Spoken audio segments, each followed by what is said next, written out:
What up, motherfucker? No, I'm just kidding. What up, bitches? How am I doing? I'm just kidding. I'm doing great. No, I'm just kidding again. I had to finish my popsicle, and it tastes like banana, and it was so good, and it's so hot. That'll be enough of that.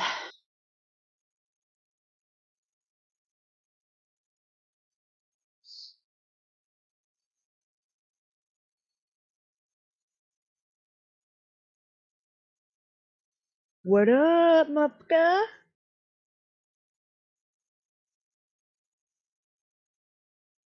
Wind it up. Up top, Girl Scout.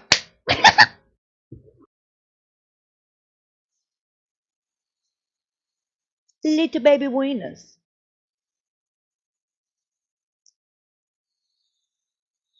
Little baby wieners. Oh, into Hoosers.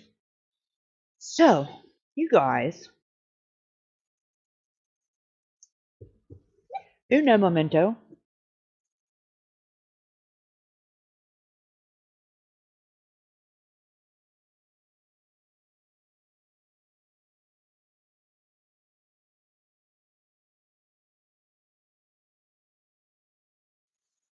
Okay. Sorry about that. Love you more, girl. Hey, girl, hey.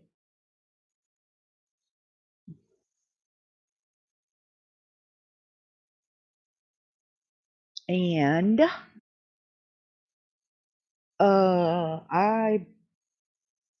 I don't think anything happened besides, what had already happened, but it was, just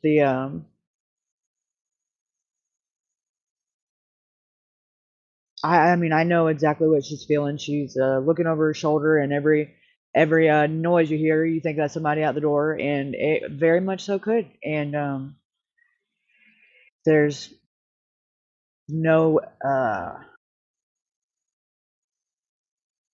no reason why that should even be a possibility. But however, it has already been spoken into the atmosphere, and if somebody if you know who over there doesn't do it, he has given the resources and the framework for somebody else to do it, and that's exactly what happened to me, Mrs. Aphasia. Yeah, go fuck yourself. Right. And that's about all of that I'm going to talk about because I just had a banana popsicle and it was so good and it made my mood so much better and I'm not going to get sour.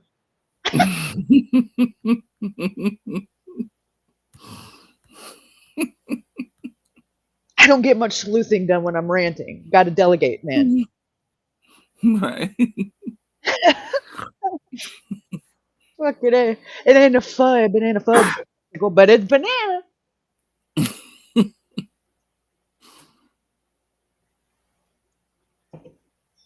Yeah, last night was a fucking uh, train wreck and a half.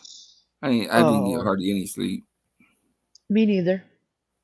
Because I feel for Twin Mama wholeheartedly because until it blows over and whatever comes of it, she's just gonna be anxious and on edge, and I hate it for her, and I'll be praying for her because I know Right. it's not fun, especially when you have to sit there in that state of mind knowing that because of fucking YouTube, it's really just crazy. It's absolutely insane. Right. I mean, and like I was saying the other night, like if people don't want to like each other, you ain't gotta like each other, but you ain't gotta fucking be demons to each other. I mean, just you know, be adults and be civil, There's not cordial. nobody on here that knows anybody well enough in real life, which is what you would have to do is know somebody in real life to be able to say that you can, without a shadow of a doubt, which is what you better have before you call that tip line number, that they are an unfit parent and that child is in danger. Right. And that's what that is for. You can't judge somebody because of how they talk to you and say that they're a bad mom. That's just not, that's just asinine to even assume that one and one is two. The math ain't mathing. Right. Especially We're not when coming on here with our kids and showing, how this is our routine for school, but like you don't know the kind of parent we are. right, So you exactly. you you can't and that goes for everybody. We know who we are on YouTube, but nobody knows what type of parent anybody else is and does not know to the degree that they can make a very bold call like that, which is not something to play with. Especially when you've never been a parent yourself. Exactly. And you not only are traumatizing her and her kids, but at the same time, there is a child that is actively being abused right now that those resources are not being used on. Yes. Mm-hmm. And that's 100. not okay with me either. 100. Because the month, or knock on wood, not saying that that's what's going to happen, I'm just speaking from my own experience. If and when that bridge comes and you do have to cross it, and it blows over, a month is a long time that they could have been spending those resources doing investigating someone that needed it, and heaven forbid a child is no longer here, or I can only just the potential for what could be. That's a long time. And Right. that's a lot of resources to have to, because they did their due diligence. I'll give them that. And I'm not even going to complain about it, as much miserable as it was. I am glad that they went to the degree they did with the allegations they got. I would honestly think less of them as a department if they didn't come the way that they did. And I'm glad they did, because um they were thorough, and that shit's not cheap. But when it's all said and done, I know they were not happy to have been Wasting time. to exactly. I think like this though too. Like so, I was thinking last night. I'm like, well, this kind of goes both ways. You know what I mean? Even if he said, okay, I was joking, I'm not gonna do it, whatever, whatever. Here's the thing, dipshit. You put all that shit on your fucking community page. That's She the can take fucking exact same screenshot, take shit that Mike shit to the did. fucking police and say, hey, look, Right. this motherfucker's trying to intimidate me, blah blah blah blah blah, for No, whatever fucking shits and giggles he gets out of no. it.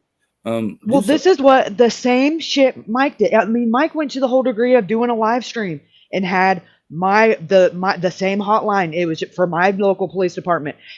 Didn't call himself, but left it out there as a, if Mm-hmm. anybody wants to. Okay, he knew what he was doing. He left it up long enough, and then he eventually deleted it.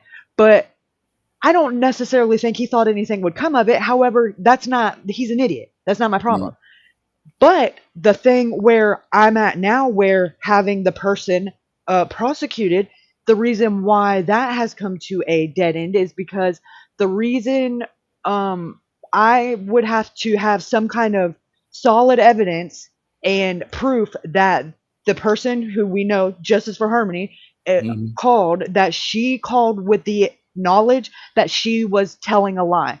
And if she called under his false pretenses and did not know they were lies and believed him, she thought she was doing the right thing. And in her brain, those things are happening. She was doing the right thing by calling if those things were happening to a child. So that is not, the intent is right on her part. So Well, that the same intent is on scenario him, could be for Bob, because it's out there. And if anybody believes the dumb shit right? he's saying, then they are, have legitimate concern to make a report. And that would be, Take it to the police and say, look, this motherfucker's putting shit out there to intimidate me or have his fucking stupid ass people do something, which in facto, ficto, this morning, somebody fucking porn bombs twin mama. mm-hmm. Oh, listen, So, I didn't have a chance to do anything to get ahead of it and do anything. It right. literally, it was not even 72 hours after that Rumble video, and they were at my house. Wow. But that broad was, she admitted it and then fucking, and then in the second breath, well, I didn't do it. It was everybody else. Whatever the fuck she was saying, I couldn't understand her. But um, bitch, you just said you fucking did it. What the fuck? It's right Yeah, there, and then sitting on you the have to fucking give screen. into mind that she believes everything that he says, and she gets to get it. But now that they know that it's been unfounded, and if anything ever even comes down the pipe from remotely that even sounds the same with those allegations, they're not going to play that. It's going to automatically start as a different kind of investigation. What, from just her or from In fucking general, the focus? YouTube shit. Oh, okay. because now that it's been publicly out there that it was false.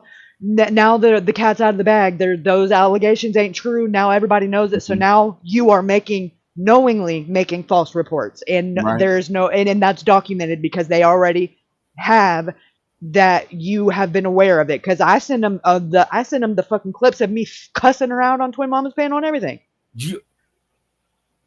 Documented. Documented, motherfuckers. That was the only reason I was even cool with her coming up there, because I was like, no way she's gonna get up here and admit it. No fucking way.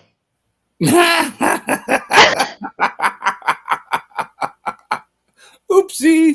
Like, no way. Like, she cannot. But that's probably because, Dum Dum over there had her convinced that you don't have anything to worry about. She's the one that's in trouble. She's a bad mom. Yeah, how'd that work out? Right. Up top, Girl Scout. You're done. Idiot. You're done. You're done. You're done. And she went up there fucking like she was gonna be all kind of gangster shit. Oh god. Oh fuck, that shit was kind of funny when you think about it, but fuck. Some people, I mean, are just freaking idiots. I mean, I don't get it, but yeah, that shit. I don't know. I would hope Twin Mama would take those screenshots or whatever and put it in a file in the complaint, into her local PD or whatever, wherever she's gonna be at. You know what I mean?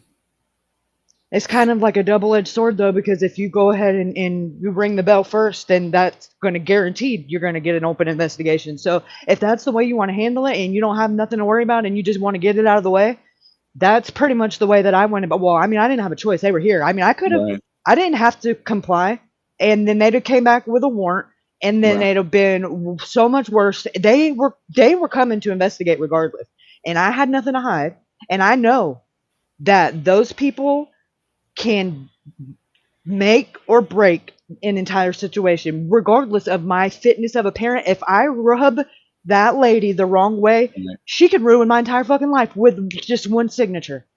I've seen it happen before. I am not gonna get ratchet and act like I wanted to. I mean, I did when she left, but composure. And she didn't come to the door with a cop in a fucking cup. Like, what the fuck is this? Goddamn, who's just pissing in cup? Here you go. Like, no, no. That was actually one of them was done like initially, and the other thing was done at the office in a whole nother city. There was no cop there, and it was at my own free will because I had nothing to hide, and anything that would quicken the process, I was willing to do. Right. And I had to pee that day, so. So, I mean, it. And the lady was very pleased. She said that she's not going to say she's never had it before because they do happen, but it had been a long time since she's had anybody be that civil with her, and that's why they come with the cops, because it's usually not nice interactions. When, hi, I work for the Department of Children and Families, it's ding ding ding, right? So the cops are back there for the safety of the DCF worker, and for the safety of the child, because some people freak out and they're like, you're not getting my kid, and it just usually they roll up and it's a domestic. It'll become a domestic issue. Exactly, and they are there just to keep an eye out on things. They're not in the. I never even talked to them. They were just back there, standing by their car, letting it be known, letting me know that they were there, and I don't. Hey, how you doing? It's only on the behest of, I think, the CPS person, or yeah, especially when they're making the first contact, because they don't know how it's going to go. This is just something they've gotten on a random tip line. The allegations were terrible, so they didn't know what they were walking into. Right. And she was a female, a small little bitty petite thing. If I would have been like all messed up and ratchet, she probably would have needed 911 because I'd have been like, she just didn't look like that type. She didn't want to fight, and that's okay. I didn't either. Right. I was I didn't wait until it come out later. I immediately, like, as soon as she confirmed who I was and stuff, I was like, listen, I'm not as surprised as you would think to see you as you would think. And then she's As like, of 3 days ago. yeah, I was like, actually, as I just had a sneaking suspicion, that this was going to turn into this. And she said, now that's interesting. And this is on what Facebook? I said, no, this would be YouTube. She said, wow, I'm so behind on the times. I was like, no, actually, I'm sorry, it's not YouTube, it's Rumble. She's like, what is that? No, she actually thought it was like a real rumble, like a fight. Yeah, she's like, she's just like, yeah, that I'm not familiar with that. I'm like, yeah, it's a thing. She's like, I know TikTok. I was like, man, it's probably there too. But she was like, I want you to I am interested in that. However, in order for me to not form any kind of bias and for me to properly be able to do my job to the degree that I have to be able to do to go forward with this case, I have to do the investigation thoroughly and without the knowledge of anything more. And then once I have my investigation, then we'll go from there. But she said, this is just how she said it's not my rules or how I do things. She said it's protocol. That's how we keep things, keep things professional and ultimately about the kid, the child, the kid, my bad. The child involved and the safety of the child. And I don't want to go muddy in the waters just yet. And I was like, yeah, that's completely understandable. And she's like, I hope you understand. And I was like, yeah, I don't want you to think I'm trying to persuade you to to not do your investigation because um you're running the show. I just want you to know, like, I'm not shocked to see you. That's all.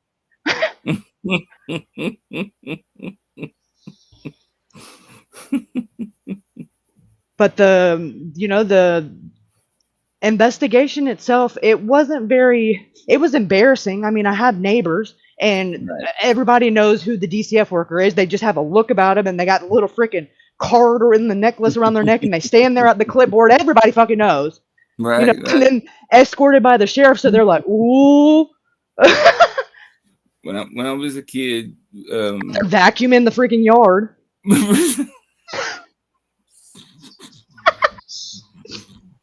it down, I can't hear it. Nosy sons of bitches. I'm getting out there with scissors and shit. Now I got the vacuum talking about what? When I was a kid, we lived in Azusa, and my mom had went to jail for like a week or some shit, right? So my grandpa Frank, my dad's dad, he didn't have any legs, right? So he had like 2 prosthetic legs, so he had to take care of me and my brother for that week. So he was watching us, so he sent us to school. He wasn't really like a parent kind of person though, so we never changed our clothes and shit like that. We never took a bath or anything. So when she got out, obviously CPS was called because it was like, why in the fuck are these kids wearing the same shit for like 4 days or some shit? Like, where's your mom? Like, I don't know. So CPS comes out and obviously my mom gets out at this point and she's like telling them what's going on. This story, like she tells us, and like she was totally devastated. You know what I mean? Like, for one, she got arrested with my stupid ass dad and stuff like that, and she wasn't a part of whatever the fuck he was doing. And then my grandpa has to take care of us, which, like I said, he's not like a parent at all. But so he's letting us eat like anything we fucking want, chocolate, all this shit. Don't even have to clean our face, you know what I'm saying? And when she got home, she was like, what in the fuck? Like, we're fucking hyper, just fucking running around screaming, ah! You know what I mean? My grandpa Frank's fucking like, what the fuck is wrong with your kids and shit, CPS comes over and my mom explains the situation, and luckily there was a police officer or detective, whatever, that pretty much knew my parents and stuff. He actually came over and vouched for my mom when the CPS came out and said, she was in jail because of her dumbass husband, and this is his dad. So go figure, you know what I'm saying? So nothing ended up happening though. But yeah, that was, I think, one time the CPS was called out on us. It's weird, the stupid shit that happens, Good times, good times. Yeah, my grandpa Frank, when I got older and stuff, he would stay Dude, in Grandpa Frank, man, I picture your family being like shameless. you know what? It's kind of close. The fucking Gallagher's. My grandpa Frank would end up staying with like my uncle, my dad's brother, and his kids, his family, right? So when we all had like this family function one time, what we would do is, like I said, my grandpa Frank didn't have no legs, so when he would take them off, he'd be watching his shows and shit, and we would sit there and just egg him on, talk shit to him, and he would get so fucking pissed, and he's like, "You little fuckers." Make me put on my legs, and it's like, what are you gonna do? Chase us? So he puts on. Going to hell for that shit. I just thought it was the funniest shit ever. Like, my cousins are sitting there talking all kinds of shit. Grandpa Frank's getting so mad because he just wants to watch the show and relax and shit. He's sitting there, and it's like, not like the newer ones that you can just put on and it's cool. You got the leather strap shit, it's got to buckle it and everything. And I'm just fucking laughing my ass off on the floor. And this man, when he comes around, and it looked like he was like that Forrest Gump when he had the things on his legs. I was about to say Lieutenant Dan. And he ain't gonna catch us. Especially if we went upstairs. You're going to hell, motherfucker. Oh shit! Hey, it's okay. At least we'll know people. My uncle there's people come in. What the fuck's going on? This motherfucking cursing all kinds of stuff. Yeah, like got his freaking knuckles bleeding because he's just, man, I swear when I get a hold of you. He probably had a fucking booby trap set up like he was fucking sniping when y'all came back. You were waiting under the bed. So he would sleep on the couch, right? That's where he would stay, and he would put his legs right there and shit. My cousins would wake up in the middle of the night, and we go downstairs and get his legs and put him like behind the fucking what is it called? The coffee table and shit right there. So he's going way out of reach and shit. Oh, you little sons of bitches. So he'd be crawling on the floor, and we act like we just came to, what are you doing, Grandpa Frank? You motherfuckers put my leg. Let me find these fucking legs so I could go find your fucking mama. I'm fucking sick of these kids. Oh, fuck, man. I ain't feeding y'all's asses either, too. Y'all can go get fucked.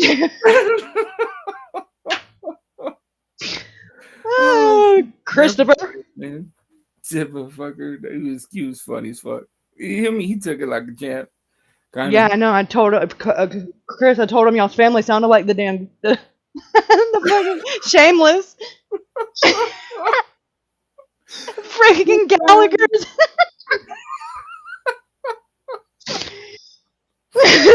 Motherfuckers.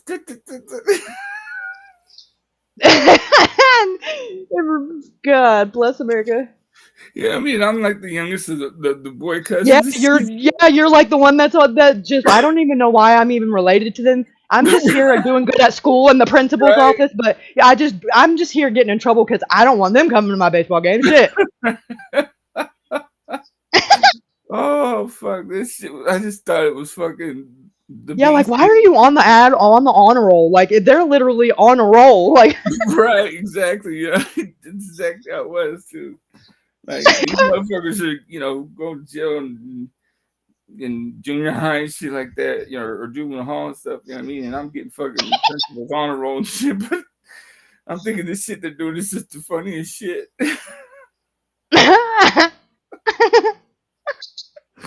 Laughing my ass off. You know what I mean? Oh, They'd be 1 like, plus when they're 1, fast, no, not. don't leave me behind. Oh, 1 plus 1, not knowing what the fuck it is, little stupid teacher bitch. Hurry up, Scooby. That's what they call me. Hurry up, Scooby. Sit over here, hurry up. He's coming. And I'd be looking around and like, he's still fucking. You can hear that shit. That's funny as fuck, man. Yeah, man, he's gonna haunt y'all for that. So, if Oh, something goes to fucking moving at night, just know Frank is not fucking. He's got his legs now. yeah. He's gonna be running with your cane, bitch.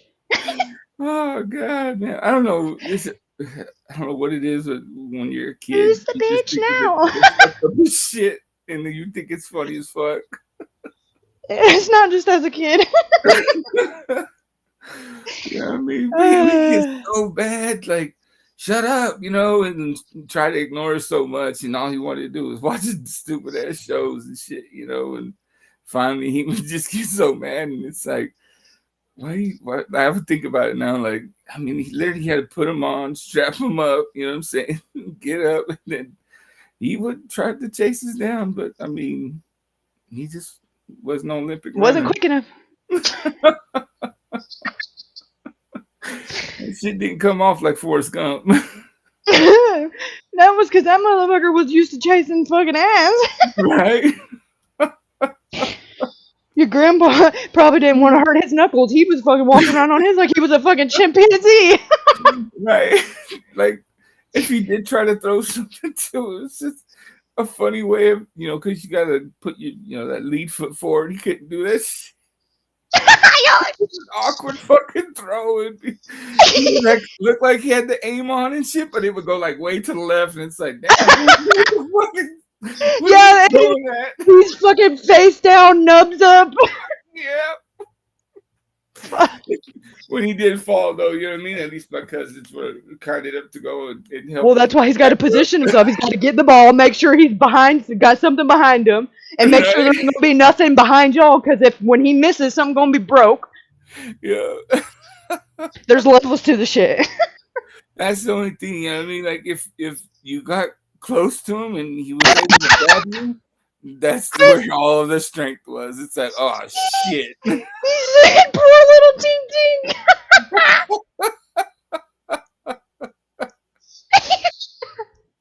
Poor little Ting Ting. I shall call him Squishy, and he shall be mine. He shall be my Squishy. Just keep swimming. Just keep swimming. Oh, man. I mean, that dude had fucking like the power of a bear in his fucking hands. I mean, like, God dang. I imagine, Jesus, I'm sure he don't do nothing but freaking walk around and jerk off. I bet. And throw shit at y'all. Yeah. Like, we're going to have to teach you how to throw one day. Or get him some damn dumbbells and replace it with the fucking whatever he's throwing at y'all. He'd be swole before you know it. He'd be all looking like Cat Dog. Oh, shit. Oh my god, it'd be funny too when one of my cousins would get caught up and stuff, because they would forget, like, like you good, we're gonna help you up. All right, yeah, help me up, boys. You know what I mean? Act all fucking like hurt and shit, and he'd be like, boom, and like, oh no. Eddie said so his legs weren't like the paper clips. Yeah, they were like for athletes. Right. Those just solid fucking I don't know, like plastic, you know what I mean? And they had the leather strap that came up and had the belt suspenders. Yeah. You know what I mean? He didn't want to do no work.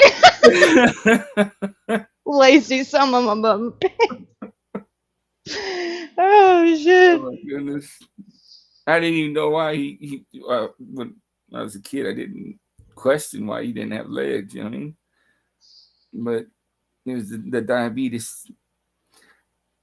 You know what I mean? The sugar disease, Diabetes. the diabetes. Diabetes got him. Ugh. Oh, I'm sure I'll have that before I'm 40, but that's okay. That just means I'm doing something right because I don't give a fuck. You're not gonna take my little Debbie's. Oh, fuck. Little Debbie's and Twizzlers. Gotta have it. Yep. That's a Every good once in a while, I'll change up the candy, but man, there's so many Yeah. varieties of Little Debbie's. Psh, dude, just let me go down the aisle. I'll be back in a minute. Because I'll have in my head I want another one, and then it'll be in the season, and it'll be another one that's like, oh, wait a second. hold up. I thought I knew what I wanted, but then it goes, eeny, meeny, miny, mo. They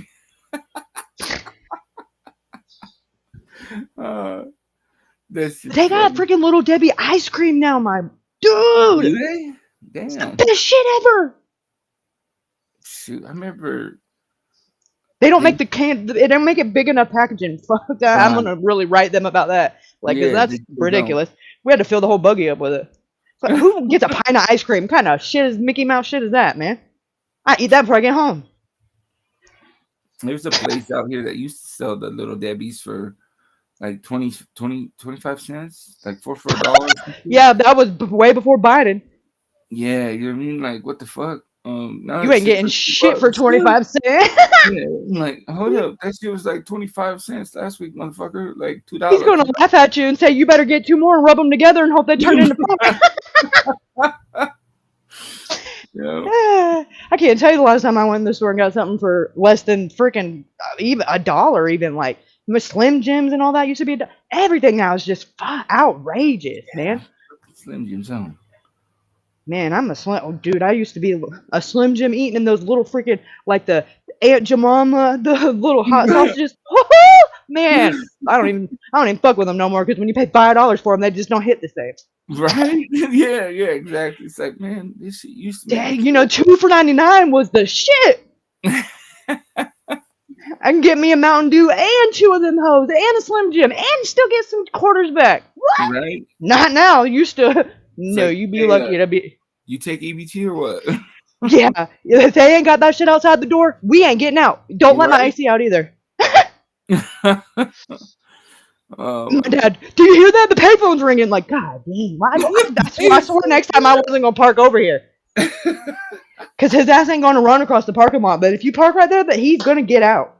That's fucking hilarious. And I ain't never heard that bitch ring my whole life. And since he's got out, oh my God, it rings like it rings all the time now. It's like it waits for him. I'm like, dude, who do you got calling this bitch? That's fucking funny. Who do you paying to call? Because ain't no way that's a convenience. And it's like, I didn't even know it worked. Honestly, he was being funny, and I was like, that motherfucker don't work. And he's like, want to bet? I was like, not really. I mean, I said, I've never seen nobody use it, so it is damn sure not getting. It is not making him money. I don't know why it's there. That's your dad's trap phone. Probably like bullshit. Now you know. Fuck, you got me.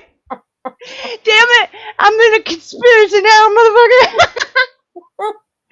Oh, that just made way too much sense. Like, it ringed every time we were there. On clockwork, motherfucker! I'm calling him as soon as I'm done with this live stream. Motherfucker, you busted. 10 years late and $1 short. I got your ass. Right. He'll admit it now too. That's exactly what he was doing. Fuck me, man. Oh shit. Oh my goodness. Ran off on the plug twice. He said he calling, I ain't calling back. Shit, you know? Yeah, he'd rather him call that fucking phone and get a stranger than call out there my Meemaw's house phone. So that he's smart. He is smart about that. It's like, I can't say what I want to say, over there, so I gotta come over here. Oh yeah, he'd be cut off because he wouldn't answer the phone. Meanwhile, she'd either sat and ear hustled on the other one, or she did not, or she'd have just answered it all together. Oh shit. They'd have been booed up. I don't think I can fuck with you no more. Right. That just like tripped me out a little bit. Like she just threatened my life, and like I could feel it through the phone. and she meant that shit. She did a Jedi mind trick over the phone and shit. Like he's not the one you're looking for. He doesn't live here, and right. you won't be living Right, anymore right. either if you ever call here or him again. Thank you. Bye bye. We live out here where it's way too long for 911 or anybody else to get out here. And honestly, if you're the type of person I think you are, there won't be nobody looking. I've actually heard that speech. That's fucking funny. She used to threaten to put him under the pool.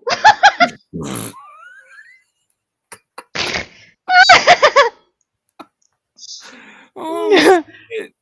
Man, I swear to God, I was like, dude, I wonder if she's really got people under there. Like, we'd be walking in the pool, and I'm like, dude, is this really like sand down here? Like, is this a nose? What? Like, what? Right. What? And she's like, yeah, she's like, who knows? She said, fuck around, and find out.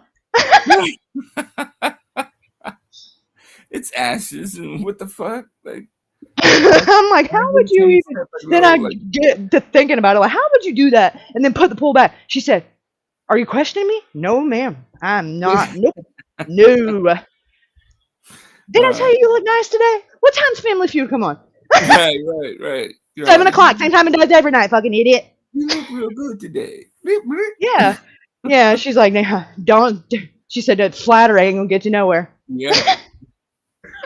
Like, well, damn it. She's like, I'm still gonna try. She said, well, you're still on my face. Oh. Fuck. Cheeseburger love, Eddie. I'm gonna yell on that phone. Oh shit. She said, go ahead, go out there, stay out there past the streetlight again. I need a break.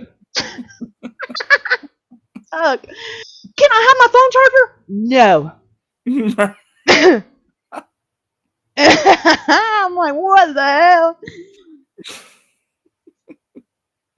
You any good, you know what I mean? You learn how to fucking take apart that microwave and turn it into a ray gun. The whole point was I wasn't allowed back in the house.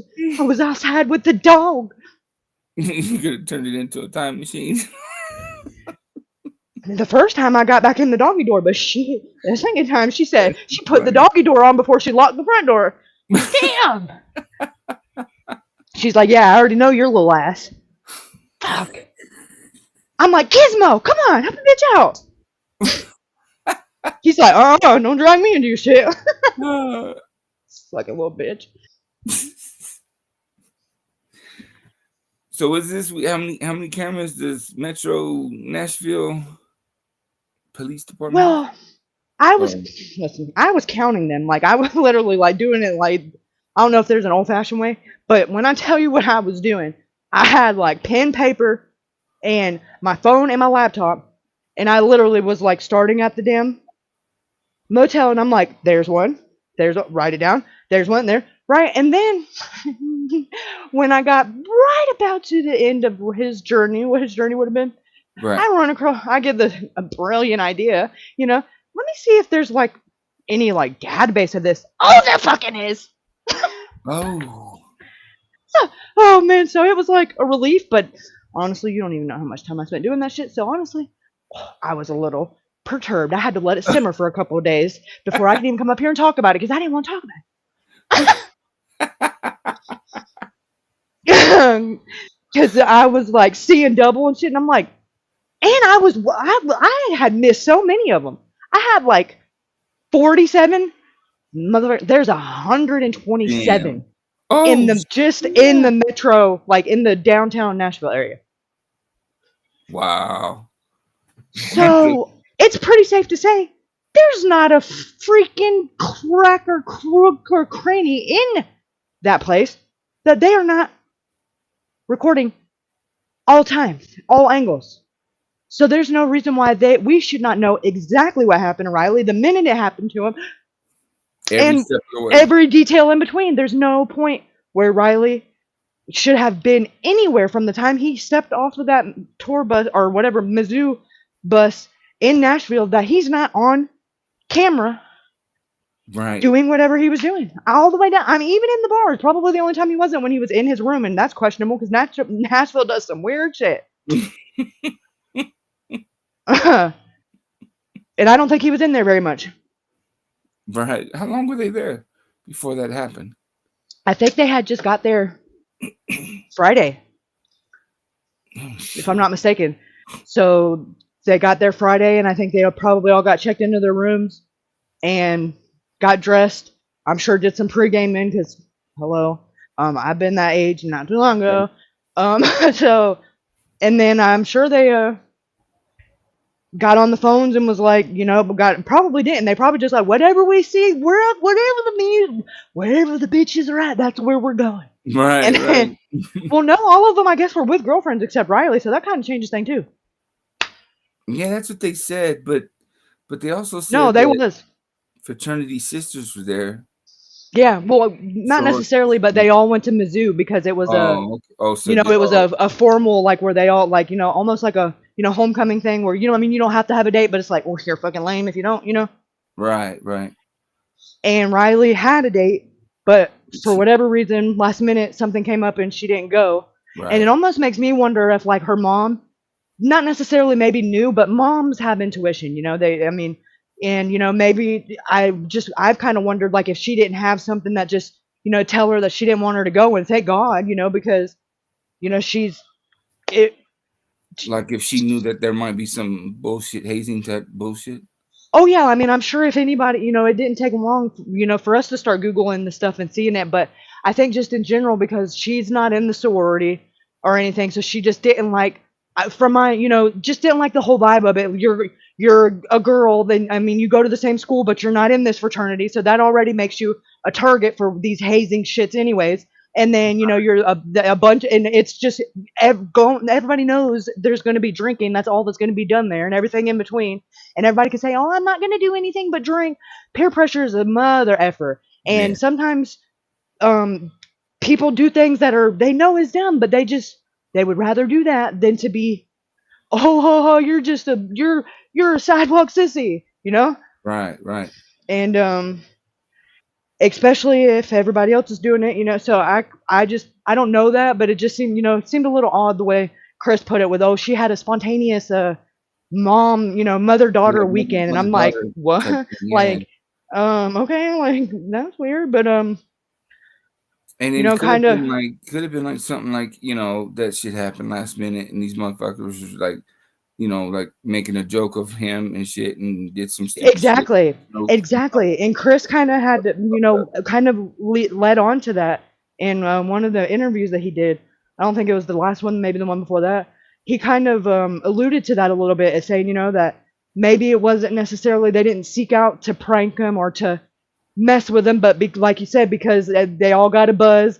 Right. Boys will be boys, and they're all there messing with their girlfriends, and they're all like, oh, we're about to go back to the room and get some, and you're not, and one thing can lead to another. Right. Boys will be boys. And keep in mind that he did say that that Riley was, whatever was happening, he was doing it with a group of the frat brothers. Riley was the only one singled out and thrown out. It was a bartender that called security and asked to have him thrown out. Whatever it wasn't bad enough to where security was threatened by him, because security was in front of him and walking downstairs completely at a, vulnerable position, so he couldn't have been too irate, him being Riley. Exactly. And Riley was talking to the frat brother the whole time. They were actively talking, communicating, and as soon as Riley got to the bottom step, to the bottom door, he turned around and went back up the stairs. Never even tried to go out the door. Never interacted with the bouncer. The bouncer was outside holding the door open for Riley. It was, everything about it was civil and polite, and there was no animosity between any of them. And there was no it didn't seem like there was a plan for, hey, oh, you wait right here and I'll be right back. That was not the body language from what Chris described seeing. But it And they doesn't couldn't hear it because just conveniently the speakers didn't work. it doesn't just seem odd though. Like, why would the fucking fraternity brother walk down to the stairs just to see that he gets out the fucking door, but not to say, "Hey, dude, you know the hotel's fucking that way," or at least Well, walk. no, that wasn't the hotel. Remember, Riley goes across the street and tries to go back to Kid Rock's first, and they Oh, wouldn't let him in right, that's right. because they had already, walkie-talkied over there, which tells you, that if nothing else, that Luke Bryan and Kid Rock's bars, the bouncers are in close enough connection where they can, hey, don't let this guy in that quick, because they're literally, I mean, you could throw a rock and if in no traffic and be right there. Not long at all. It's not even, you don't even have to cross the 4-lane highway. It's it's just the one road right there, and if you catch it on when there ain't nobody Were there already any crossing the frat crosswalk. brothers Whew. inside of Kid Rock's place? I'm sure. I mean, considering there was 200 of them there to begin with, I would pretty safe to say they were spread out all over. There's no way all 2 of them were in Luke Bryan's. Right, right. So I'm thinking From my understanding, there was only like 5 boys and 5 girls, so 10 total. But there was still 180 of them spread out on that strip. And I know some of them, a good chunk of them were not 21, and they were specifically down at the one a little further down that didn't require you to be 21. You only had to be 18. It was So like he's a smoke. probably going to Kid Rock because there's a few of the fraternity brothers in there that he can go fucking chill with and shit. I wouldn't be surprised if when Riley left Kid Rock's at 8:15-ish to go to Luke's, that there was probably a whole group of them that didn't leave there. It was probably Right. only a select few of them that left and went to to Luke Bryan. So I'm wondering if it happened in Kid Rock's where maybe he gets, roofied, whatever, drugged, whatever happens. And It's then they walk possible. over and it takes, a hold of him and then he acts weird, whatever the fuck he did. And then, It's very possible because those 2 bars right there and are the most common bars in Nashville that happens to. And then the one right next to Luke Bryan's, which is connected to it, the same building, Jason Aldean's, it's a hot spot for pickpocketing. And the other 2, they are too, but they are more infamous for the roofing, and the Jason Aldean's is like, I mean, and they're good that you won't even have your drinks yet and have it in your front pocket, back pocket, and they're slick whoever's doing it, and to be doing it that boldly when that bar's not packed like that, there's no way the staff is not involved at that point. I mean, 150 cameras in Luke Bryan's, they're owned by the same person. I bet you there's 150 in freaking Jason Mhm. Aldean and 150 in Kid Rock's as well. But it don't matter when they're packed in there body to body like a bunch of sardines. What are you gonna? You can't Right. narrow it down to who did what and when. You could barely even pick yourself up out of the lineup because you don't even recognize yourself, and you know what you were wearing because everybody's just mashed together like a bunch of freaking sardines. It's like that book, Where's Waldo? Well, worse because it's a bunch of sweaty, drunk, young. I'm just watching it on a video. Like, I start getting mad because it's like, oh, everything about that just like, I don't understand how they're not having to escort people out. That's just a recipe for disaster for people to start fighting.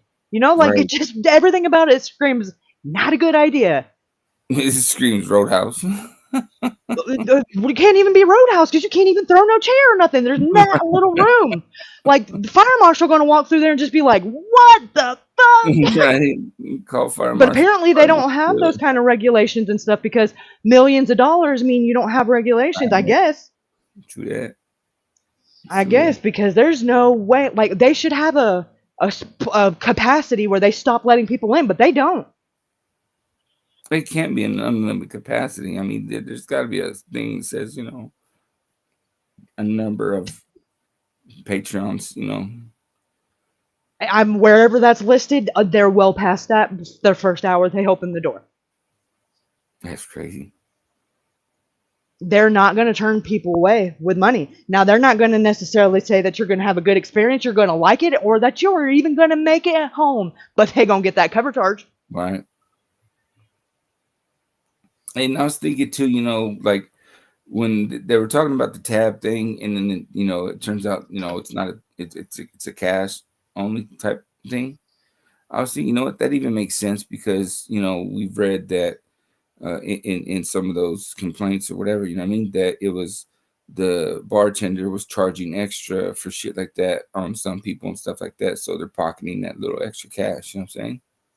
Right, but I watched that video of that guy, that weird guy that I just like don't know what the hell his whole angle is, where he walks around. Kid Rock's is one of the main bars that he likes to spend his time people watching at, and the bartender's constantly walking up to the bar and swiping cards on those little card readers. So I call bullshit.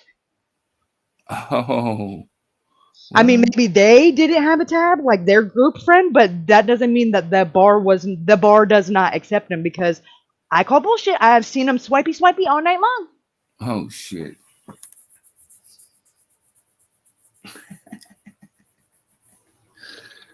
And also, I also know that when I spoke to Chris the first time, before I even watched the mom go on and talk about the drink tasting like barbecue, he's the one that told me about the other two bars, and he said the reason they knew about the other two bars and the times was because they traced Riley's bank card information. Duh. Oh, they found his bank card. He didn't have no cash on him, so yeah. Well, no, they got his bank statements with a subpoena, and Metro Nashville was nice enough to let them have that. And his bank statements showed that he started out the night at George Strait's Friends in Low Places, and then he went to Miranda Lambert's, and then he went to Kid Rock's and was there for about an hour. Got there at 8:15, and he was walking in Luke Bryan's by 9:15, and by 9:36 he was being escorted out and had only been served a bottle of beer and 2 waters in Luke Bryan's from 9:15 to 9:36. That shit had to happen at the Kid Rock scene. I mean, Exactly. Because he didn't have a drink like that. He right. had a beer and the water was closed. And I mean, that's a very small window from not, that's what, like 26 minutes? Mm-hmm. That's barely long enough to pay the cover charge and even drink what you ordered. If whatever happened at the bar, because the bartender's the one that called the bouncer to have him escorted out. And the reason why, according to not the frat boys, but one of the frat boys' girlfriends that have came and talked to Chris, since it's all happened, and said that Riley was she just could, only way she could think to describe it was weird. Like he would be talking to you 1 second, and then all of a sudden he's just like not making any sense. His words are not forming sentences, and it just and like, and if he was drunk, he'd have been drunk like all the time. Like you don't go drunk sober. And she was like, so it was Right. bizarre, and we kind of thought he was pretending for a second because maybe just wanting attention because he was there by himself. But she's like, and he went over to the bar. I don't know if it was to order another drink or maybe it was to tell her that he needed help. Regardless, it was not perceived or interpreted well from the bartender, and she, in return, called security and had him escorted out. But the friend seen him to the bottom of the stairs, And then just turn around and bounce. and then he tried to go back over there to Kid Rock's, and Kid Rock wouldn't let him back in, and he said, I don't know what instilled from there, because From he there, got what where does he he was on start? the phone. Where did he start calling on the phone? Like from leaving Kid Rocks again, and he I starts don't know if calling he's back. texting the whole time or what, but I know he was on the phone on a FaceTime. I don't know with what frat brother, if it was the same one that escorted him out. I would assume it is, but that's just an assumption. I don't know.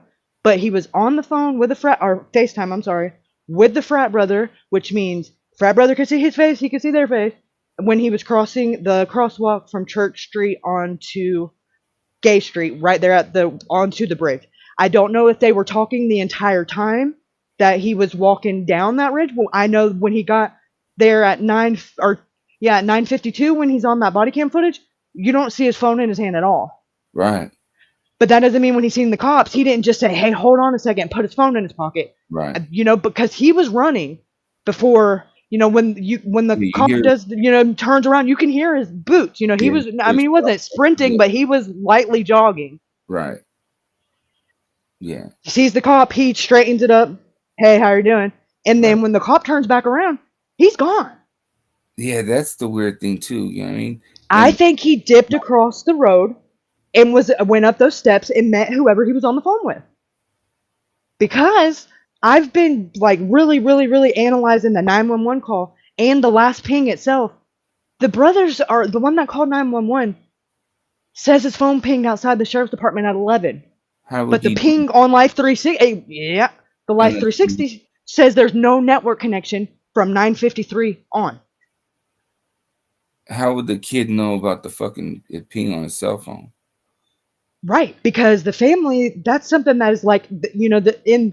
exclusive to their family group, and they didn't release that to the public until 10 days after Riley was missing. And was this was what started the stopwatch. This was the 911 call. That is weird. Like, so he said, oh, his phone last pinged, whatever. He said his phone last showed him in front of the sheriff's department at around 11. Like, motherfucker, how you know that shit? And then he says he's got an iPhone 15 Pro Max. First of all, whoa, why'd you know that right off the top of your head? Man, why are you in his pockets? Yeah, like, that's a little weird. Like, you don't know anything else, but I mean, Right. and Yeah. that was a little too, but you took him forever just to get the phone number, but he knows what kind of phone it is. I mean, I'd have to look for a second. I don't even remember what model my iPhone is. Like, that's a little weird. Right. Almost like, because, you just came up on it. But hey, what do I know? So Knew okay, exactly what he was wearing say he gets to the and top of the where he bridge. was at the whole time. So why the fuck didn't y'all sorry asses go make sure he made it back? Right. Well, let's just say, if he goes and he meets who he meets on the top of the bridge, I'm gonna assume it's a fraternity brother or somebody that he knows. You know what I mean? From there, where he ends up down over yonder, like, um, on Birch, right?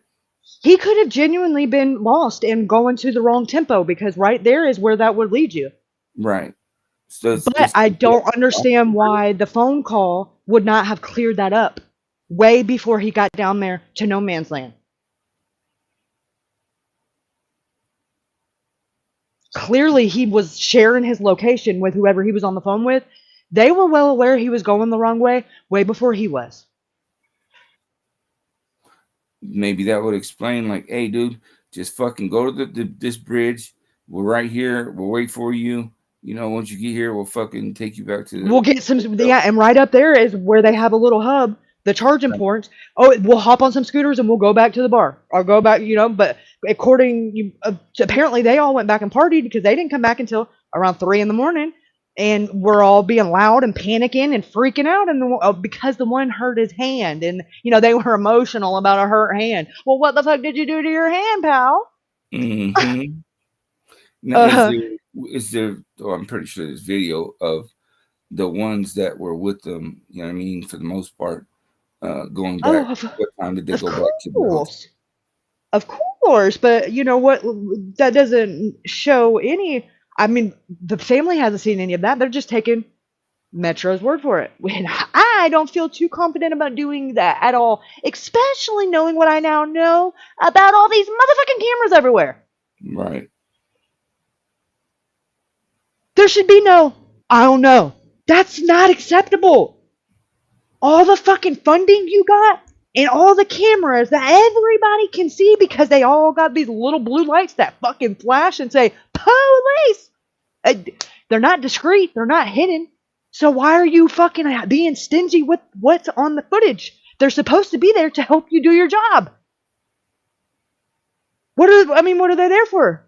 For you to watch people get watch crime be committed and then brush under the rug? It's very No. odd too. It's so close to the fucking police station, the police department.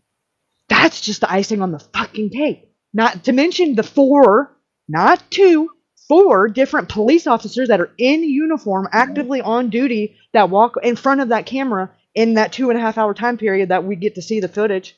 Mm-hmm. So, what in the fuck, Metro Nashville? It's like he did, it's like he wouldn't have been out of cell range, because we know that there's Wi-Fi in that whole fucking area right there. Right. And cell phone towers too. Even did my due diligence, and at everything there is a database and a freaking website or an app that you can download for everything. And let me tell you, I don't found one that has a list of all the cell phone towers in downtown Nashville. There's just as many, if not more, as them sons of bitches spread out in downtown as there is the cameras. Is there any way that, well, I guess maybe you just need the phone number, you know what I'm saying? No, yeah, that's how they work. When you get in range of one, your phone will just disconnect from one and connect to the other, and they bounce off each other, and they're spread up enough to where you won't have any dead spots, because when you get out of range from this one, you'll connect to this one. And there's not anywhere he was at that would have been out of view of these cameras that are owned and governed and by Metro Nashville and cell phone towers. And then even the step further, if he was in that one freaking fluke of, he was in a little dead spot and only had 3G and not 5G, I promise you, wherever that spot was, he was at a public Wi-Fi vantage point that was also made available by Metro Nashville. Whether it be the police department or the public parks or the waterway, something that has got to do with the city of Nashville.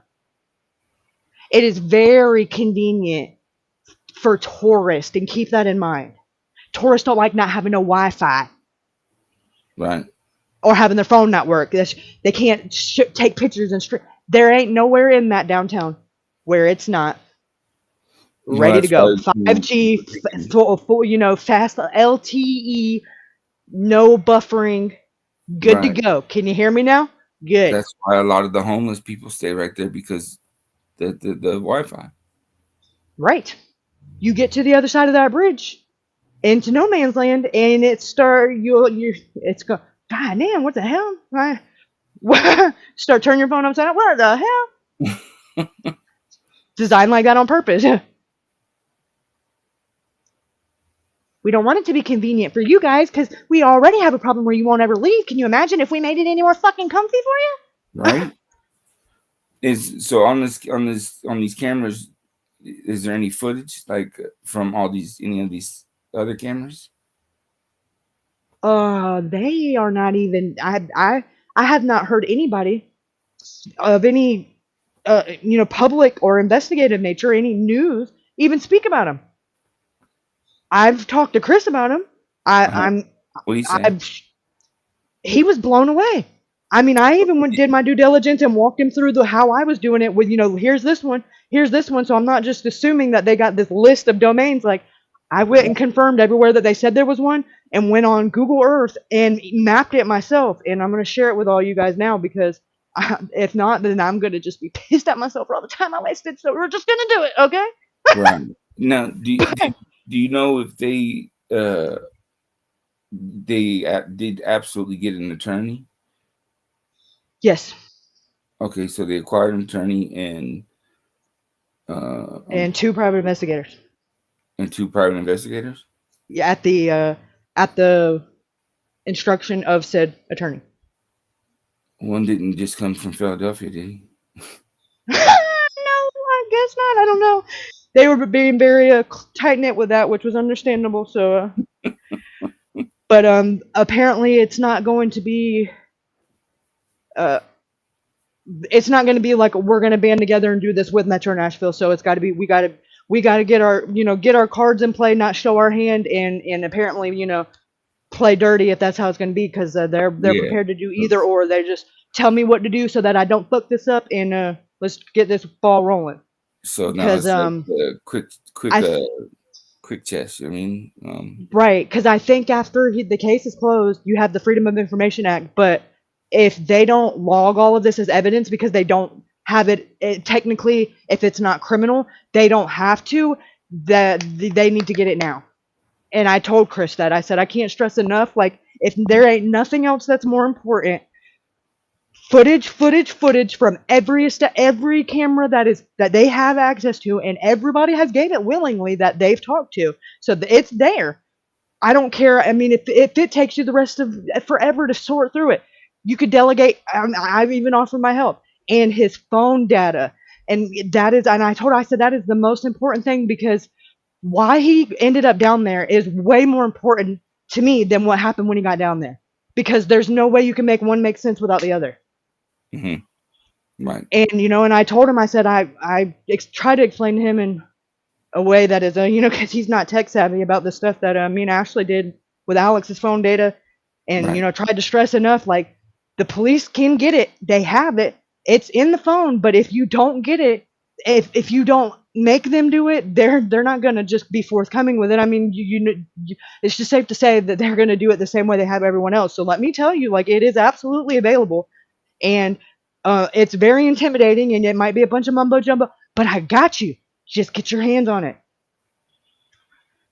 Don't let that case close without it, because without a warrant, if they don't have the password, there's nothing I can do. There is, but not. I'll tell you offline. But not that I will be willing to do publicly. Just saying. We know a friend. Yeah. I got a government computer guy.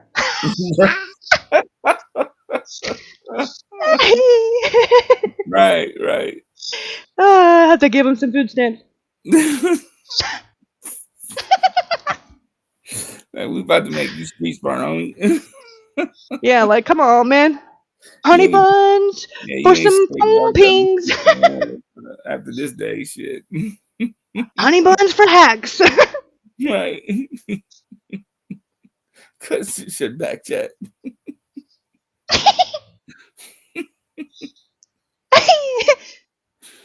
Oh shit. I'm looking like, bitch, you're not even up here.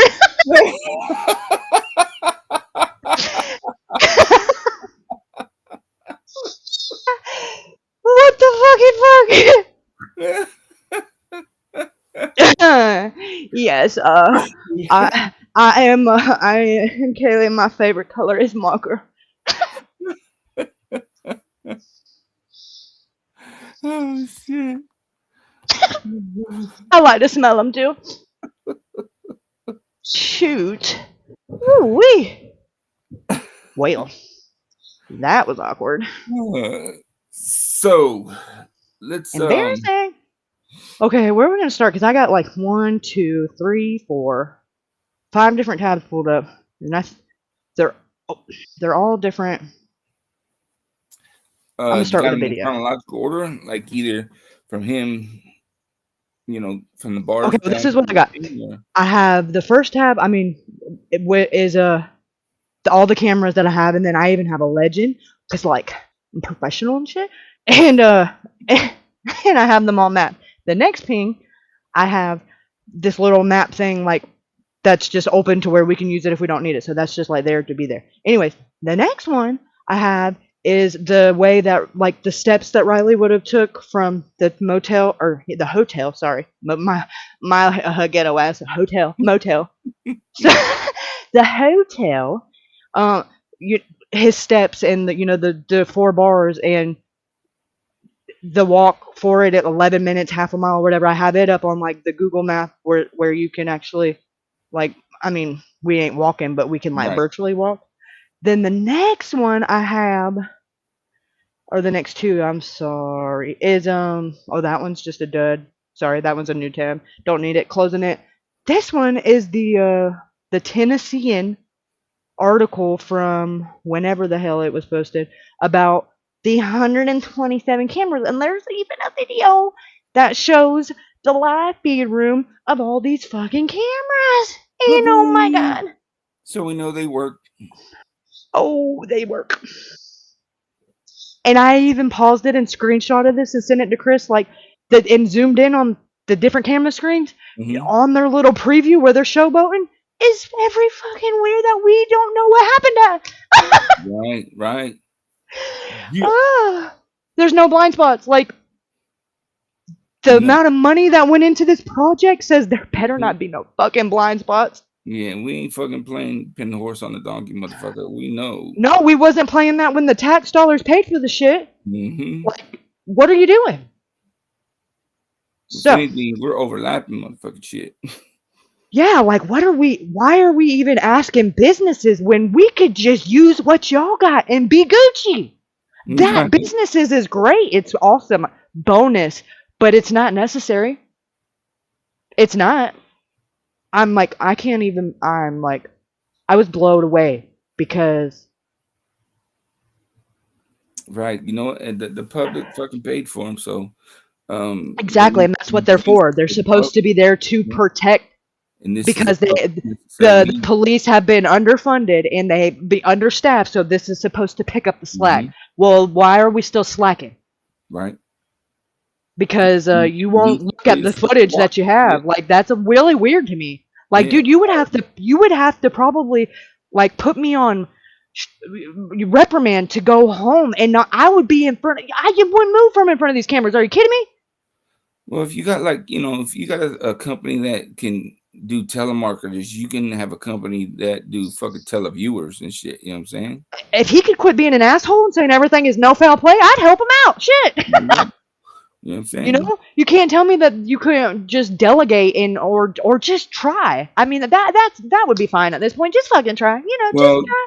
That's the thing though. They denied any kind of help. You know what I mean? Like on that interview, exactly. Saying, you know, even the Missouri Texas Equisearch and the MBI and the FBI. Like that. We don't need no help. We got this. The fuck you do? I mean, that's just ignorant. Like, why would you? Yeah. The more the merrier. There's power in numbers, and you are very egotistical and arrogant to say that your equipment is better than the FBI.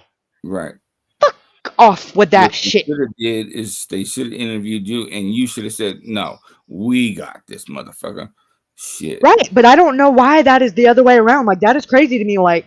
And you would think that would be when, okay, like, we taking over the show. But no, we have to wait until we're invited and be for fucking what? True, yeah.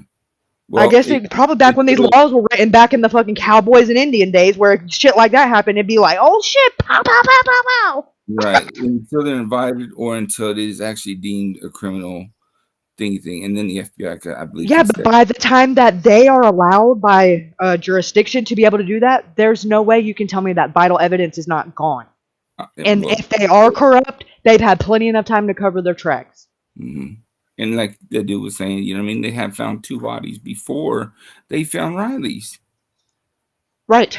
And I've not heard a fucking peep about those. Crazy.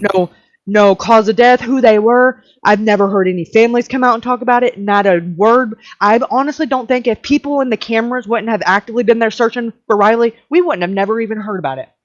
Right.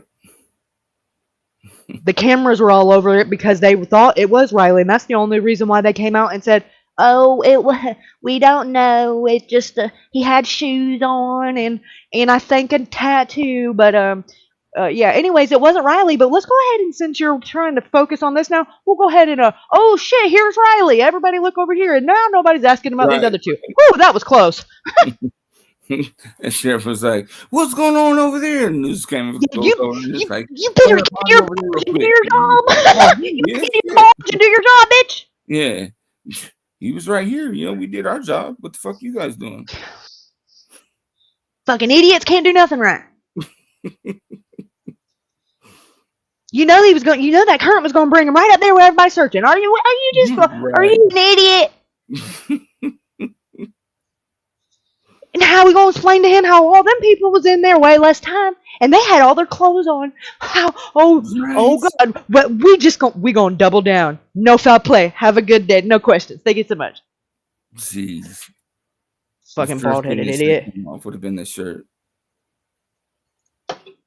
Or just an actual legitimately accurate press conference that said he was found with a shirt, no pants, no boots, instead of just saying he was found in a shirt. Any other questions?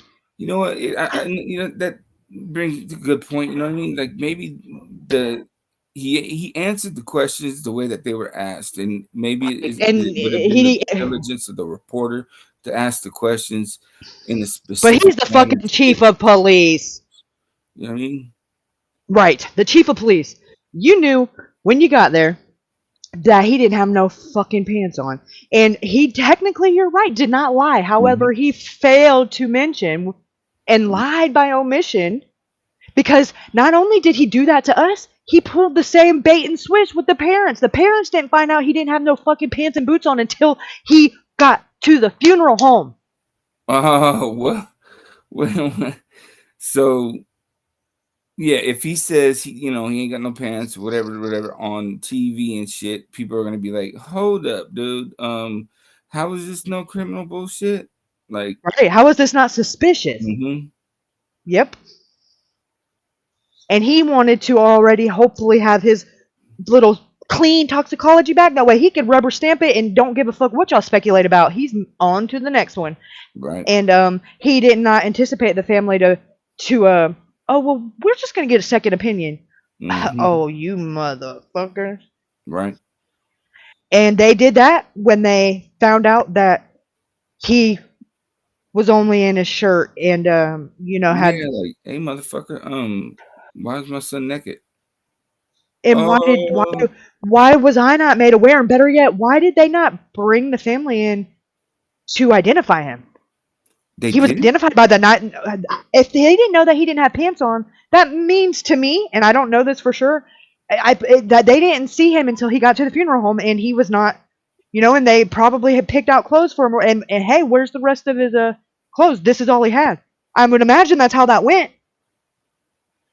They had already identified him before he was off the side of the riverbank. They identified him by that fucking 911 call.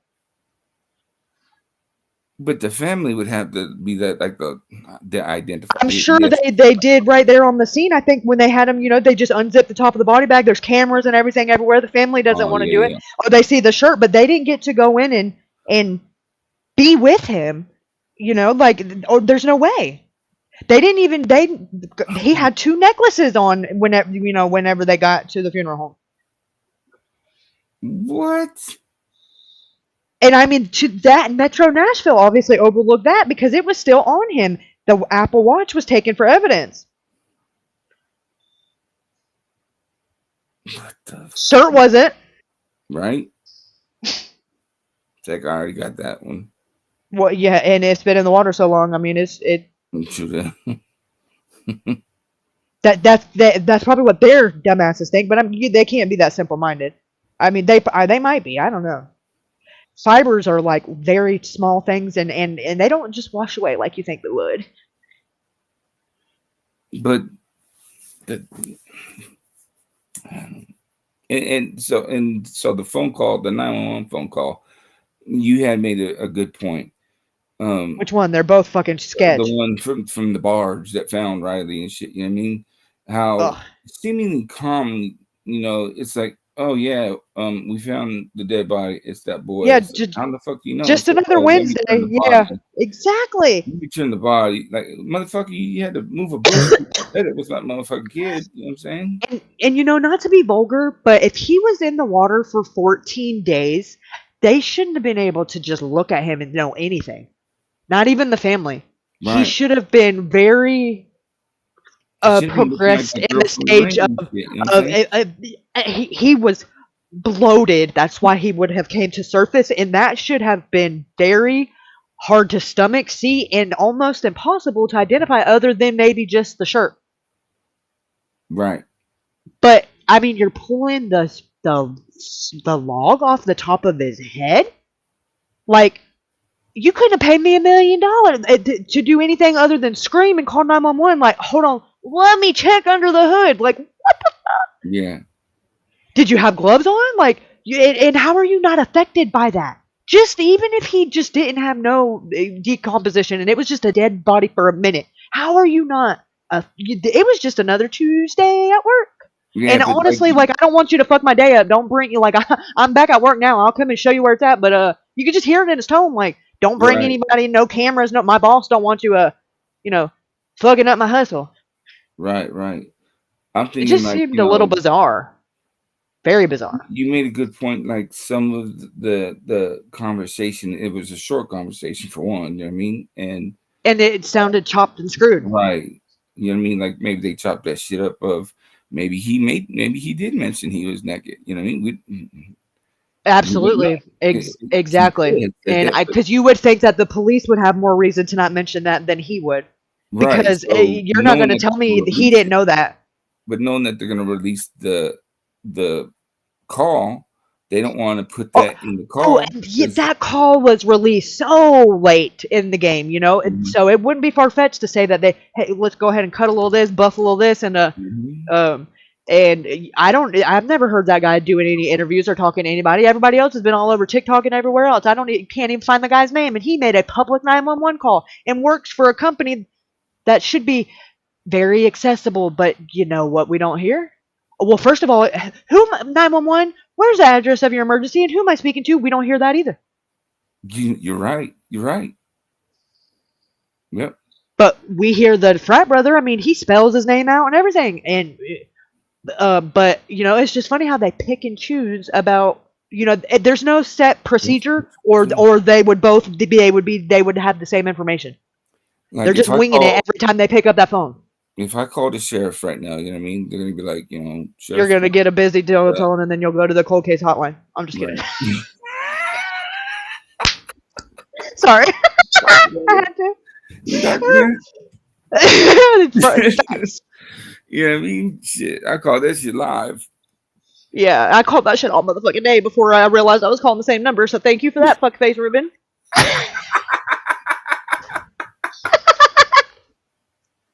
I was like, dude, that is the same number. I said, are you sure that's the number? Yes. And I'm like, he's like, I'm calling the same number. I'm like, what? I was fucking pissed. Oh, I was like, oh god, I felt like I was in circles, but now like I know this bitch sent me in a circle. Like, oh, I'm so fucking mad. Oh, you were like, oh, like I gave you the number there, bitch. It's just gonna lead me right back here. Like I thought it sounded familiar, bitch. How many times you just gonna do? Sure, hold on. I'll get you on the next time. Let me just. You know it's the same number, right? No, because I dialed it different every time. Like I didn't even hit redial or nothing. I wrote it down as 6 different times too when I asked her for it, the 6 different times, and never processed that it was the same number. Never once. Because I was under the impression I was going to a different department every time and was a different number. Heaven fucking forbid I was being okie doke. I didn't, because I mean, I was already flabbergasted by the fact that it was all over national news, and the lady at Crime Stoppers had Riley who? What? Right. What is this? Like, are you okay? You at work? I mean, did I catch you on a break? Like, is this your, what the fuck is this thing? Did you drive to work? Like, did you look up at those billboards? Like, at 1, 2, I mean, they're from here to fucking Memphis, so where are you? I mean, I know you ain't driving no further than 2 hours to work. I know you drove past at least 6 of them. I should have been like, are you perhaps related to a Bob Farrell? God damn. Yeah, like I enjoy getting a rise out of people, and that's what you get when you call 911. Fuck my life. True that. Oh, I was just kidding. It was just a joke. Yeah, just a joke. Ha, ha, ha. Exactly. Joan Rivers. Joan Rivers.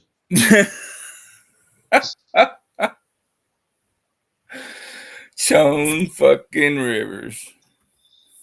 Fucking Joan Rivers. I didn't really like that lady when she was alive, but man, I have just grown to fucking despise her since she's died.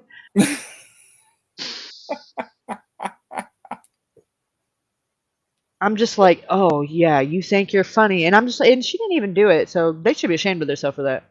Right? Like, how are you gonna destroy that woman's reputation? Yeah, and she didn't. It didn't really like. I didn't have to leap very far from like she's a cunt. So now it's just like there's no one doing it. It's just there. Every time she raises her eyebrow, I'm like, bitch, I will throw something at Miss TV. Turn that motherfucking channel with her wannabe no comedian ass. She better sit her ass down somewhere. Shit ain't funny. Better get Kevin Hart. Start Huh. posting your damn long titty, no nipple.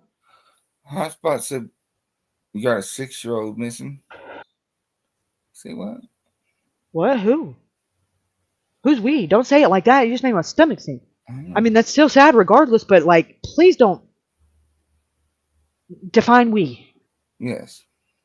Because I will flip out. Like, Yeah.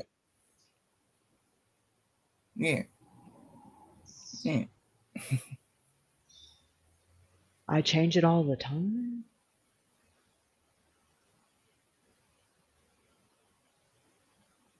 Change. I can't see that. I don't know what's happening. Hey, Hotspot, if you dipped out after that shit, I'm going to ask you so nicely to never do that again. Thank you. Thank you so much. I left with a cat, with her cat on foot. And the, can we get a state, general area? Like, what are you? That was her. Are they one of ours? Or going to look for mommy? Well, who the hell is mommy? So there's 2 people missing then. There's a kid and a mom? Sounds like it. Sounds like the mom's been missing longer than the kid Mom because and a few the kid and the girls. cat were looking for mom. Wait. Hold on, mommy died. What? A few girls ago. Years ago. Is that girls ago or days ago? Mommy died a few girls ago. What is it? I got bad vibes. Name that Kaylee. The Oh my goodness. other one is talking about their name. Clutch with pearls right now. Oh, I can't stand that guy. Oh, it's a person? It's a let me be nice. Yes. Oh, years ago. He makes Robbie look straight and you like he's got no flamboyancy to his personality. I'll just say that. Wow. And leave it there. Hell to the no. It's a little too fucking much for me. Yeah. Mm-hmm.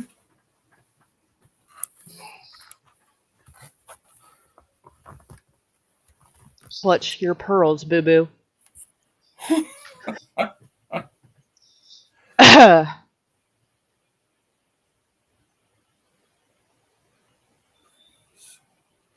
He's showing the live search. Ew. Hotspot, you just trying to get me ranting? I gotta watch you.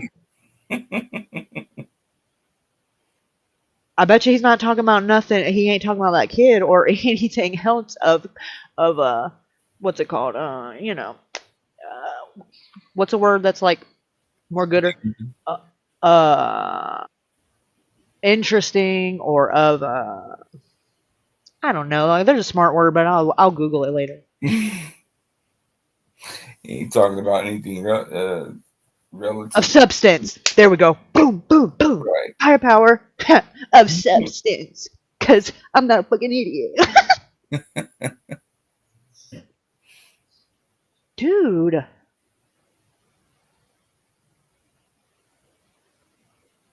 I can't keep jumping on these cases when these ones ain't got no end. That's not how I roll, Hotspot. I can't. I can't leave these peeps hanging. We still got to circle back to Alex and Daniel. And I don't know if y'all remember how we left off, but those are still like not even close to even having any kind of a serious. Daniel one's gonna be a fucking. Yeah, I mean the evidence is there, but the struggle is going to be getting anybody of with a badge to do anything about it. Anybody left that knows anything about the case. Well, there's that too. You know what I mean? Because one day like, or did one get promoted? Oh, well, I think the one got promoted, demoted, and retired, and Yeah, the whole department is just right. cleaned out. But it doesn't seem like the new one is any more interested in the than the old one. That's why Daniel's like, or Dad, David is like, I'm just going to go to Congress and rewrite the way y'all do this, Right. which is smart. This is Yeah. not what I would have thought to do. I'd be like, I think outside this bitch, I'm gonna fucking blow it up. Uh, But I hey, have, it's a good thing he's in charge and not me. uh, you find out some information and come back. And if you see You Bio, go tell him he's stupid. and to shut the fuck up. Special need. Now this is, I mean, so the Sebastian Rogers kid is a special needs kid, right? And then Autistic, now we got yes. another special needs kid. I mean, is this going to be a thing? You know what I mean? It appears to have already be a thing Oh shit! because it's not the first, second, third, fourth headline. Like it's honestly becoming a pretty regular part of these cases with kids. You think it's intentional targeting? It's hard to say.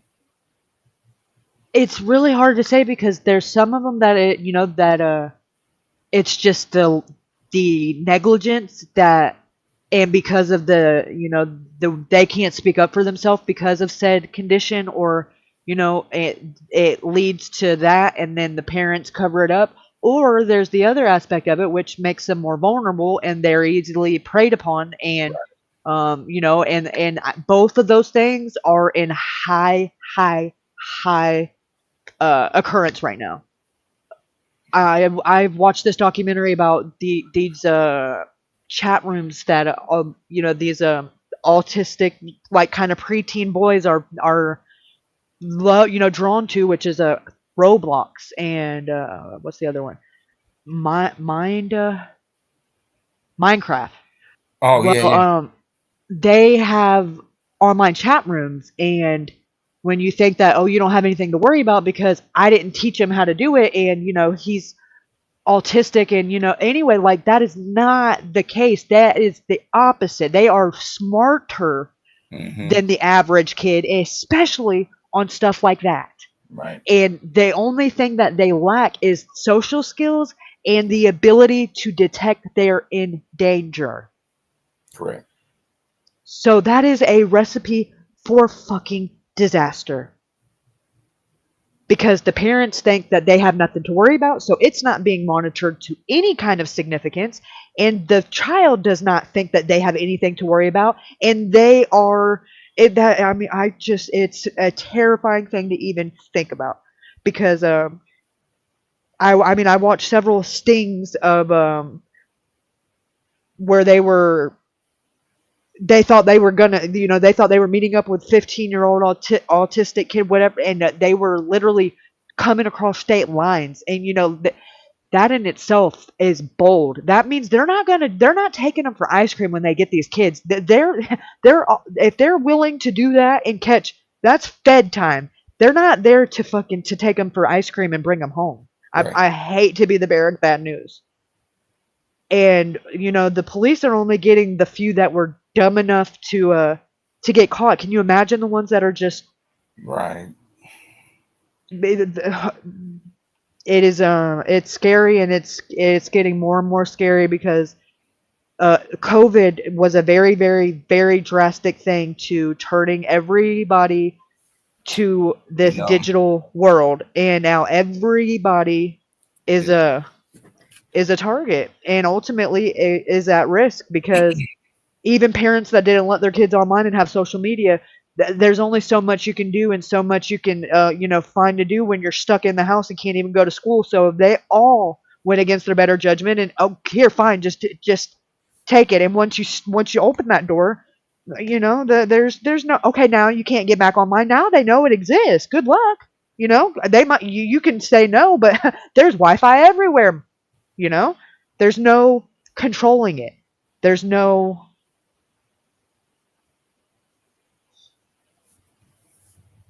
That's yeah.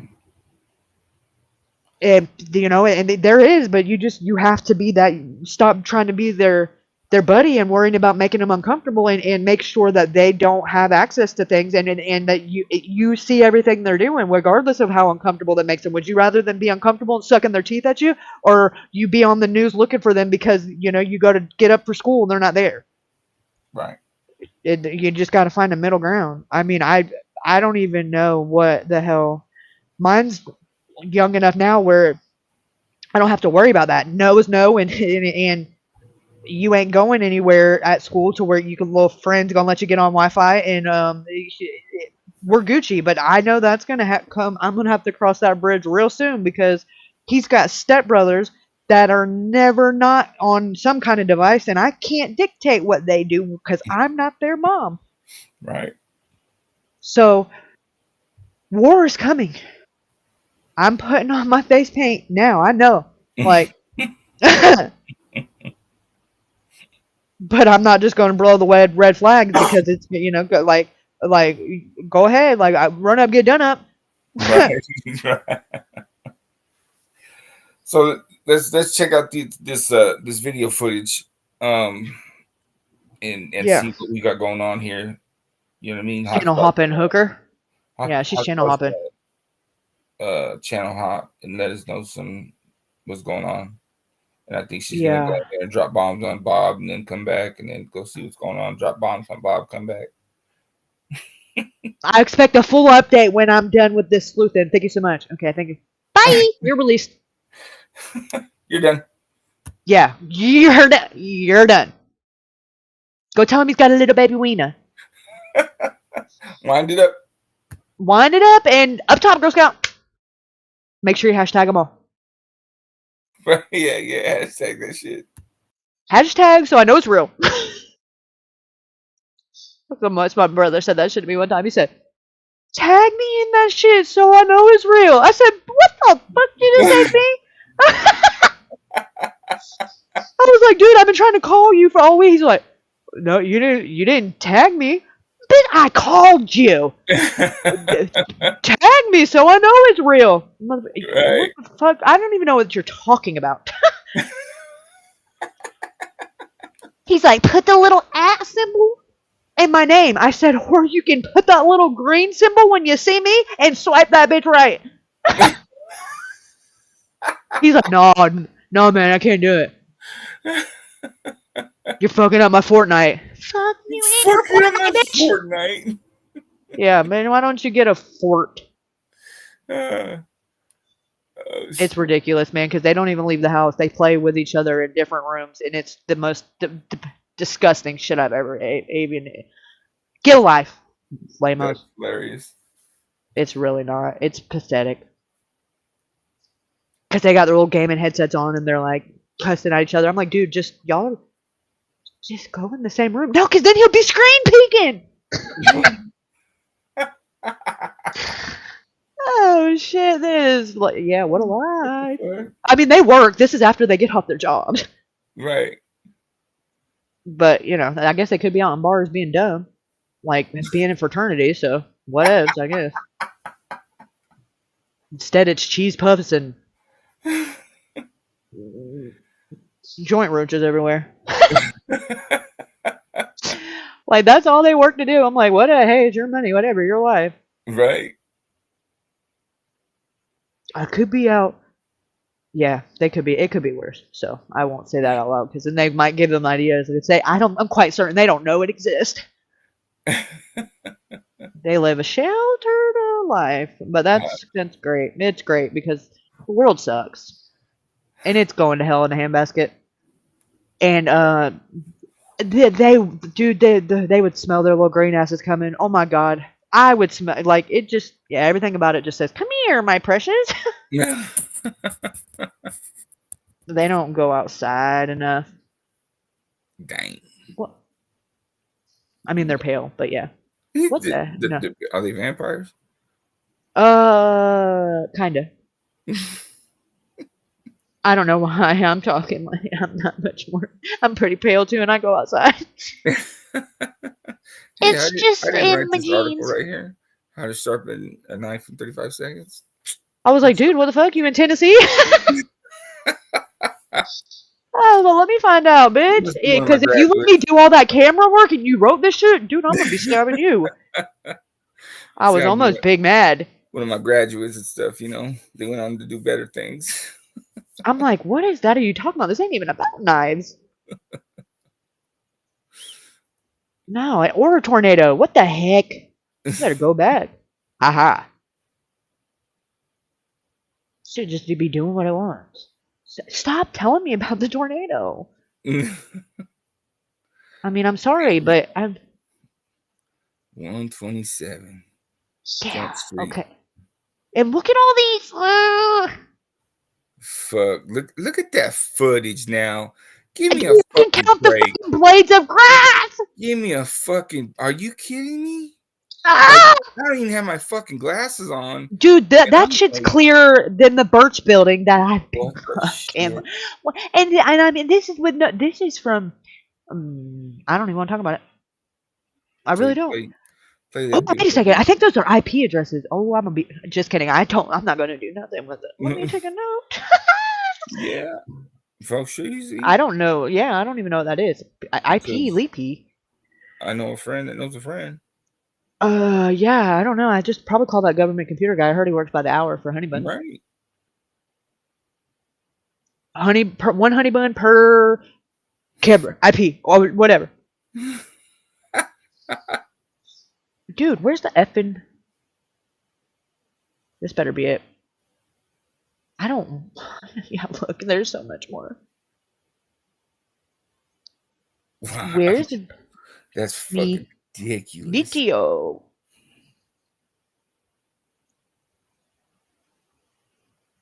Oh yeah, that's already somebody that they caught on their camera. You know, when they actually reviewed the fucking footage. Imagine that. This is just an advertisement. Replay. Let's see. Well, that didn't do what I want. Ew. Fucking advertise me.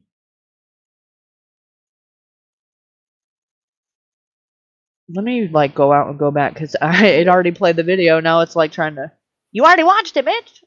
I want to watch it again, asshole. They're trying to hide it from you.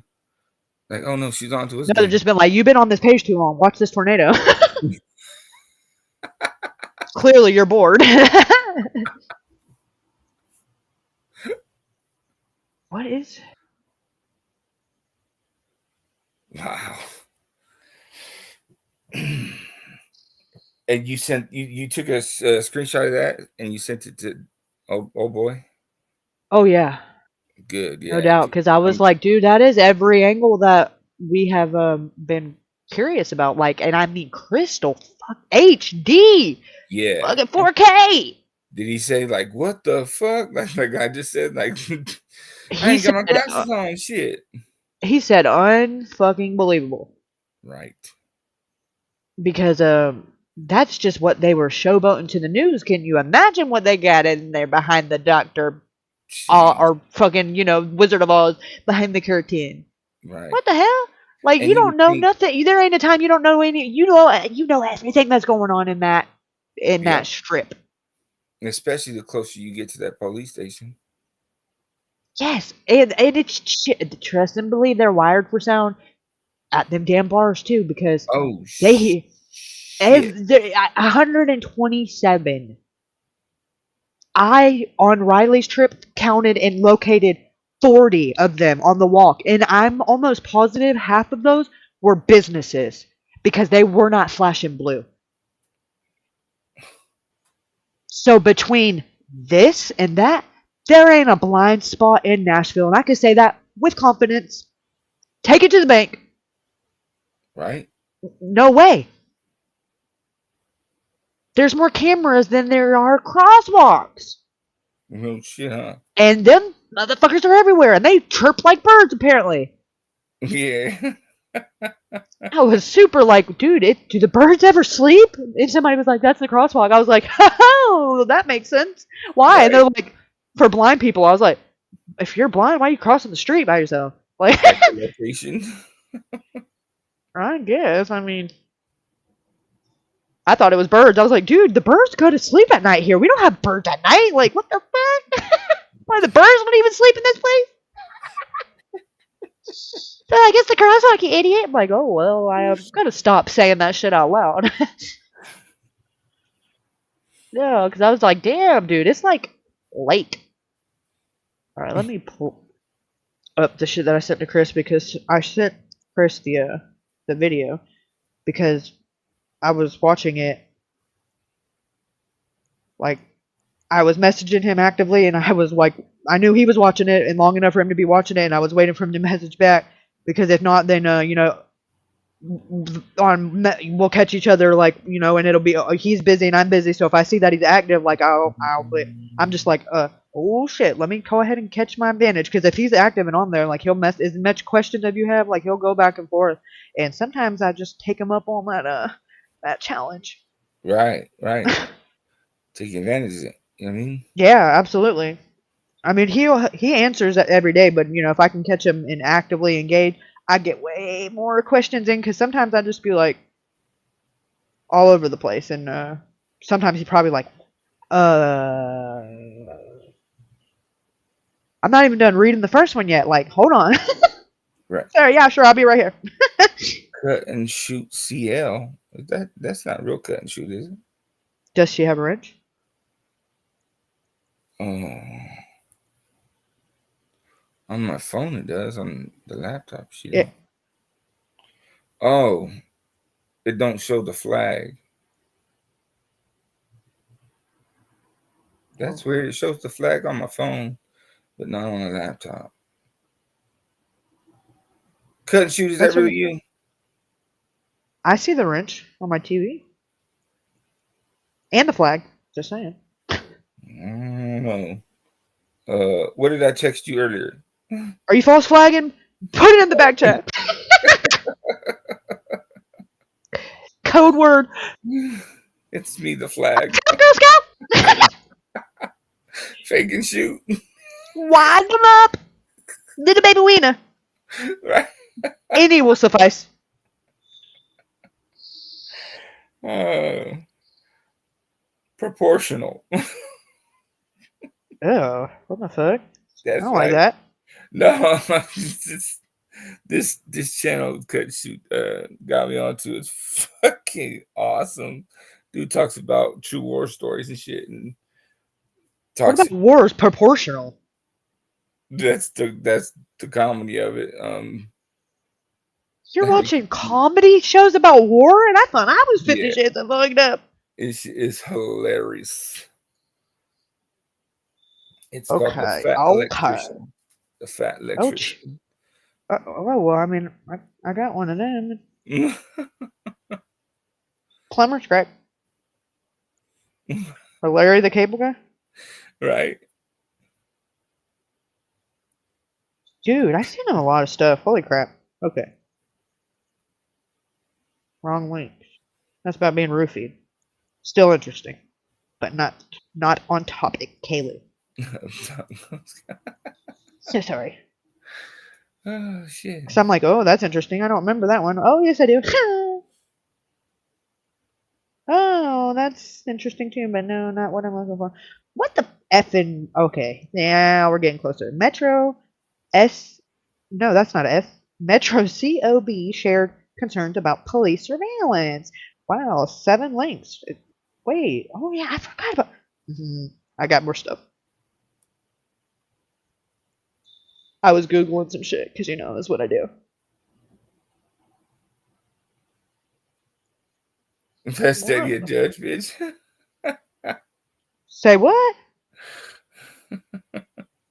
What does that mean? Past that he is a Investigative judge? judge, bitch, is all I know. The Persian Gulf War. I'm just going to nod and grin. Hmm. Whatever you say. Okay. Oh, can I click these things? No, huh? I'm not trying to click them. Oh, what is it? Okay. Oh, duh. I airdropped it. That was so fast. Sometimes it just amazes me the stuff I can do when I push buttons. Calm down. Don't get excited. Just kidding. Talking to myself. Okay. If this motherfucker takes me down there to that dog one more time, I'm gonna say something that's gonna really offend these dog lovers. No, not right. Uh, if you're talking about what we're about to watch, B, no, we're gonna watch how there's 127 cameras. There is no fucking blind spots, and the camera footage is, it's cleaner than my pool. Yes, And listen, and that was like that's just what is owned by Metro Nashville. I right, forgot about this part, and the plot is about to thicken. Because this is a whole different set of database, and it's pretty bizarre because I don't know why they're opting into this shit, but I mean hundreds of people are doing it. If you want to read this, we can go ahead and read it because there's no yeah, I know for sure there's not a video on it, but it was published. I will say this, and I'll let you take over because I can't read. But this was in 2023 of August, so this is not very old, you guys. right. Ready? But listen to the the um the amount of resources that are already in place, and I'll just say it at that. And Ruben's going to tell you the terminology and all the. I'm just going to sit here and be like, that's some fuckery, so y'all know. Right. And So, you just tell me when to scroll. all right, it's a crime All right. fighting tool that allows law enforcement to plug into private surveillance cameras with consent from the owner, but Metro's Community Oversight Board, COB, said they had no idea the Metro Nashville Police Department has been using it for nearly a year. Wow. The fuck? Yeah. Cool. With your So consent, they're but hacking you into know, people's personal ones, but they won't look at the ones they got right. that we Um, pay for. scroll up the technical, yeah, other way, yeah, Oh, down, you want me to go down? yeah, Okay. go down. The technology called Fusus, Fusus, Fusses? Because I would be fussing. I don't Fusus, know.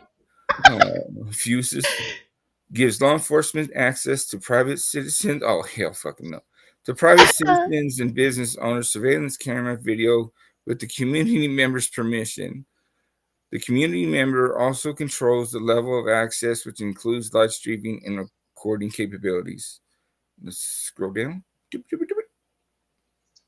This already sounds like some fucked up shit. Metro Oh, Police have more than 740 registered cameras. what? Many residents have informed police that they have surveillance cameras and they can contact them in case of a crime, and more than 200 integrated cameras which certain officers can access to varying degrees according to Nashville's Fusus website.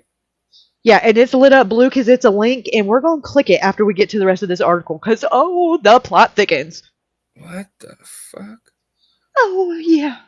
Fusus CEO Chris Lindieu, I'm just gonna think that's like a French fucking last name or some shit, told News 2 in March that the technology has not only helped police solve homicides and hit and runs, even stopping an active shooter in one case, but it's also improved trust between law enforcement and the community. It's not through fuses, fuss, whatever, that we as a community members can share and based on control that we set our own video that might help solve crime. Lyndon New said it's allowing community members to shape the circumstances which sharing is granted. I don't get that. What the fuck? Like, how's How is anybody That's how shaking they're me? convincing themselves they feel better because this was already in place and being used a year before you were aware. So Right. what do you got control of, you stupid, simple-minded little fuck? Yeah. I mean, Like you think just because they tell you now we're not doing it without your permission, they had already started out that way. right.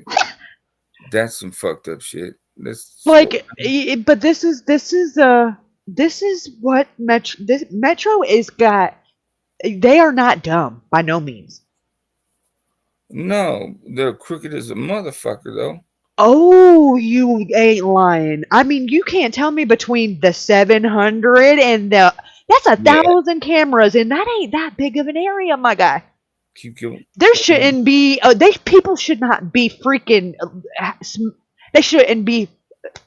Not to say, but what Butter said was right. They shouldn't fart without them knowing. Bye, bitch. Sorry. According to Jill Fetchard, executive director of the COB, Metro Police spent $175,000 on 58 Fusus devices last September. The department did not have to ask Metro Council for permission before spending the money on the technology, Fitcher said. Is this some Um, motherfucking bullshit? Like, we need your permission, but we don't need your permission. yeah, like we don't. Yeah, we just doing it, and we gonna tell you about it later, and get on Right. board. Or we didn't have to tell you. We could have just kept doing it. I like Like this what the part fuck? already. COB members only recently learned about the technology, which they called alarming. No shit, right? Right. Uh, n- no one had no one had a decision about it. No one in the community knew about it. Fletcher said News 2 previously reported Metro Police was using the technology in the past March and the past May. Barry Lipton, an investigative researcher with the Electronic Frontier Foundation, told News 2 many departments have avoided having to ask the city council for approval to implement these fuses and have not been open to about the technology to the public. What the fuck? Hold up. Oh yeah, you want to read it again? It hits different the second time. So they've been using this motherfucker for what, 2 years? Yeah, oh yeah. They And didn't didn't need have to no ask consent, any. permission, or didn't even need a Didn't have to vote. ask no oversight committee. I mean, They got the money, spent it, installed it, implemented, used it, and nobody had a clue. wow. Barry Lipton, an investigative researcher with the Electronic Frontier Foundation, told News 2 many departments have avoided having to ask their city council for approval to implement Fusus and have not been open about the technology to the public. Like, that should be illegal as shit, Let us do some shit like that. right? Oh, but also you have total control. You're helping solve crime. It's a community effort. What the fuck? To me, that's a red. Yeah, right. To me, that's a red flag. Limpton said. I think there are real concerns with not even having the conversation up front and letting people know that it's being used, particularly for people who are not all involved in crime. I think that's one of the threats to liberty that we are facing with this overreaching surveillance. No shit. Not everybody's a fucking criminal, and why are you making the people be the burden of the police? Like, do your fucking jobs, man. And what are you doing when you catch the criminals on camera? Besides watching them, apparently, and Right. what the actual fuck is going on here? Like, I don't make it make sense. I can tell you why right now why it makes sense. So, like in the UK, if Easy 90 was here, I would like to ask him this because I think he stays in the UK. But Yeah, I think he's in England. Yeah. You know, in UK they got the CT cameras fucking like everywhere, right? You know, so China, but I don't think we'll, yeah, probably get more answers out of the UK than China. right. Yeah. So, but this right here saves money for them not to have to put up CCT cameras and shit like that, because they could just say, "Oh, you got a camera? Guess what? We're gonna tap into your shit and use your shit." Oh, but they got the money. They got both because they've already got theirs all up and through in the fun. Those have already been paid for, and they live stream with crystal clear footage. Right. Due to the lack of conversation surrounding the technology, Limpton said there are many questions about how the video is stored and how often it's viewed and shared, raising concerns over data privacy and security. That is very sensitive. That is very sensitive information that is just sort of sitting in a server somewhere. Mm-hmm. And if a bad actor gets access to it, that leaves a lot of people vulnerable. And I think that is something that needs to be considered when this type of surveillance is being used in such a scale. Limpton said that is a very good fucking observation. And How do you protect yeah, yourself if you have no idea right. you're being exposed? And how much more vulnerable can you get in your home? But it's if it's sitting in a server somewhere, no, you know, people don't know where the Yeah, fuck like this is. Not they the didn't say cloud, it's right? sitting somewhere safe in a No, server somewhere. right? Like uh, that's the whole point. We don't know. We don't know because Right. it like we don't even had no idea it exists. Like how, exactly like they said. Is it just something being like how could you even go about uh what's it like putting regulations on something like that? Right. Whenever Right. the person when the ones that are doing it are just if they you would think that you would have to have that's a goes in front of a board before those kind of decisions and before funding is given. Not only It's a that, little but I ass mean, backwards. you have a fucking a public meeting about that shit and says, "Hey, look, we got this fucking capability that we can do this." You know what I mean? With your guys' permission, of course. You know, parent permission slips, because what in tarnation? You know what I mean? But Democracy, hello, have you ever heard of it? yeah, you know, you better start Like pulling what are ID. we doing in them fucking booths? Yeah, get your IDs out and some parent permission slips. Damn it. And what are we spending money on? Because if I don't get a vote, then I don't think I should have to fucking pay for it. Right? If we That don't know that's what how the fuck we're getting, anarchy gets started. Like my ears start getting hot. Like I want to go fucking get a pitchfork and fucking cuss somebody out. let's go down. Like, but I'm glad I live in Grady Judd and DeSantis where we ain't lost our minds down here. No shit. Like, Great what the Judge. hell, Tennessee? Great Oh, it Judge. gets worse. Here we go. Okay. All right. Right there. Yeah, here we go. Due to the lack of conversation and technology, Limpton said there are many questions. Oh, Yeah, we I read read this. Hold that. on. So, News Channel 2. Yep. News Channel 2 reached out to Metro Police for comment. They had not heard back by the time this article was published. Now that I can that is the first thing that didn't shock me in this whole article. But now you remember that link? It was lit up blue.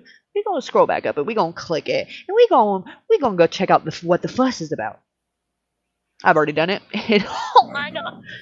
Okay, Fusus website.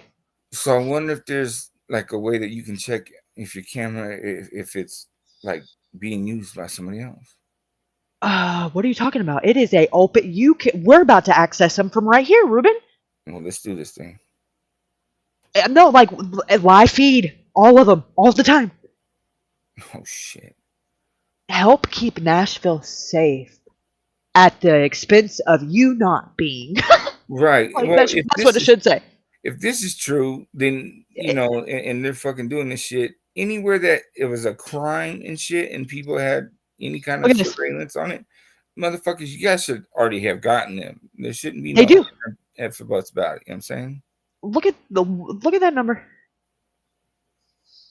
What number? Right. You can. All right. Hold on. Let me. First of all, I gotta share the right screen. Look at that number. Oh, snaps. And look at that. That's a little familiar. So you see that? That's that Nashville seal. That's colleagues. that. Well, here we go. Here we go. Help keep Nashville safe. How many registered?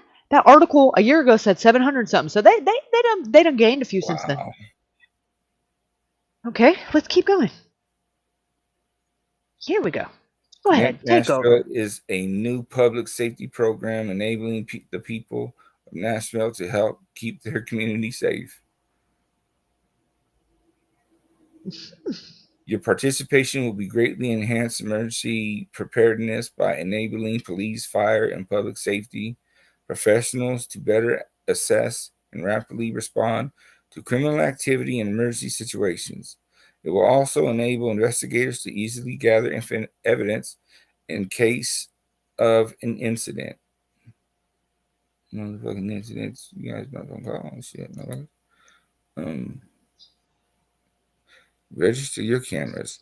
Let's work together to fight crime. Register your security cameras with Connect Nashville today to help identify area cameras in case of an incident. An investigator from the Metropolitan Nashville Police Department will contact you via email if they need your assistance solving a crime near you.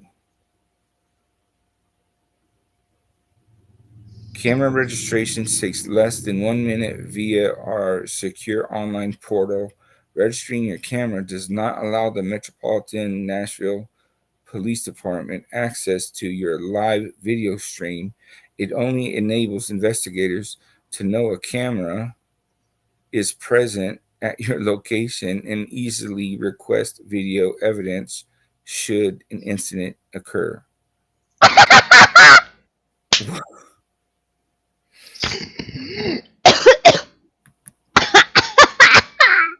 Like, do they honestly think people are just really that stupid? Apparently, 1,200 people are. Guess that was a rhetorical question. Oh So god. they're already telling you, like, yeah, man, register up to this shit so we can look at your shit.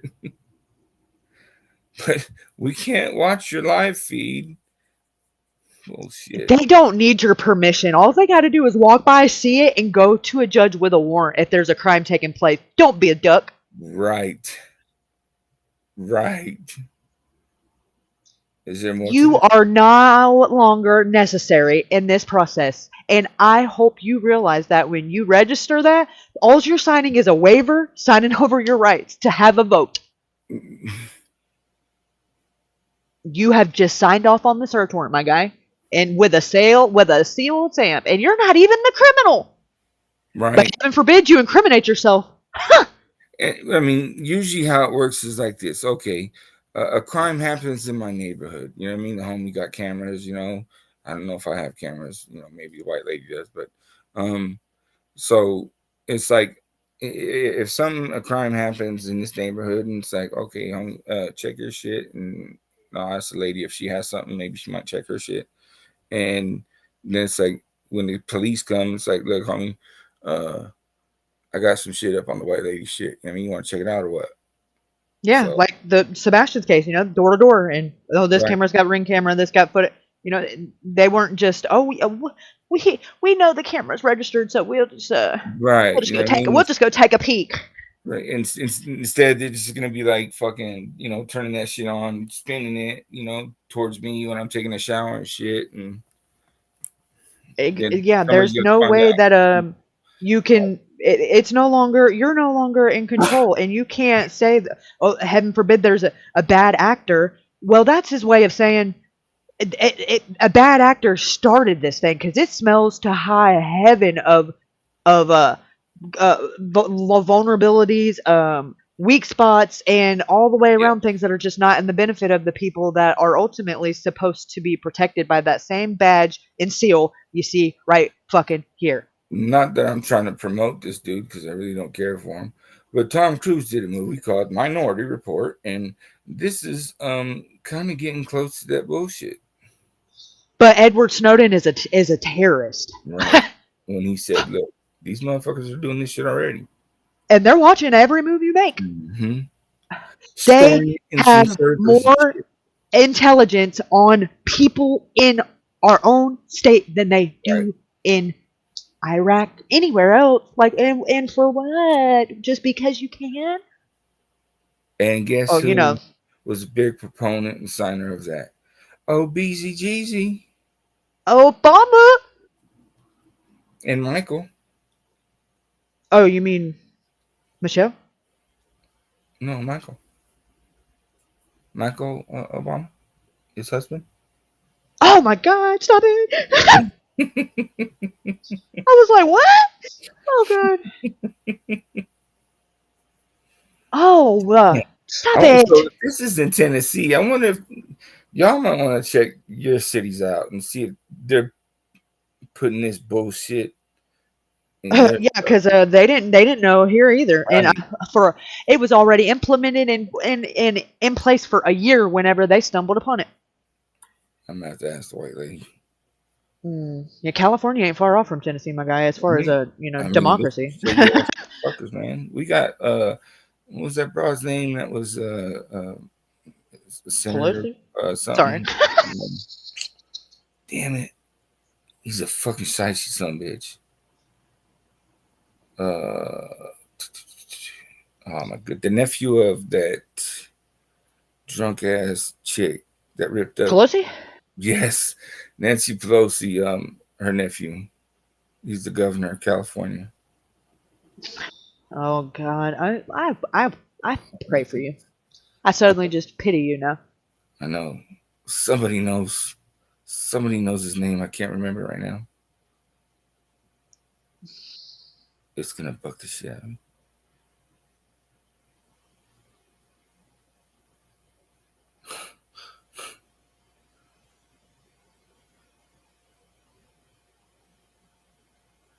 Okay. Obviously, I don't have a registering camera, but I want to know the process. I already done did this, so I'm just playing the part.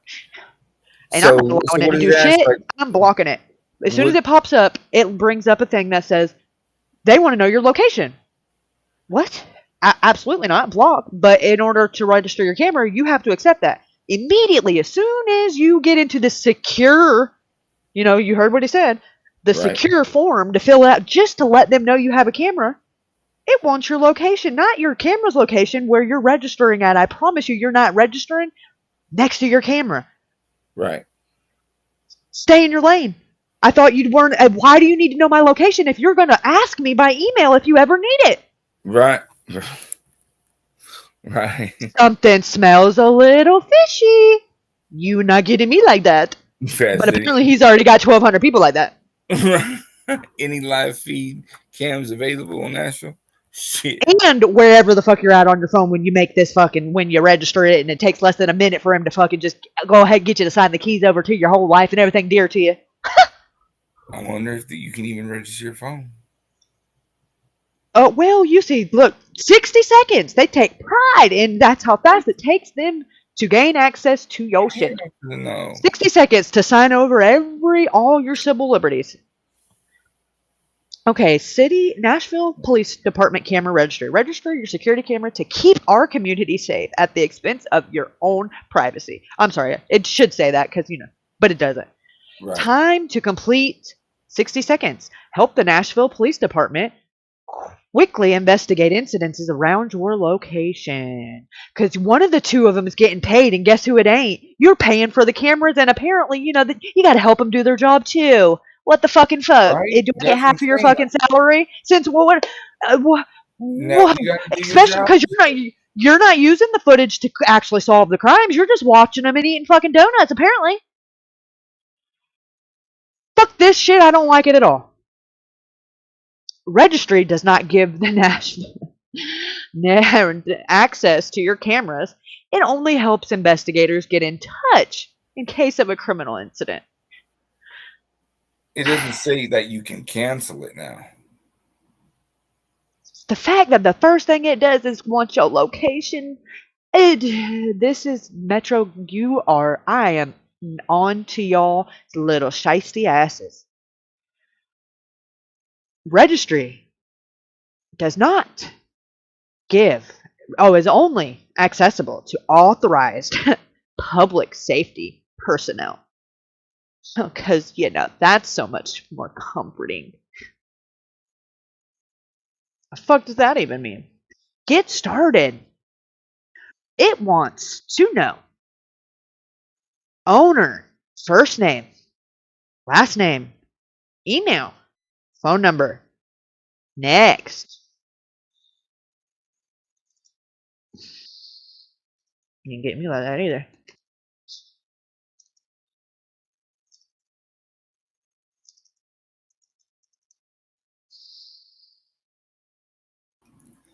I talked to a white lady. White lady said she mad. Why she mad? Because we have family in Tennessee. Oh, yeah, you should be mad. Do they live in Nashville? Yeah. Oh, whoa. Oh, yeah. Probably, yeah. Be big mad. Surprisingly, pretty close to the the bar places and shit too. I was pretty shocked about that. Oh, yeah, they watching them. I would be careful when next time you go over there. I would probably go to McDonald's or something. But no, you know what? I would just go to Memphis. Go to Memphis. Right. I've never been out there. Only my mommy. She's location address. Enter location. Understand.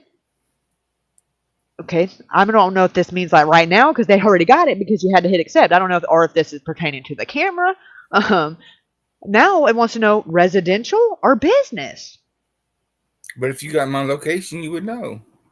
Number of internal cameras. Now, why make sense? Internal, that would mean inside the house, right? Correct. Right. Yeah. How what? How would you know? Muffin Newsom. Oh my God, I'm not saving grace right now. That shit was fucking in the head right now, for real. External. Yeah. So they want the ones on the inside and the outside? Up to 64. And it's a plus sign, so you can go higher. And it's required.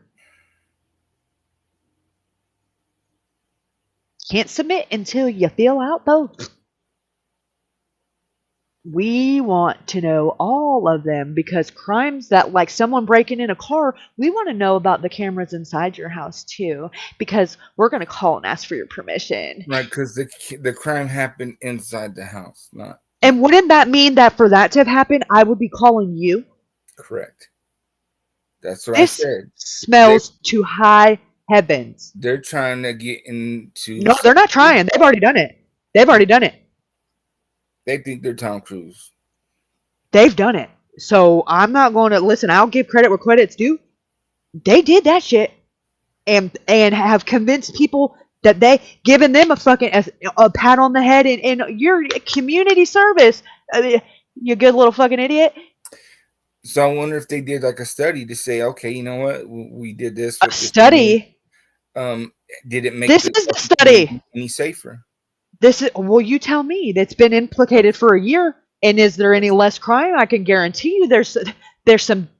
I'm pretty sure it's safe to say no.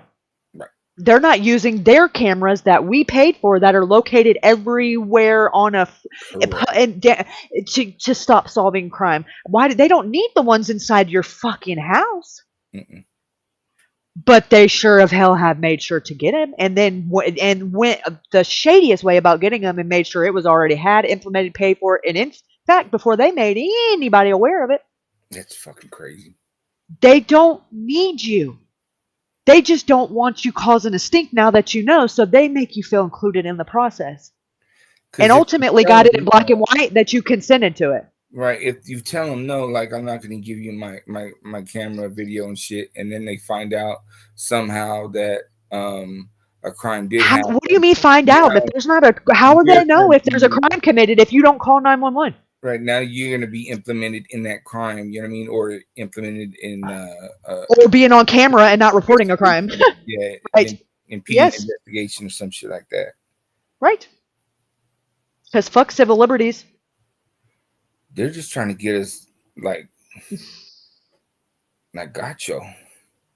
Oh, they already did, and they have pulled like the okey doke to where people are not even aware of it, and they're like opting in. I mean, hello, there's fucking 1,200 people that have willingly signed up for this shit.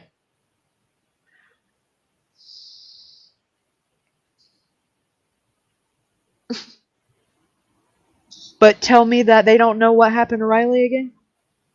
Mm-hmm. I'll wait. Like, make that make sense.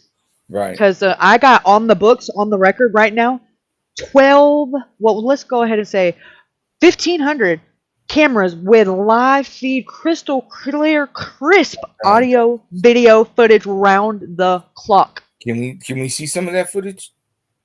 Oh, can we? Metro can. Oh, snaps. But I got this got me curious because I was like, hold up, what up? I don't like the way this sounds. And I don't even live here. So I went deeper. So here goes a rabbit hole number dos. And don't ask me how I got here because I don't know. I just be Googling shit and my brain be working and just I don't know. I couldn't explain it if I tried. But I Googled some shit and the next article was like it's right all there, but if you don't know to go, who the fuck would ever think to ask that this I would never Google this if I had not came across this. I would never in a million years imagine that would even be something like it. Well, God, just let me scroll, go back up here. And next time I'm just going to get all these at one time because, gosh, dang it, me and Chris shared a lot of messages and this is a lot of scrolling. But I want to do it in the order that I sent it to him because that's the way that I found it, right. and it's more gooder that way. Because if not, y'all going to be like, what the fuck is this bitch on? Mountain Dew? Because I was like, I wasn't even looking for the shit when I found it, and that's usually when I do my most more gooder work. Yeah. I started out doing this the dinosaur way, just on Google Maps. Oh, look, there's a camera and writing them down. And then one thing led to two things, and now we're about to go to three. Right. All right, now we are at... Ooh. Okay, local. Police say targeting crime rings are targeting downtown Nashville. You don't say. Is that code for Metro PD?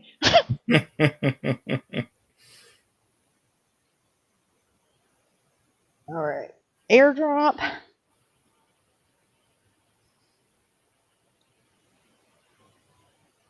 Okay. Share. I gotta close some tabs because this is getting a clusterfuck up here. I'll close that one. All right. Little smart cars. What the hell? Okay. Damn, that's a lot of... See, it's meant to be distracting, and I am that person. Like, ooh, shiny. Like, what is all this moving shit? Where are we? Okay. Where are we at? I don't know. Still not the top. Police say organized crime. Organized crime rings are targeting downtown Nashville.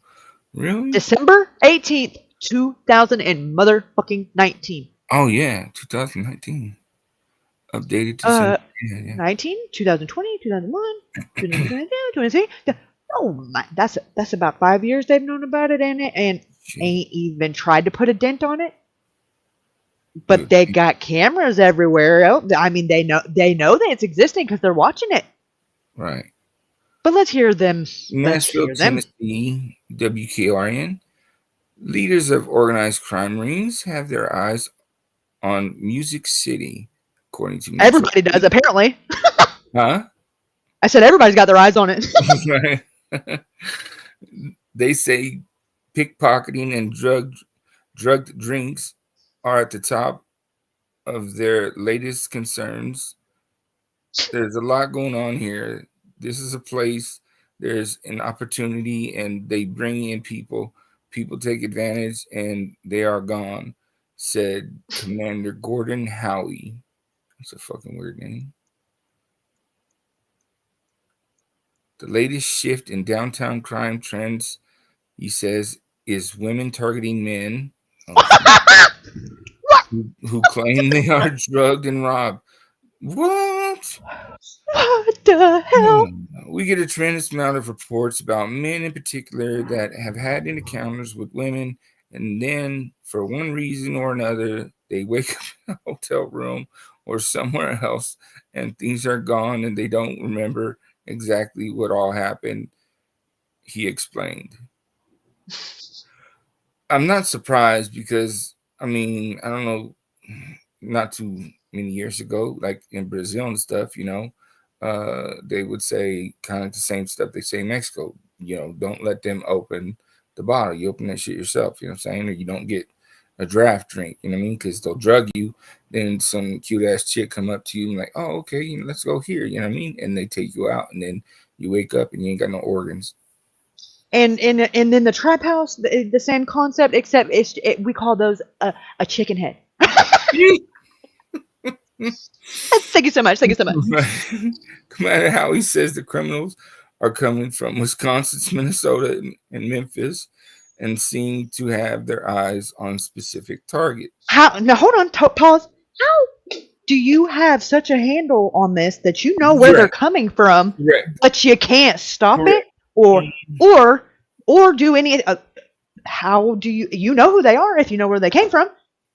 Hello. I mean, why don't you? Well, you should probably like maybe sit in the bars when they get there and stop them beforehand. What the fuck is this? I can't. You can't make this shit up. Oh my. Yeah, we're gonna keep going because it gets worse. Yeah. Oh god. There's a couple of different groups. They do prey on men. They look for a certain type of man, and everybody listen up. It appears somebody from out of town that has a hotel room. Someone that may be seeking a Lyft or Uber ride share. They typically will have some jewelry or what appears to be means, and some we do have a number of those reports. He stated, "What? What? Wow! I think you just described everybody that's been roofied in those bars." I mean, so they know, but they're still not even doing the bare minimum in making these fucking kids aware when they get there so they can protect themselves. They're not going to protect them, but they're not even going to give them the opportunity to let them protect themselves.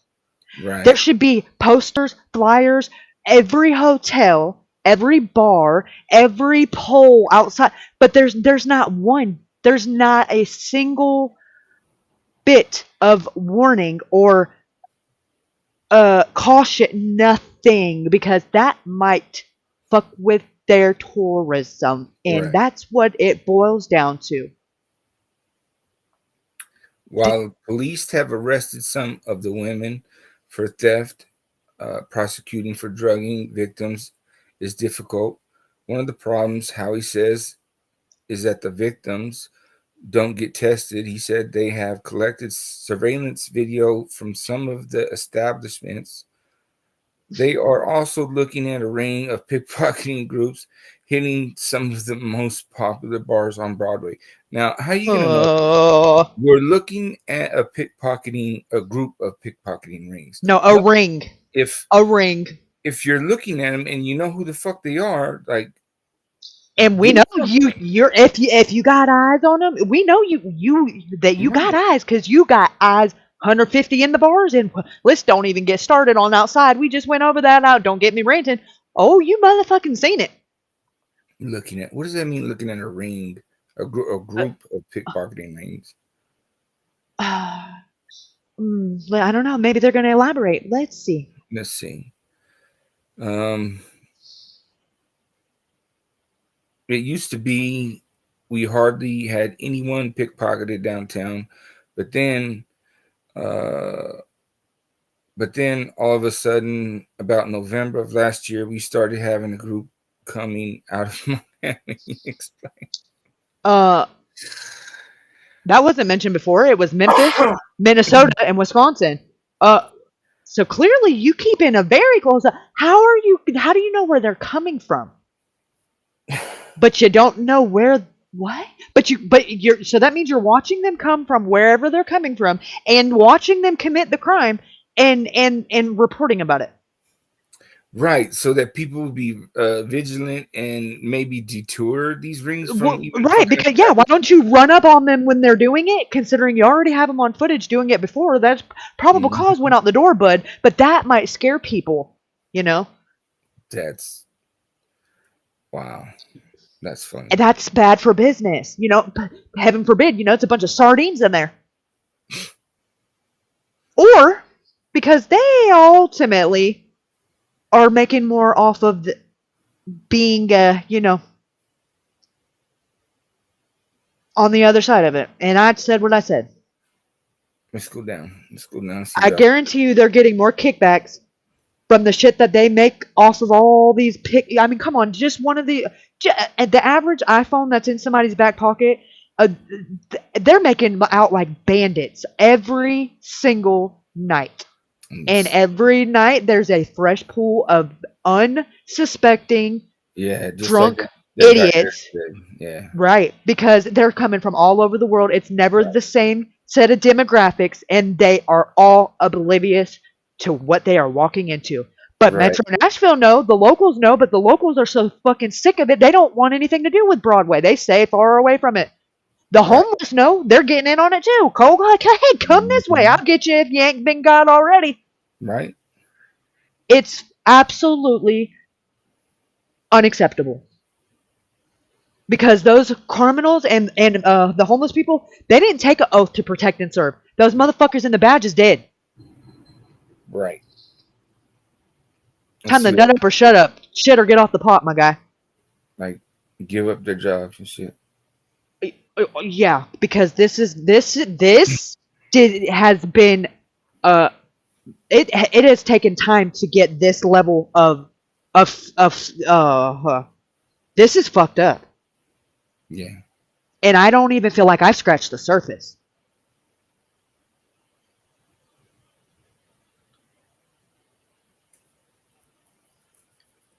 How he says their schemes can be elaborate.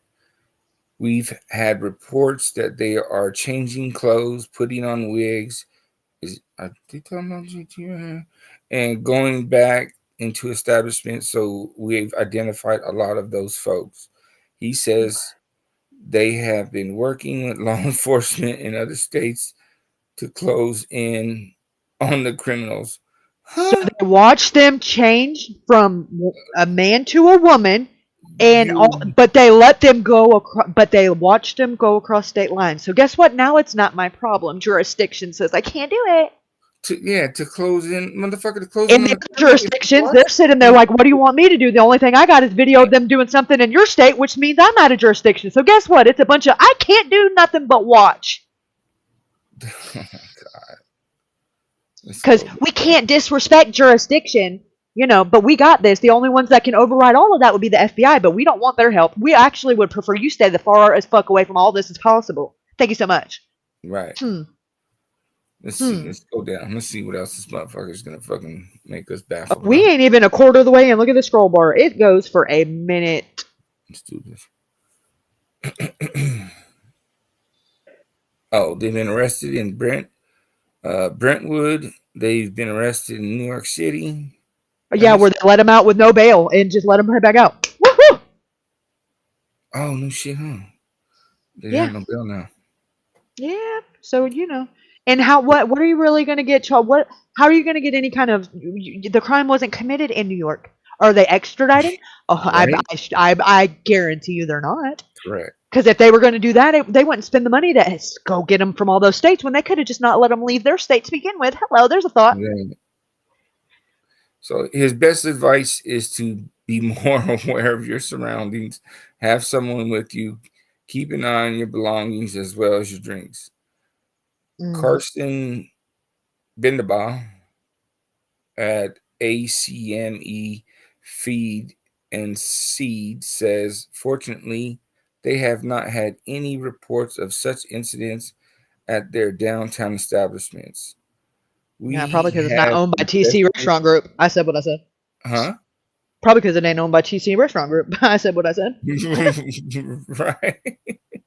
Sorry, that one slipped. We have invested heavily in our security team over the past several years and have been proactive in keeping Acme's a safe,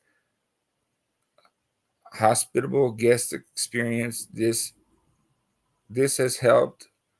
What the fuck? Where am I at? This has helped Acme build a reputation for being a bad target for such activities. We also train our bar and service staff to not overserve guests. Again, stressing hospitality and safety over sales at all cost. Well, Bendaboss explained. thank fuck there's hope after all. Like I one mean, person. wow, like yeah, but I mean, there is an establishment that you can go and be safe, and your dollar not be the ultimate, deciding factor on how you're going to be treated, and that is very. It doesn't give me much, but that gives me a little. Okay, I'm not just gonna completely just say burn Nashville to the ground, but oh No, it's my not. There fucking we go god. here. Sexual Assault Center has implemented a safe bar initiative. They are working with establishments to make sure the bar staff knows what to keep an eye out for. Right? How about letting the people that are potential victims know so they can protect themselves? Mm-hmm. Most people have common sense and were raised with enough gumption that if they're aware that there's a element of danger, to be on guard. But when they have no idea, they drink until there's out of until they're belligerent, and they walk right into a shark pool with no floaties. Right. It could be easily fixed with just one sweep. I mean, where they're staying at their hotel, everywhere that they are going to be before. Mhm. Hello, how about I don't give a damn, put them in the bars. Hello. If you know what state they came from, then obviously that you know who the fuck they are. Tour buses, hotel lobbies, hotel rooms, the desk, the bar at the hotel, the shower soaps in the hotels, the poles I mean, the gift shops in Nashville. Let's get fucking creative, my guy.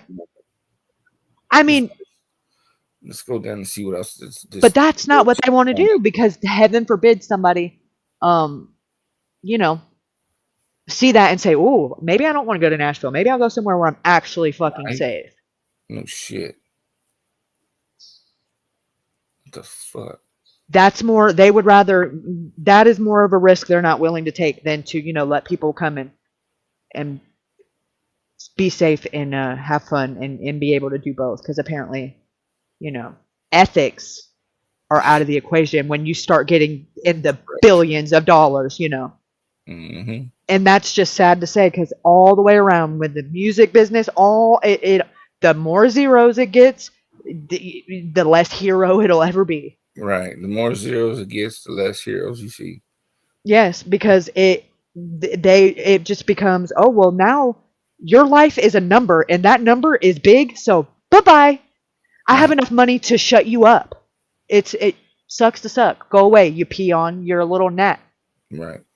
And I have money that'll come at you like a fly swatter, and that is Hollywood, Nashville. It's anywhere where there's that kind of money. The fucking White House. I said what I said. Wall Street. Nancy Pelosi's house. Sorry. Hillary Clinton's emails. What else we got here? What else? Well, let's see. This is Wait a minute. You can scroll up. What was that? Was those Betty's feet? Oh my god. Yeah, I don't want her to tell me. I had to run some ads on it, man. I had to pay for StreamYard or this, to make this happen. Sponsored by Uh,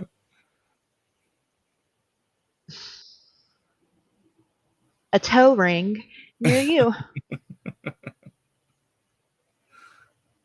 I figured, why they were all getting raked over the combs and signing over their civil liberties, they might as well send a cash app too.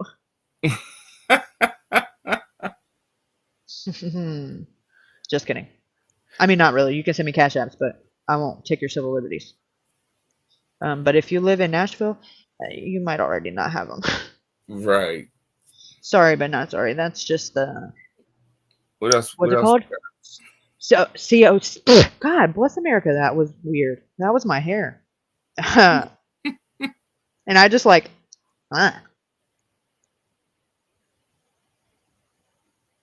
Sorry, try not to throw up.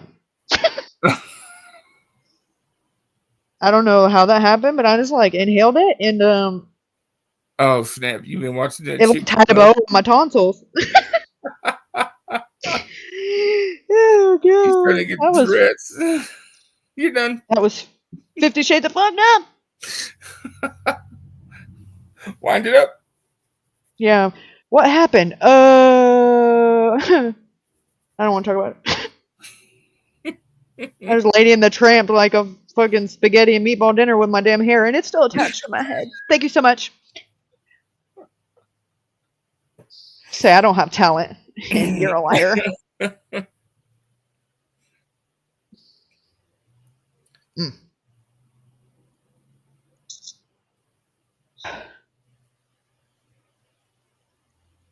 So I almost died.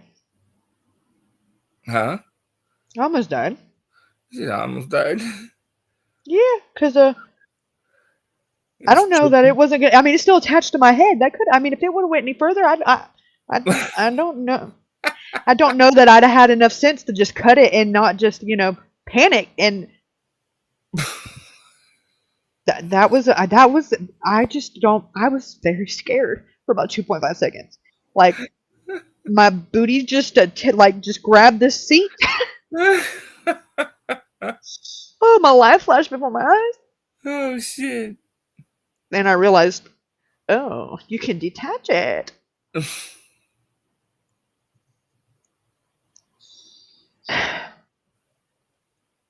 What's the next one? I don't. Well, you see, what had happened was we got cameras. So far, we have cameras that they're fucking tapping into, and now they pretty much admitted that they know where these people are coming from that are doing these pickpocket rings and drugging rings, group rings, whatever the fuck they said. What other bullshit do they have for us? Oh, it's bullshit. Okay, we just did the COB. We did the Home Connect. Now we're going to check out. Oh, guess what we have here? Oh, potty camera footage. They just told us they could solve the crimes with the fucking video cameras and all that bullshit. They know the fucking where it's coming from. They know what they're doing. They're watching them undress and going back in, but they're waiting for them to go across state lines so they can close. So they can't do anything about it, right? Yeah, Wait. If you watched them go in and change, why did you have to wait for them to go across state lines to close in on them? Right, because they were in your jurisdiction when they committed the crime, and maybe they didn't have gas money. Nashville police gave the community oversight board edited body camera footage that questions about. Oh my god! Hold on, I can't. You can't make this shit up. Okay, here we go. Sorry. Transparency. Questions about transparency. Look at the date. July 21, 2022. What the fuck? Oh God. So, and it reads, MNPD body camera footage was edited before being sent over to the Community Oversight Board. Well, You would say what? You mean it didn't have fucking timestamps?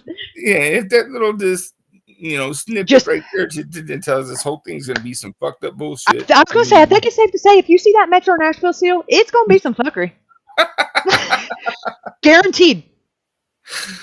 A Metro Nashville Police Department employee tampered with body camera footage before passing it on to the Community Oversight Board. It's the latest tension in the relationship between the police department and the board tasked with overseeing them. It started last year when a resident reached out to the COB to file a complaint about an officer being disrespectful. The oversight board requested documents from the MNPD, including the body cam footage of the interrogation. They wrote a report. Recommending the officer Brandon Chapman be disciplined for his actions. The chief of police responded, accepting some of the recommendations attaching their own internal report and mentioning they plan to also discipline the officer for profanity. And I was like, what are you talking about?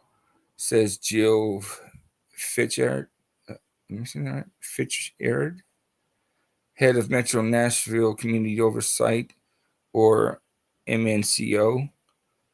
The support department for the COB profanity. Now, I would have caught profanity. Hold on, let me put my glasses on. I don't know why I took them off. Her confusion came from the fact that in the video, she had the officer never sworn. That's how she discovered an MNPD IT employee had edited the swearing out. Wow. And MNPD confirmed that's what happened with WPLN News. Profanity was redacted for all requests, not just for MNCO. An emailed statement from MNPD spokesperson Chris Mumford reads, once a supervisor became aware that this was occurring, the profanity redactions ceased. Fitchard says, I don't know if I'm saying that, Fitchard, something like that, says usually redaction is more obvious. For example, someone's face is pixelated or blurred out. In this case, she says it was done in a way that hid anything was missing. MNPD says it was an isolated incident, but Fitchard isn't so sure.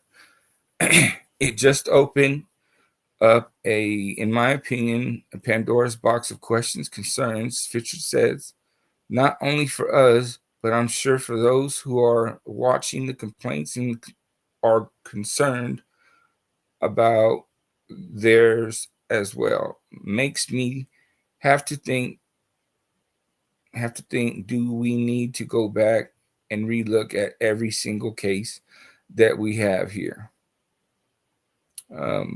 So she asked the police department. Absolutely, with a fine tooth comb, every Yeah, case that you've that ever would be. had.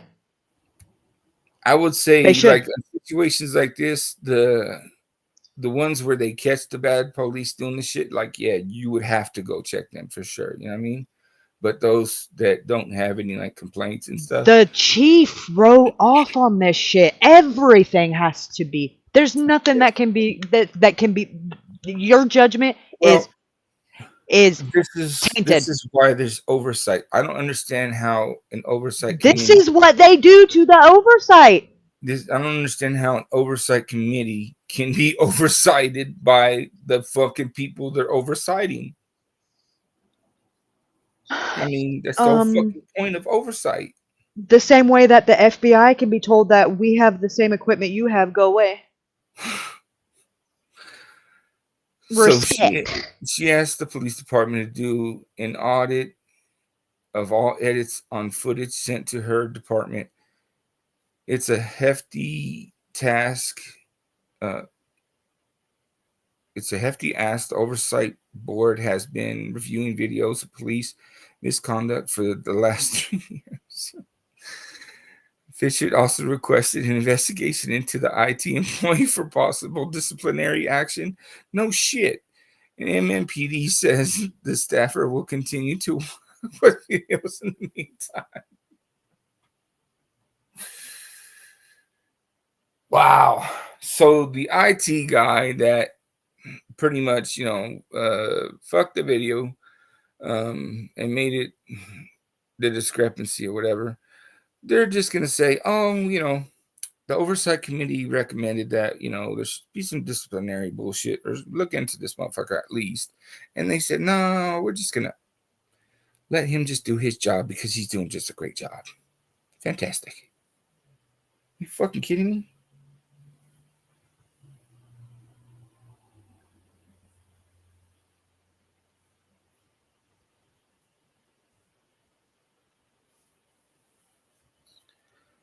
This new? No? This new? More than 300 body camera videos are under review by MNPD for improper editing. Oh my goodness.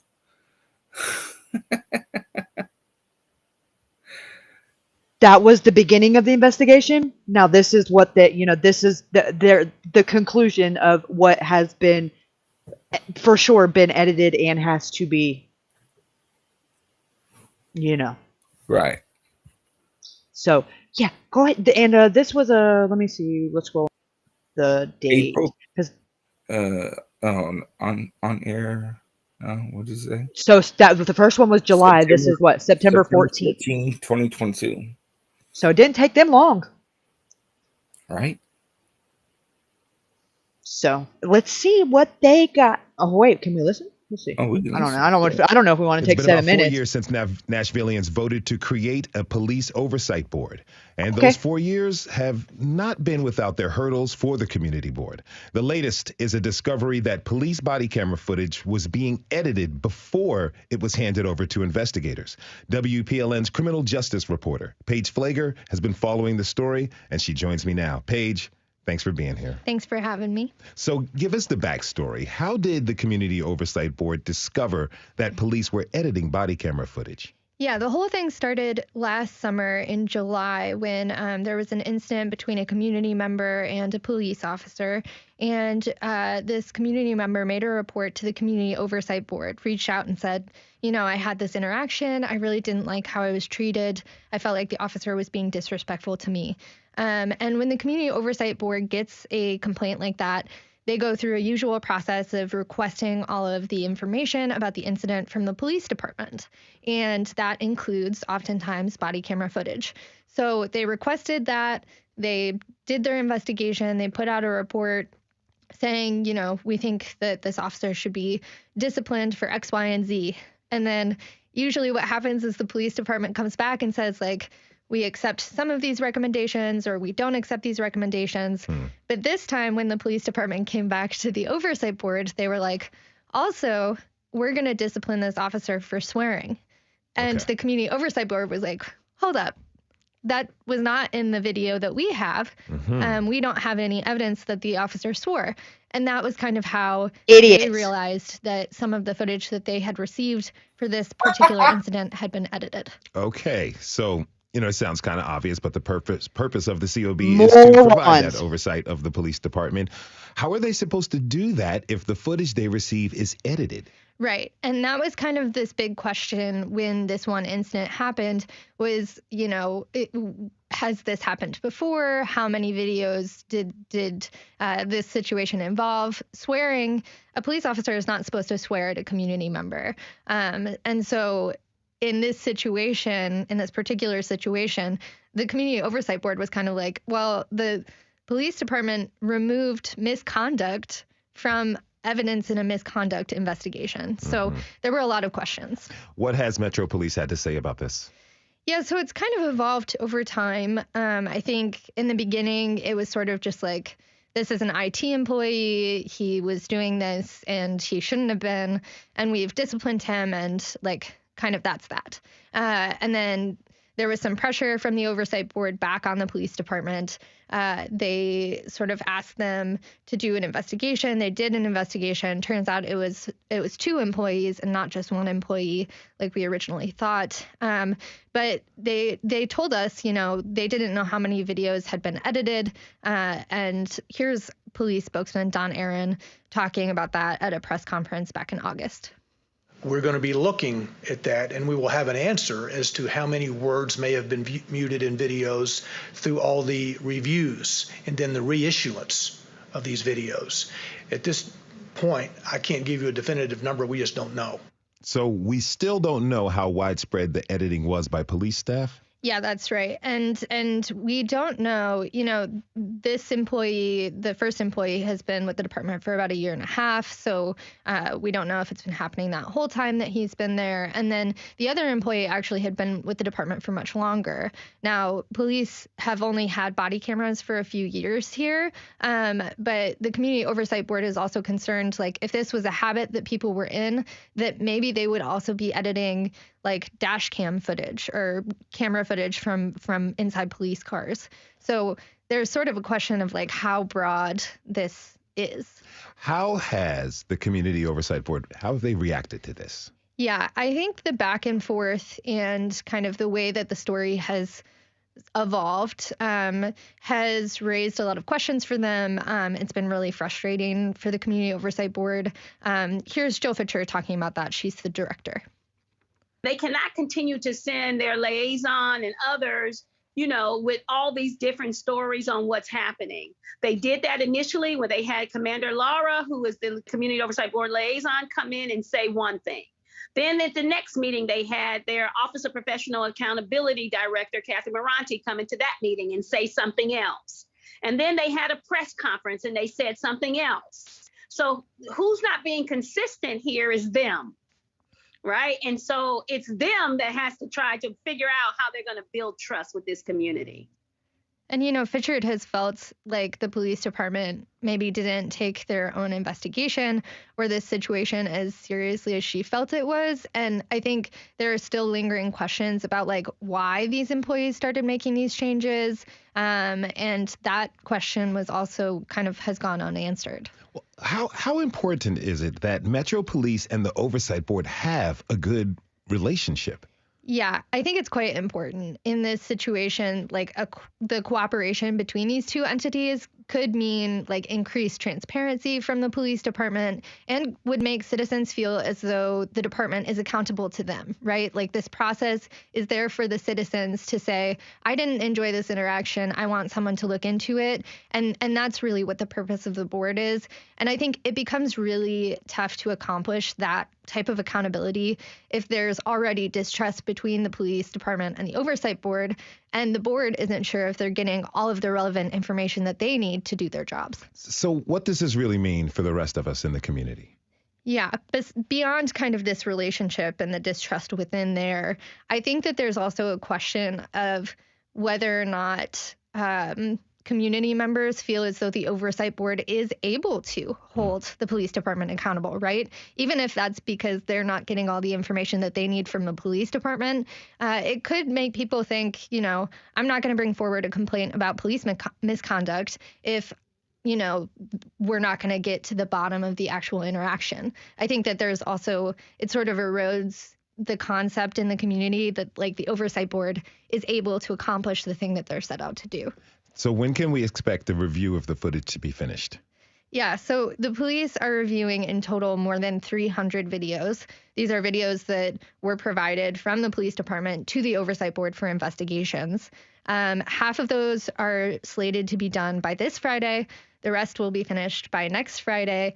And, you know, depending on what the investigation finds, the COB could have to go back and revisit some old complaints that they've already closed. Paige Flager is WPLN's criminal justice reporter. Paige, thanks for being here, and thanks for your reporting. Thanks for having me. Wow.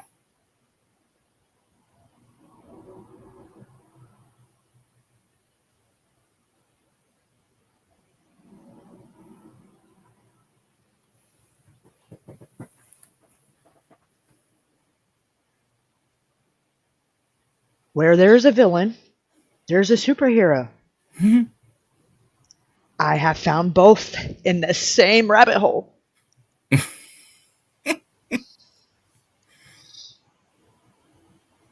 Okay.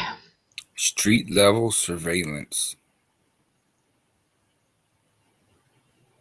This is a one-stop shop for all the fuckery that is taking place that you probably won't even be aware of, but you will after you leave this site. But they also, it gets more gooder. You'll just, this is the best thing I've seen since I've came across Riley's case. I mean, the fact that it exists is we're past that.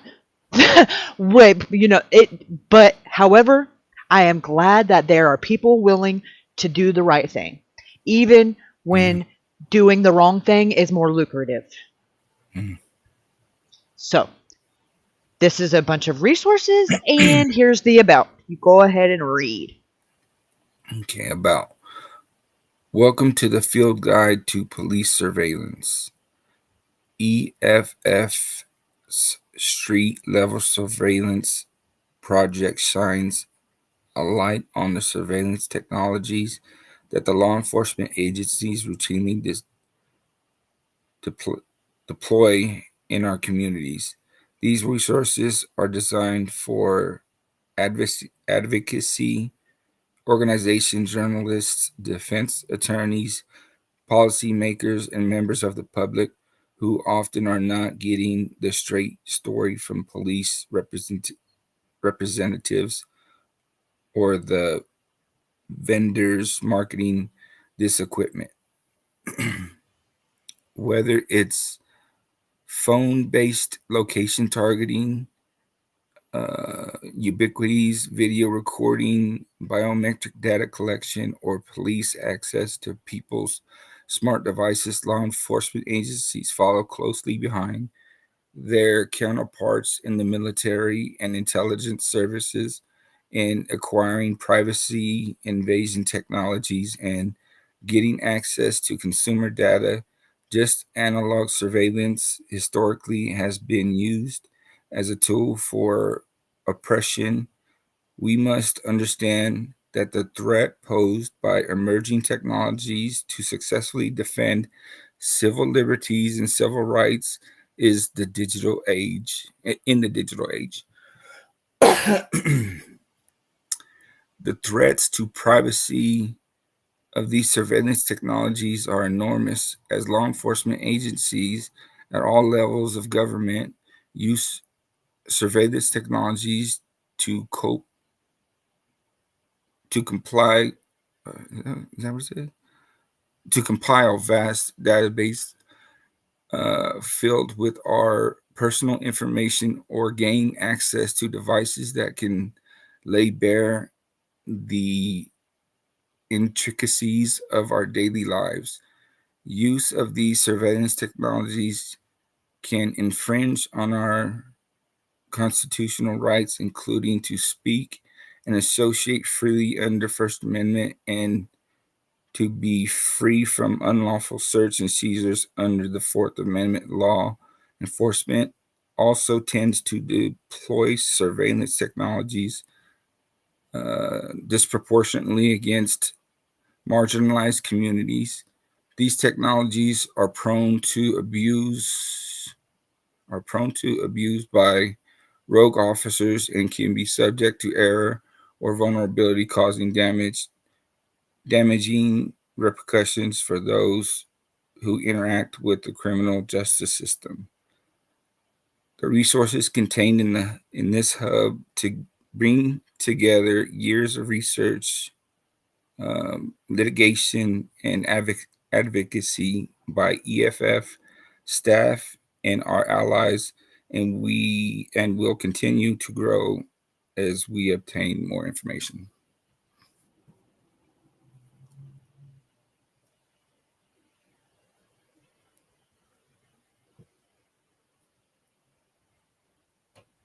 So we're going to just take a look at all of these. Oh, it's some shit. Here we go. You see this? Automated license. Let's Mhm. click it and see what happens. Yeah.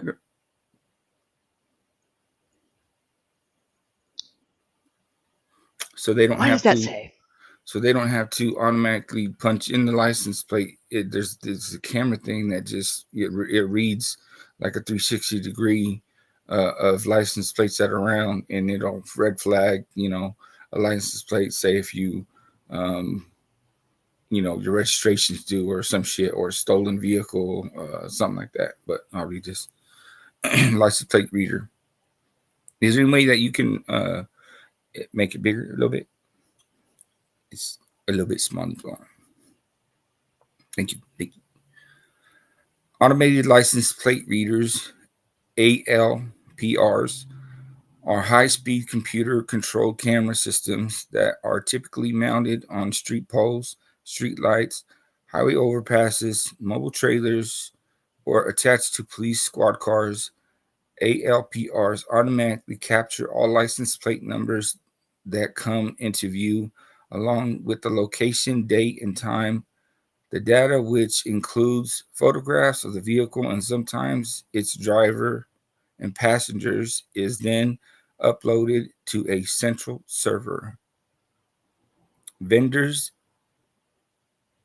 that the information collected can be used by police to find out where a plate has been in the past, to determine whether a vehicle was at the scene of a crime, to identify travel partners, and even discover vehicles that may be associated with each other. Law enforcement agencies can choose to share their information with thousands of other agencies. It don't even say if it was used in a crime. What the fuck? Taken in the, what is that? Aggregate or aggregate. ALPR data can paint an intimate portrait of driver's life and even chill First Amendment protected activity. ALPR technology can be used to target drivers who visit sensitive places such as health centers, immigration clinics, gun shops, union halls, protests, and or centers of religious worship. What? Drivers have no control over whether their vehicle displays a license plate because the government requires all car, truck, and motorcycle drivers to display license plate in public view. So it's particularly disturbing that an automatic license plate reader are used to track and record the movements of millions of ordinary people, even though the overwhelming majority are not connected to a crime. No motherfucking shit. How it works. Automatic license plate readers can be broadly divided into three categories: stationary or fixed ALPR cameras, which here you can see post on what looks like a street light pole. Stationary or fixed automatic license plate readers. Photo by Mike, whatever his name is. Thank you, Mike. These are installed in fixed locations such as traffic lights, a telephone pole, the entrance of a facility, or a freeway exit ramp. These cameras generally capture only vehicles in motion that pass within view. I'm sorry. If multiple stationary ALPR cameras are installed along a single thoroughfare, the data can reveal what direction, what speed a car is traveling. With enough cameras, police can track a vehicle in real time. If the data is stored over time, they can reveal every time a particular plate has passed a given location, allowing the government to infer that the driver likely lives or works close by.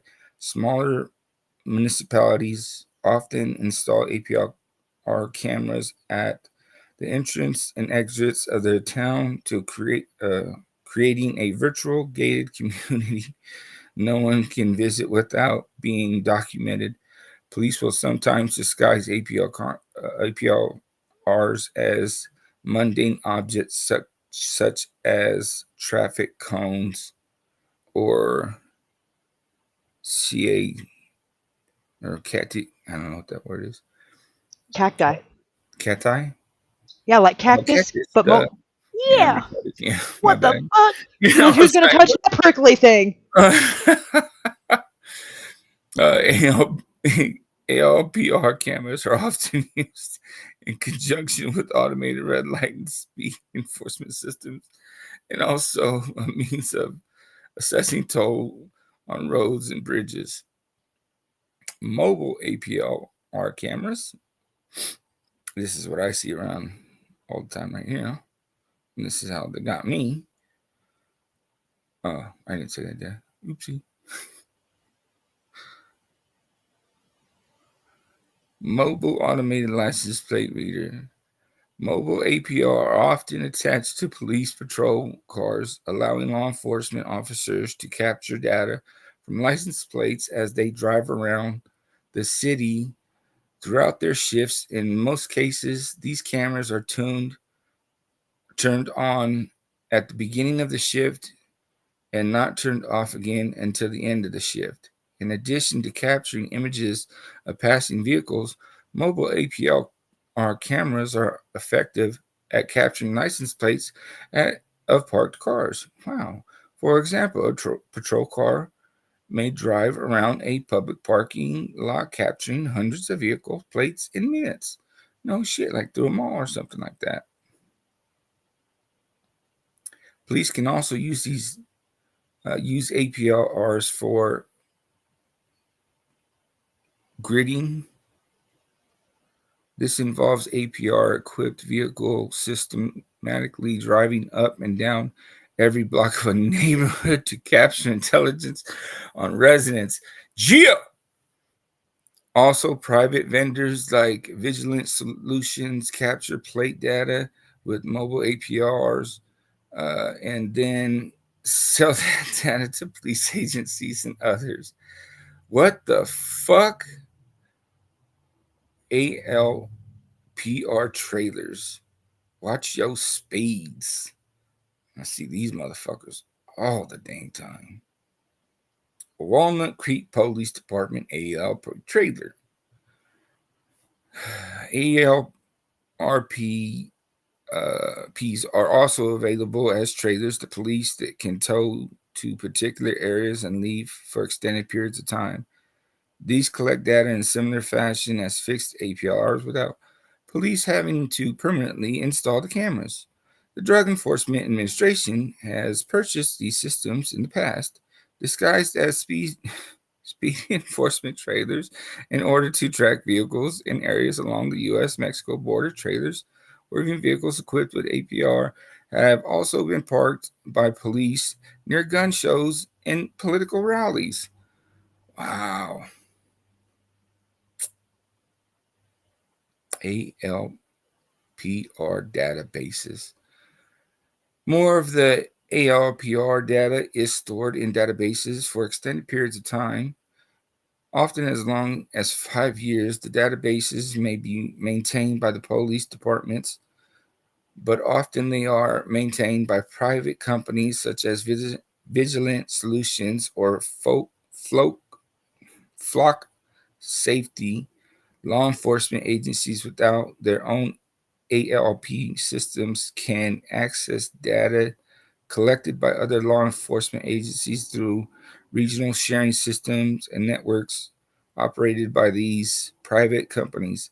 Several companies operated independent, non-law enforcement ALP databases, contracting the drivers to put cameras on private vehicles to collect the information.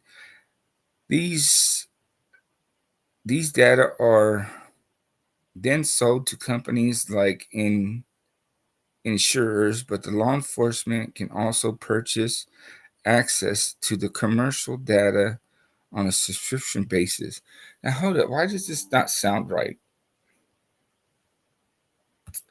if they're because purchasing it's this fucked shit, up. it's a non-law enforcement agency that they're Because purchasing it's not information. legally obtained. Right. So what the fuck? I mean, what's at this point? The only thing that they could say next is that, you know, they're getting our socials off the black market. I mean, this is there. Right. This is the black market in your face. But I we mean, pay their salary. and then motherfuckers are like, you know, yeah, we're gonna just drive up and down the motherfucking, you know, neighborhoods and shit and just be like, Being okay. vigilant. Yeah, this real funny choice of words. That's the name of the fucking company selling the data. Fucking pricks. Right. Gosh dang. Hot list. Hotspot. I mean, no, I'm just kidding. Hot list. Law enforcement agencies will often preload a list of license plates that the ALPR system is actively looking for, such as a stolen vehicle, vehicles associated with outstanding warrants. Police officers can also create their own hot lists. If the ALPR camera scans a plate on the list, the system sends an alert to the officer in the squad car. If it's a mobile reader, or the agencies if it's a fixed reader. Some hot lists include low-level misdemeanors and traffic offenses. Such agencies use these hot lists to generate revenue by stopping citation scuffles. Wow. If I was a police officer and I was like, yeah, I got a grudge against this mofo, I'm going to put this motherfucker on my list. What kinds of data an ALPR collects? ALPR collects license plate number, location data, along with the exact date and time the license plate was encountered. Some systems are able to capture make and model of the vehicle. They can collect thousands of plates per minute.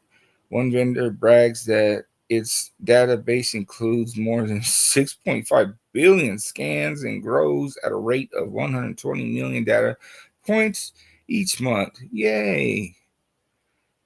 When combined, ALPR data can reveal the direction, speed of persons traveled through triangulation in aggregate over time. The data can reveal a vehicle's historic travel with the algorithms applied to the data. The systems can reveal regular travel patterns and predict where a driver may be in the future. The data reveal all visitors to a particular location. Predict, huh? So they can predict where I'm fucking traveling. The data generally does not include the driver's name. How is it? Okay. However, law enforcement officers can use other databases to connect individual names with their license plate numbers. In addition to capturing license plate data, the photographs can reveal images of the vehicle and the vehicle's drivers and passengers, as well as its immediate surroundings and even people's getting in and out of a vehicle. Some products create vehicle fingerprints that also include information such as the vehicle's color, make, model, physical damage, and bumper stickers. How law enforcement uses ALPR technology. Fucked up. That's how they use it. Fucking punk ass, bitch ass motherfuckers. I can't read that. It's red. It's got to be in blue. No.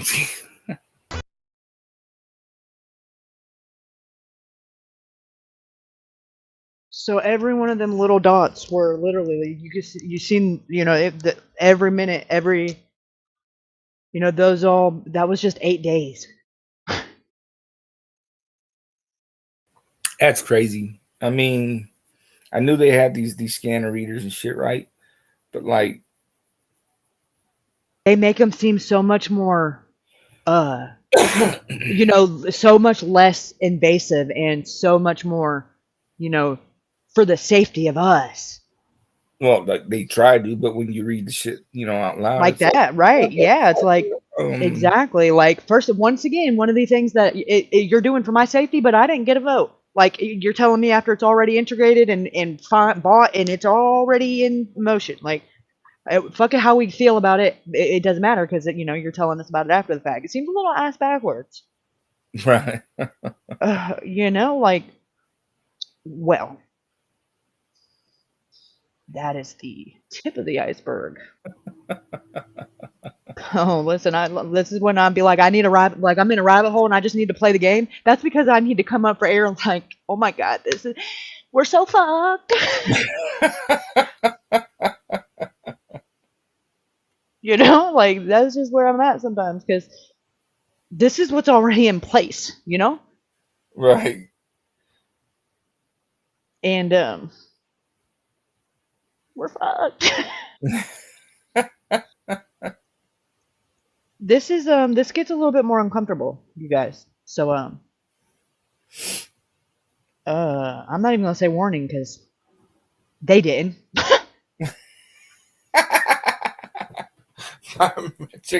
Biometric surveillance. Oh, snaps.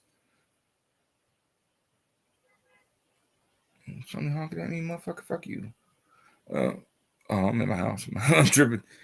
Biometric surveillance encompasses a collection of methods for tracking individuals using physical or biological characteristics ranging from fingerprint and DNA collection to gait recognition and heartbeat tracking. Good Lord, what? Heartbeat tracking? Nah, say it ain't so.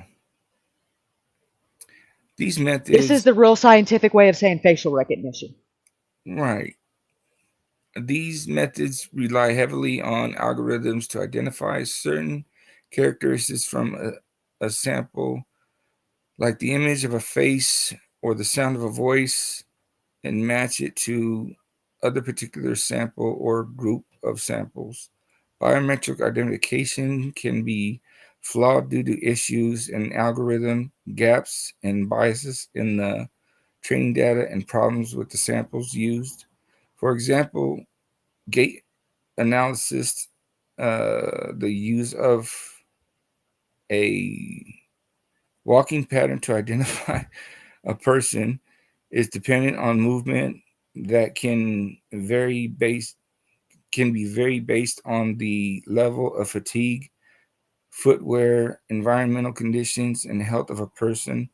A voice recognition depends on voice prints, graphical representations of a voice, which can be mimicked by AI-generated spoofs. AI-generated spoofs. Hold on. Let me clean these things.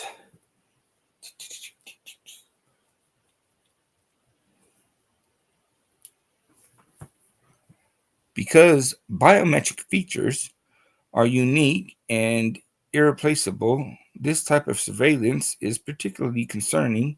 A person cannot simply change their eyes or DNA in the way they can change a password or credit card. Tracking done in this way can be extremely and persistently intrusive. Further, the black box nature of many types of biometric identification can perpetuate patterns of biased policing and result in errors that can be difficult to defend against. Motherfucker shit. DNA collection and searches. DNA sample can reveal our entire genetic makeup, which includes deeply private and sensitive information such as our ancestry, biological relationship, and propensity for certain medical conditions. Although DNA has been used by law enforcement since the 1980s, technology relating to it and the methods used by the police have evolved significantly. In recent decades, DNA collection has been mandatory for those convicted of or even arrested for many crimes in the United States. That information is entered into the National Combined DNA Index System, CODIS DNA database, which is maintained by the FBI. This database contains nearly 16 million offender profiles and 5 million arrest profiles. Previously, a useful forensic sample could only be obtained from blood, semen, or other bodily fluids. However, today forensic investigations can detect, collect, and analyze trace amounts of DNA from objects a person merely touches. Genetic genealogy searches. Over the past decade, there has been a proliferation of genetic genealogy sites. These sites are run by private companies and offer to help people find long lost relatives, learn more about their family and ancestors, and identity, their own traits and health predispositions. There are two main types of consumer genetic database close to databases like Ancestry and 23andMe, whatever, where the company control and limited search results are directed access to other users' data, most of which restrict law enforcement access to warranted searches. And open databases like GED Match, Family Tree DNA, and MyHeritage, which offer consumers much broader access and allow users to search their own genetic data against genetic information submitted by all other site users. For the open databases, users upload extensive genetic data either as a biological sample or an electronic file containing their raw genotype DNA data, which the company converts into a genetic genealogy profile. Forensics genetic genealogy FGG searches differ from traditional criminal DNA searches in several respects. First, genetic genealogy databases are privately maintained and contain DNA data voluntarily submitted by consumers. There are no laws specifically regulated how these sites collect, handle, and share data. What the fuck? In contrast, DNA data entered into CODIS, which is made up of national, state, and local DNA databases, is subjected to state and federal statutes that govern exactly how, when, and from whom it can be collected, as well as expungement from the database.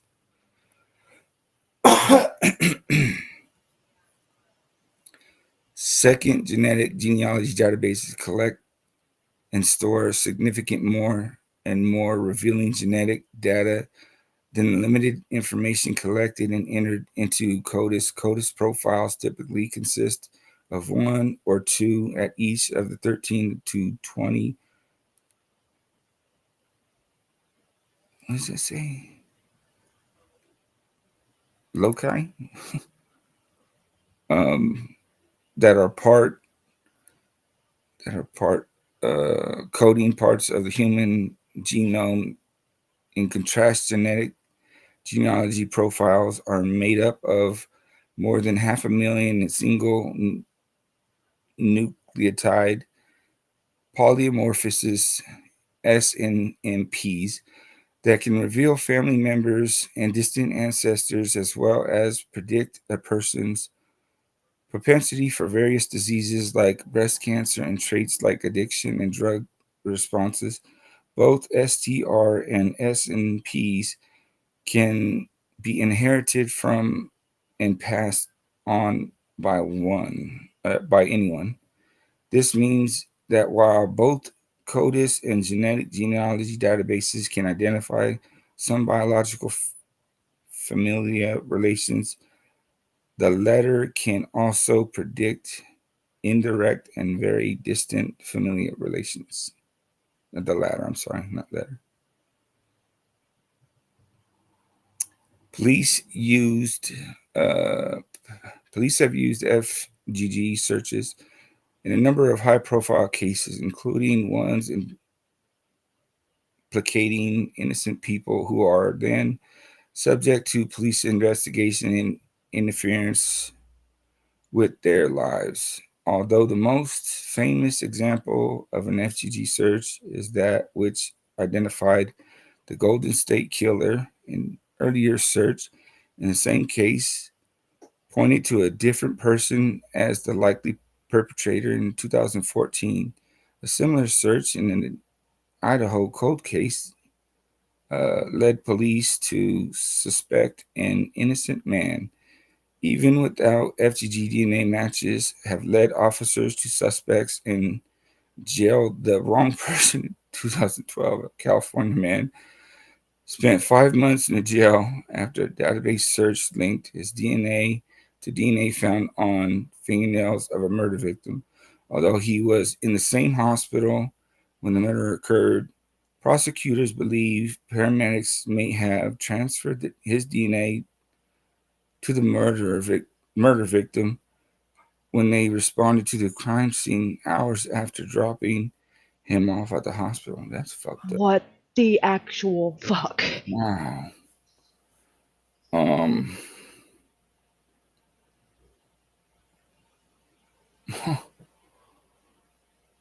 I get it. I fucking get it. In an effort to ensure FTG searches accord with constitutional rights, EFF has filed briefs in multiple cases challenging the collection of DNA in FTG searches. We have also advocated for legislation restricting on how FTG searches are conducted. Probabilistic genotyping software.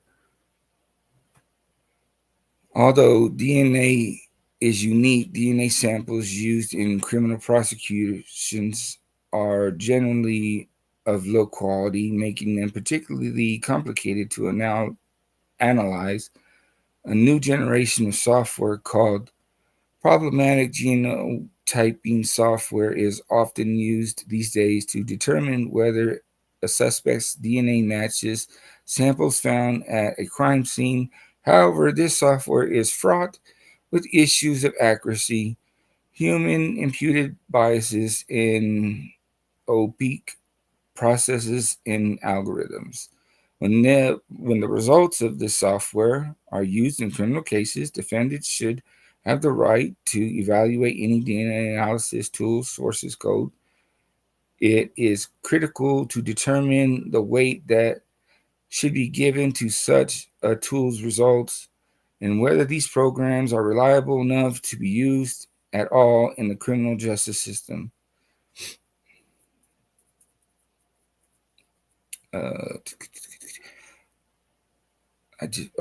EFF has successfully argued in state and federal courts that information regarding problematic genotyping software must be provided to the defense. Tattoo recognition.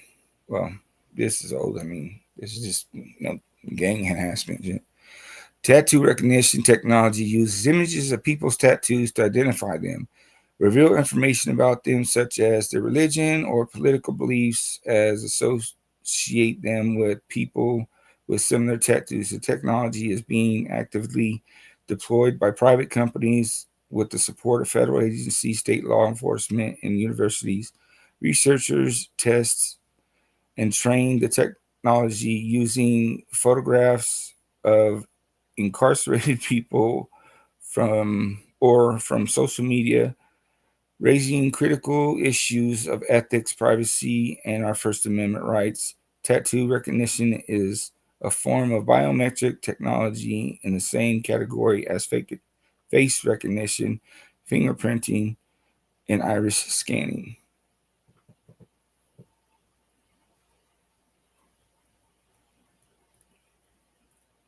The one thing that makes tattoos different is that they're elective. You choose to put them on you because they are something you want to express about yourself.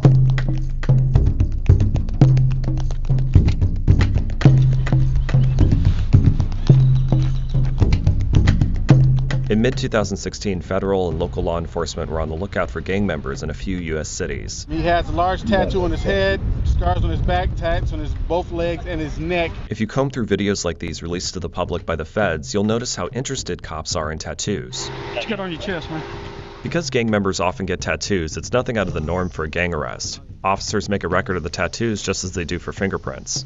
Law enforcement has huge sets of tattoos. They've long had binders that people flip through to look for gang tattoos and other kinds of things. But now, like a lot of different processes, they want to automate it. That's Dave Moss, an investigative researcher at the Electronic Frontier Foundation. By automation, he means capturing images of tattoos and compiling them in a computerized database to see if the information can be used in crime fighting. So there's a lot of different kinds of biometrics that law enforcement's interested in. They're interested in fingerprints. They're interested in faces. Maybe the ways you walk. They might be interested in your irises or, your DNA. The one thing that makes tattoos different is that they're elective. You choose to put them on you because they are something you want to express about yourself. That could include everything from your everyday lower back tattoo to a basic barbed wire around your arm, but also deeply personal political, cultural, and religious symbols. Anybody out there have a Don't Tread on Me flag tattoo or perhaps a Juggalo hatchet man? Yeah, looking at you, you lovable weirdos. Whoop, whoop. And that's why Moss says that the automation of tattoo recognition may seem effective when going after criminal street gangs,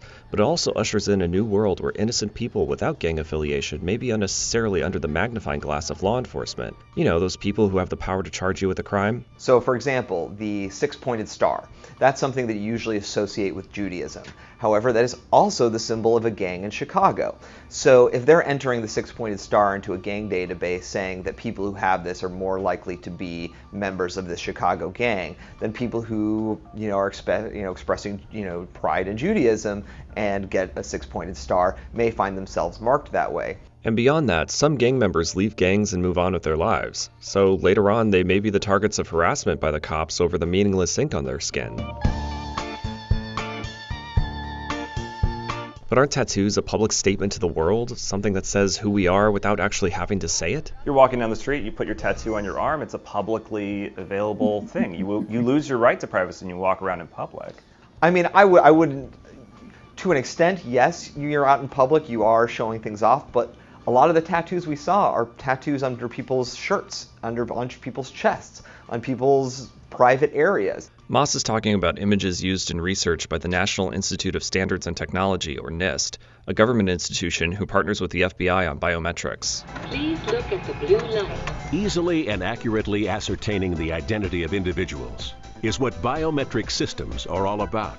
And the FBI worked with NIST to compile a large database of some 15,000 plus images of tattoos to start testing how various algorithms can match tattoos. But if you look closely at the research, you can see how law enforcement could easily identify certain groups of people. And they're definitely looking for religious or what they say is like ritualistic tattoos. Right, so this is interesting because this is something that they've now redacted or retroactively removed from a lot of their material. With the series of studies that they started off with, they had a few goals. One of the goals was to match people who have similar tattoos. In practice, the idea would be, okay, so this is what a certain gang's tattoo looks like. Can we match all of the gang members who have the similar tattoo? And then we have this good network of gang members. But that's not what they were using in the actual research. In the research, they were frequently using images like the cross, Jesus on the crucifix, hands praying with a rosary. I mean, those were images they used time and time again. And in practice with this research, once you put one cross up there, you're pulling up everybody else who has a cross, and ultimately creating a list of people who have tattoos of a certain religion. NIST denied this to us in an email, saying their research was not about discerning meaning from tattoos or categorizing people based on tattoos, and all that they were trying to do was help ensure the technology was evaluated using sound science that improved accuracy. But regardless of the intent, the ability to match or find similarity in tattoos is the point of the research. And even though NIST is saying they aren't discerning meaning here, the cops could definitely discern meaning. After all, the FBI has a well-publicized history of profiling people with their religion in mind. 659, I checked all those complexes up north where we thought. To really understand the concerns automated tattoo recognition would mean for people, you have to imagine the big data world policing is moving towards. Most of that is hard to see for sure, but whether it's drones with cameras, license plate readers that can location track, or closed-circuit cameras that can recognize your face, law enforcement wants to know as much as they can about citizens, and tattoos are a part of that. I do see that there is a public safety interest on law enforcement to track gang members. But the question is, at what point are we actually talking about a gang, or we're just talking about a club of people, or people who have a First Amendment right to associate? If you can identify that there is a criminal enterprise involved, all right, I can see that. But when you're capturing tattoos of every single person walking in the door, or you're starting to apply tattoo recognition to CCTV, or if you're scraping tattoos off of Facebook, and using that to identify people just in general, I mean, that's worrisome. That's how we worry about with facial recognition, that it's not just about tracking criminals, but tracking everyone. Tattoos could function in the same way.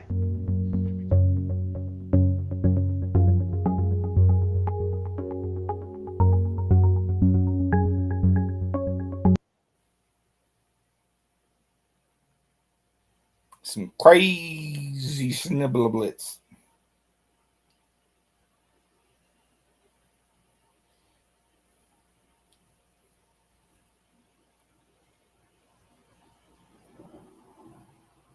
Street. Oh, snaps. What I do? Street level surveillance. Body worn cameras.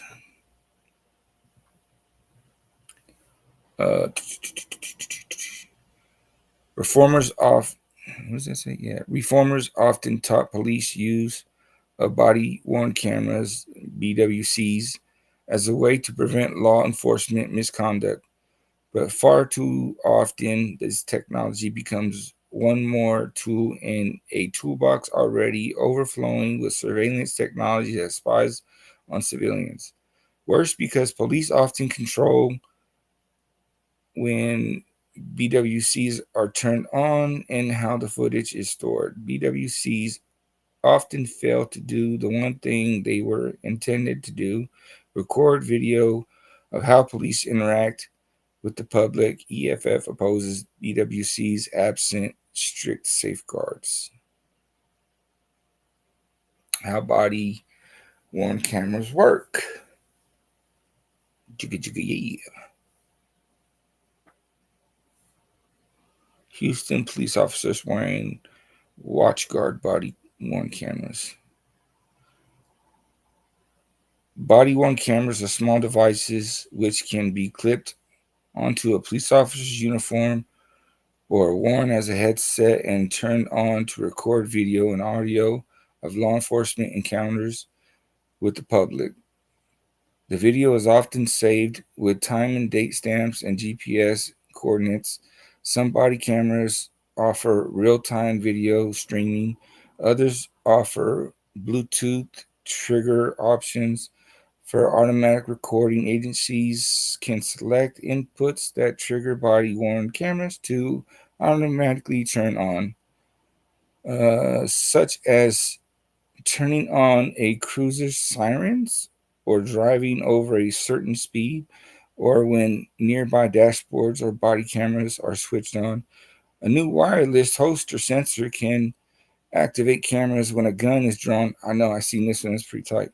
Footage is uploaded to external databases maintained by police agencies or third-party vendors. At least one company has been developing a body-worn camera that offers live facial recognition. What the fuck?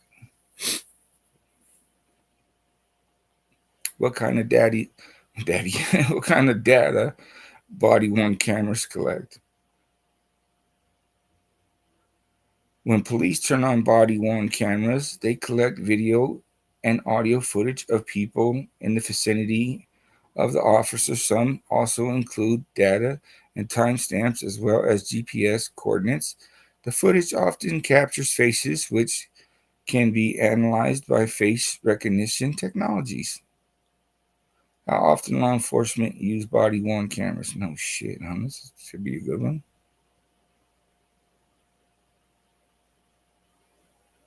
An Exxon body-worn camera. Many states mandate statewide use of body-worn camera by law enforcement officers interacting with the public. Though several of these states have a phased in-person implementation, nationwide EFF's analysis of surveillance has cataloged more than 4,517 police departments using body-worn cameras.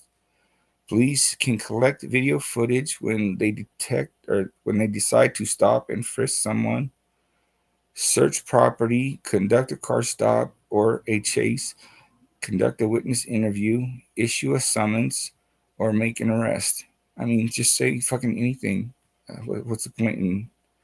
In 2016, the Leadership Conference on Civil and Human Rights issued a detailed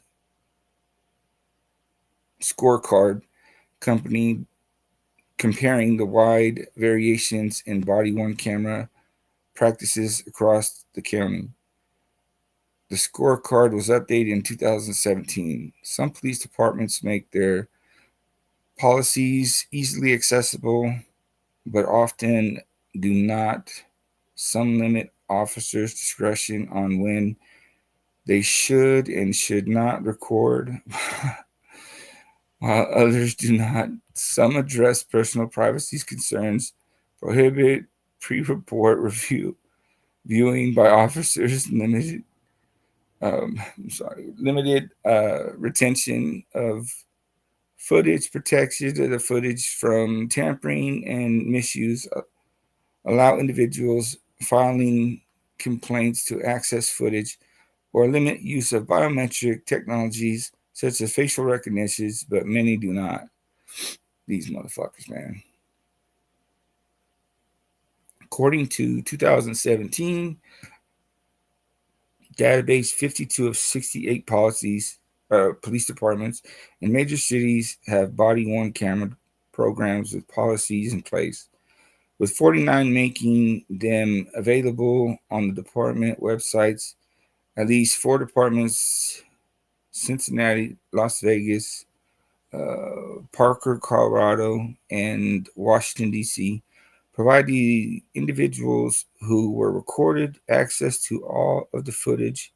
At least 12 departments prohibit officers from reviewing footage before filing initial written incident reports for some critical incidents, like officer shooting, Baltimore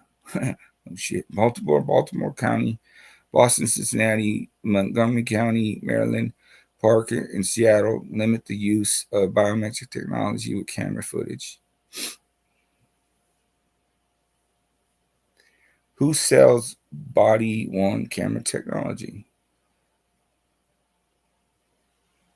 Many police departments use body-worn cameras made by Exxon, formerly Taser, which provides free cameras and sells data storage services. Other vendors include Aventura, Black Mamba. What? Kobe? RIP.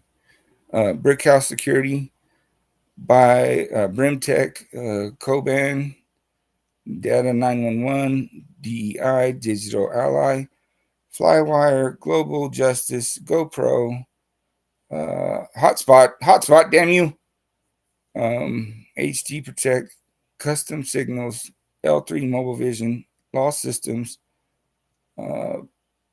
Marantz Professional, Martel, Motorola, Panasonic, Patrol Eyes, Paul Conway, Pinnacle, PRG, Primal USA, Provision, Reveal Media, Safety Innovation, Safety Vision, Titan, Utility and Company, VView,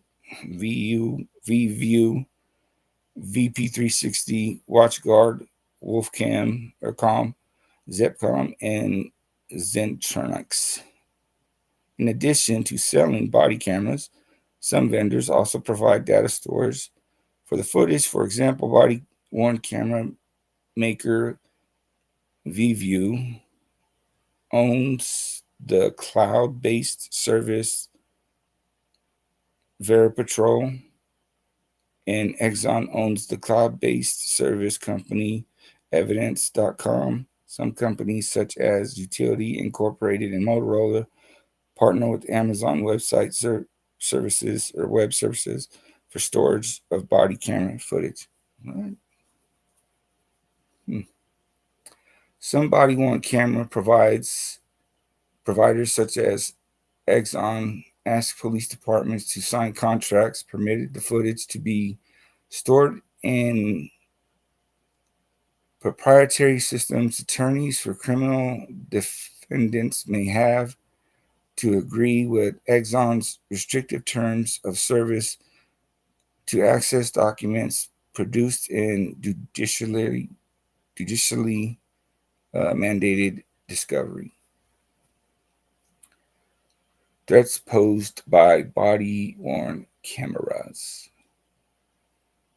Body-worn cameras are a threat to privacy, protest, and racial justice, and have the potential to massively expand the power of government to record video and audio of people going about their lives in both public and private places. The footage might be kept indefinitely,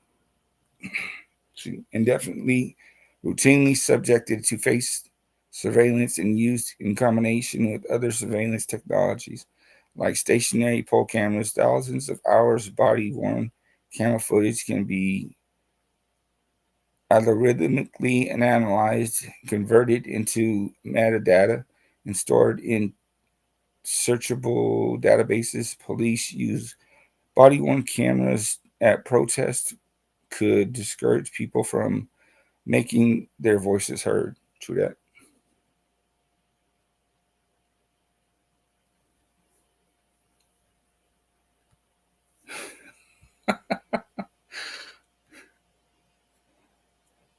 Given the many ongoing inequities in our Are we having a protest in the chat? What did it say? Apparently, your slave labor, and he's calling this board of whatever the labor. I don't know what he said. Make a quick update. Make a quick update. What do you say? Community page updated. Oh, this dweeb. Uno momento, por favor. Yeah. Given many ongoing inequities in the criminal justice system, body-worn cameras disproportionately impact people of color. Say what? Immigrants and other vulnerable groups. They may also discourage people from seeking out officers for assistance, further undermining community trust in law enforcement without the necessary safeguards in place. Body-worn cameras expand police surveillance of communities without improving police accountability. That's very true. Absolutely. When police enter a citizen's home with body-worn camera, they may pick up video and audio footage of innocent private domestic activity. This could include children's, people in the various states of undress, or even victims of domestic violence or sexual assault. Some police departments have policies that protect vulnerable individuals from being recorded without their informed consent, while others offer only vague guidance on personal privacy issues. Some policies don't address these concerns at all. Huh. Curious. What did you say? I just got off the phone with the Polk County Labor Board. I had to report True Crime Deep Dive for labor law violations against Ruben Sanchez. My prayers go out to Ruben in his soothing voice. It may never recover after this gross crime against him. Hashtag lock her up. Hashtag Ruben's voice matter. Hashtag, and he linked the live stream. Thank you so much. I'll be the first one to like that. You little piece of shit. Huh? That's funny shit. Oh shit. What I hear is he wants to get up here and read. Clearly, since he's so concerned. Huh?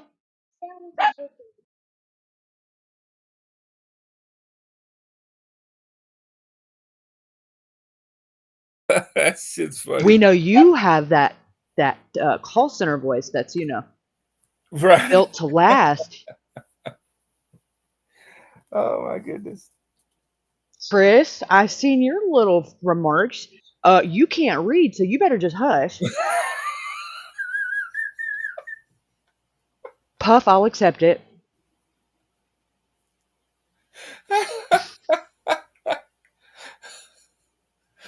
Oh shit. Then how did you Google the number for the Polk County Public Labor Board? I call bullshit.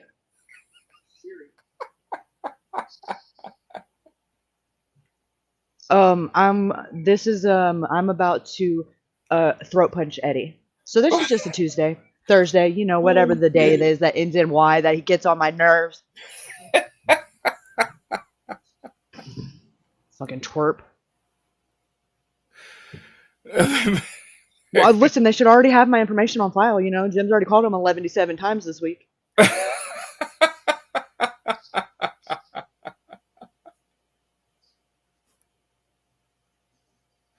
Oh shit.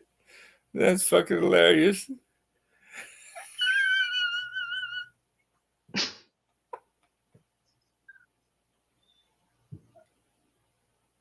Yeah. Oh snaps.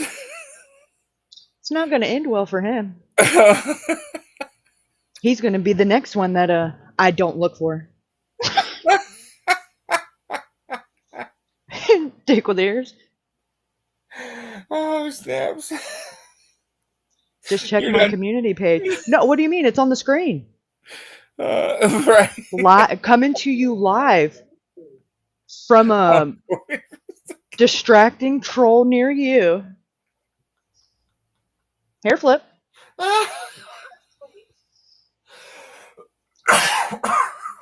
Sorry, I was so busy passing the pookie. Right. I just couldn't. I didn't even realize. Oh my goodness, that's hilarious. However, I do know the labor laws, and he got breaks in between. So sue me, bitch.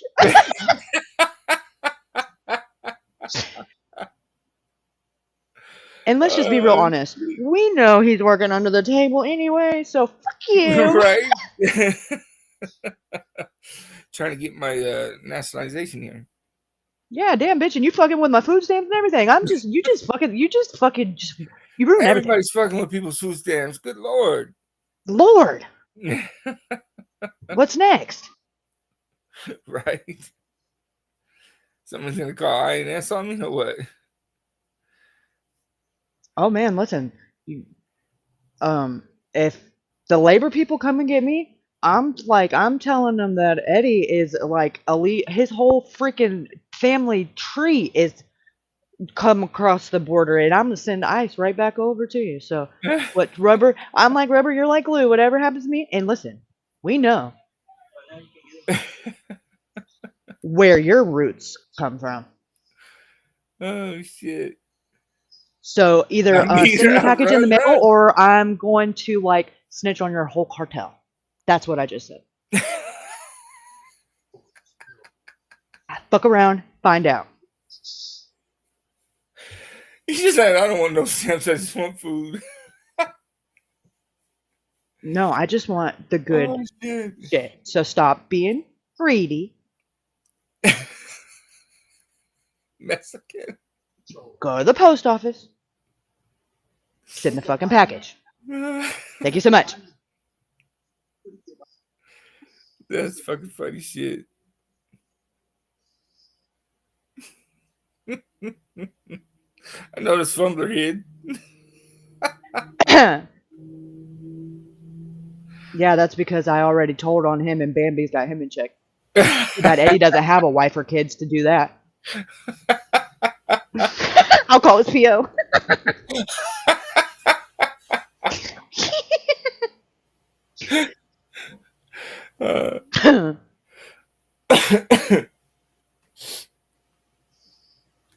Let's see, what do we got here? Bam. Let me find out Ruben texted Eddie. Hey, I need a break. Distracted.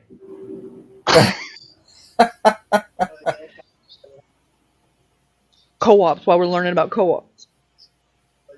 I gotta watch you, Eddie. He's in on it. I knew it. Salty was right.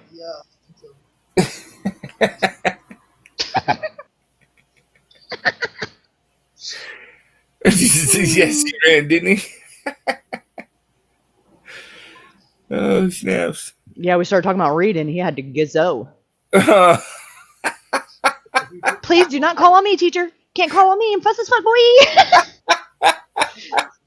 Fumble gave me the idea I'm snitching because he left me to take the fall. Well, some would say he's doing it better than you, considering you're the one sitting there holding the smoking gun, fall guy. Yes, but he's in the bushes, I bet. Like, how you get outsmarted by Fumble? Oh, shit. Dang. That's fucking funny. I guess it ain't a matter of smart. It's just a matter about what idiot runs faster.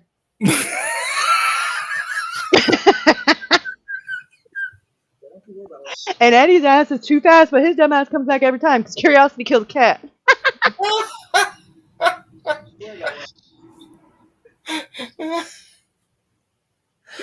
Fumble's got more self-control because we know his ass is in the bushes. He's got them binoculars and shit. Oh, yeah. Writing down his responses. I can't say them in chat right now, but I'm going to say them later. Oh, let me make a video.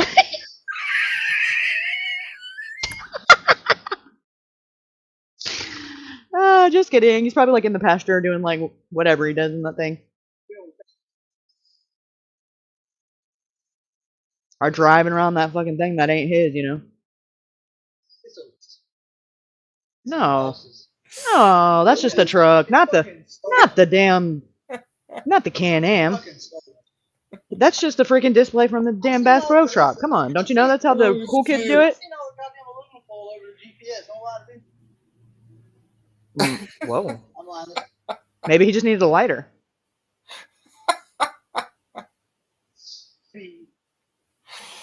Oh my goodness. Tell Ruben to start reading so Fumble can come back and play. Now listen, y'all just gonna have to make up y'all's motherfucking mind.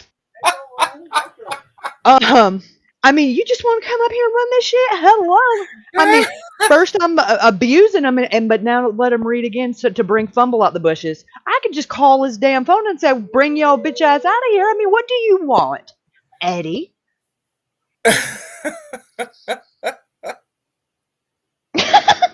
Thank you so much. Oh my goodness.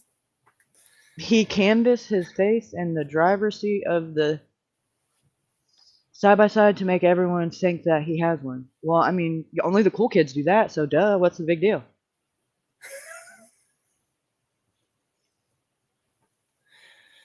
Good times. Good times. Continue, Ruben. This motherfucker. Why, thank you, Eddie. Oh, I know, like, whatever would we do without his freaking interference? You know, Hey, you probably would, like, have, like, cat scratch fever or strep throat or something. Tomorrow we go with fucking tuberculosis or some shit.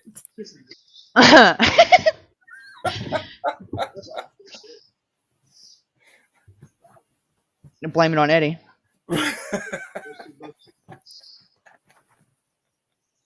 It was because you lost stamina or it'd have been all right. Right. Anything but Oh, is that all I got to do to get you to shut up? Call Chris? Oh, point taken. I'll be writing that down. That's fucking funny. Christopher! Somebody needs to, let's, digitally put Edwina in a freaking headlock. Right. Start reading. I got to use the restroom. That is coming out of your pay. It's part of my 15-minute break. That will be.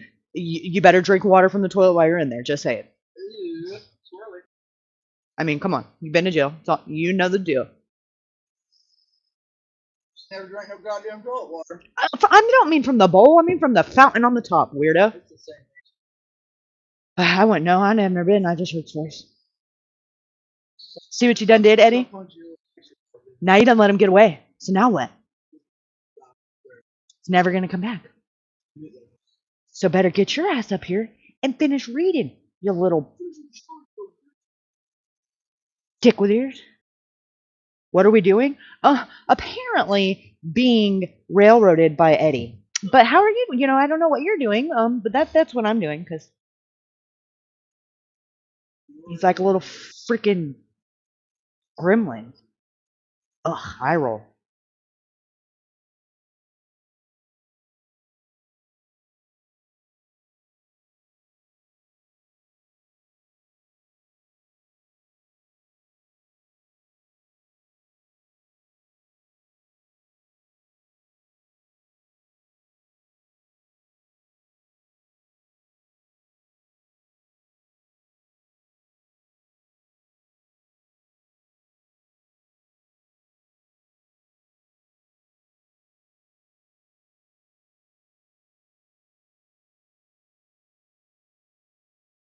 Bam!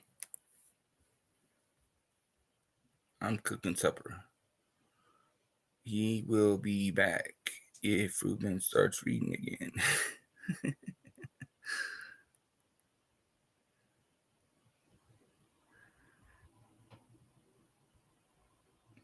I lost my place.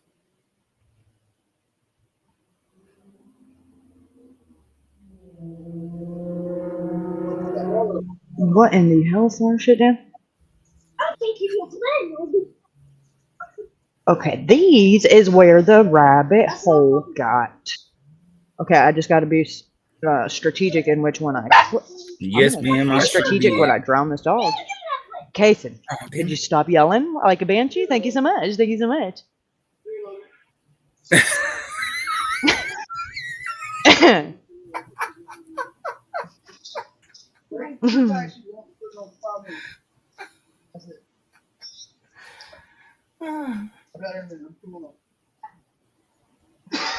He just like stops mid scream. Oh, sorry. Like, was that loud? Just a little. Just a little bit. You know. Not a big deal.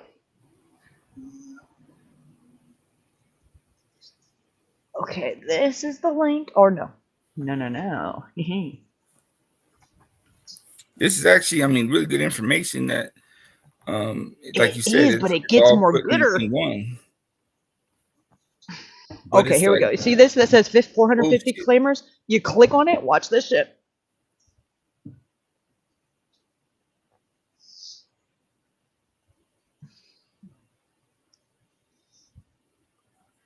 This is how I found the list of Nashville because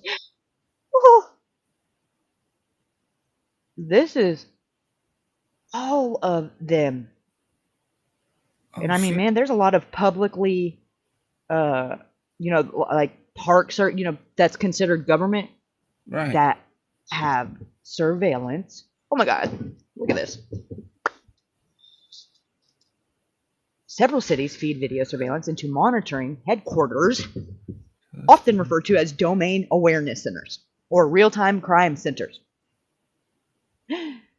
Some expand the footage to collect through their own surveillance cameras by also tapping into footage taken by private individuals and businesses.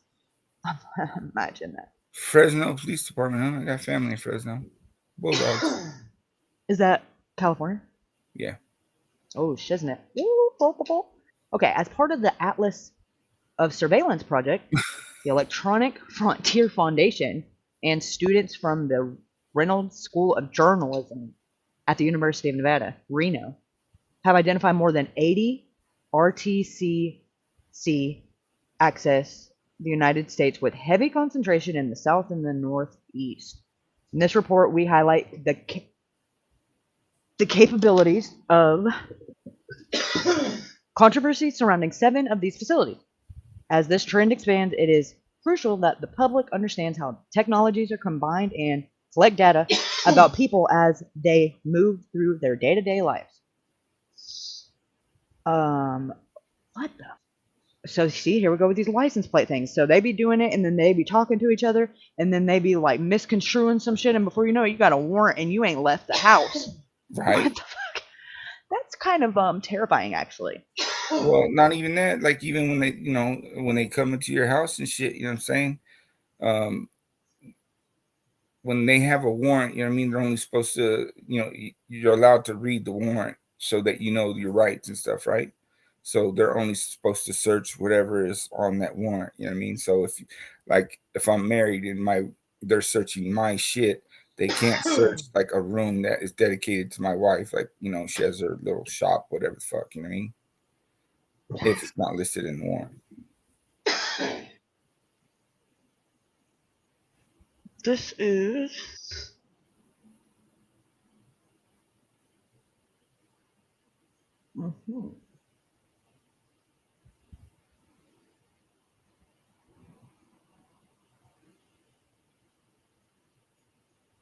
Here we go.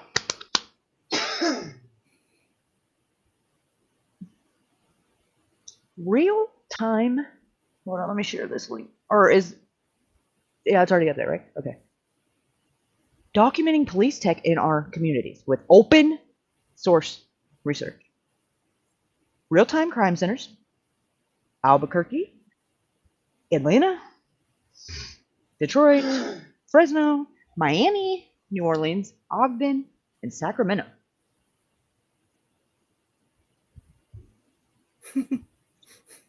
Over the last 2 decades, they have been attaining more and more sophisticated surveillance technologies. 2 decades. Look at all these yellow dots. 29 states with the highest number in Florida. Yay! I'm so excited. And New York.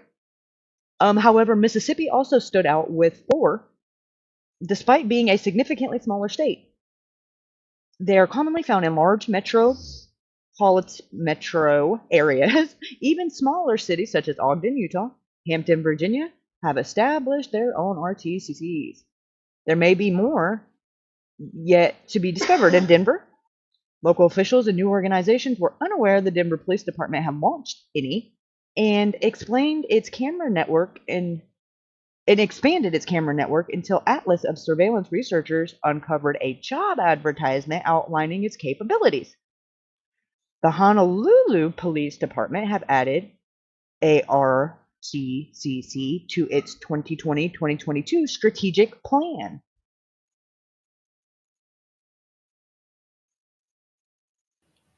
They are similar to fusion centers to the extent that terms and sometimes used interchangeably. We distinguish between the two. Fusion centers are technology command centers that function on a larger regional level and are typically controlled by a state-level organization and are formally part of a U.S. Department of Homeland Security's Fusion Center network. They also focus on distributing information about national security threats, which are often broadly interpreted. RTCC are generally focused on municipal or county-level activities and focus on the generic spectrum of public safety issues, from car thefts to gun crime to situational awareness at public events. The term real-time is also somewhat misleading. While this is often focused on accessing data in real time, to communicate first responders, many law enforcement agencies, they mine historical data to make decisions about the future through predictive policing. That's a thing now, predictive policing. A controversial and local unproven strategy to identify places where crime could occur or people who might commit crimes.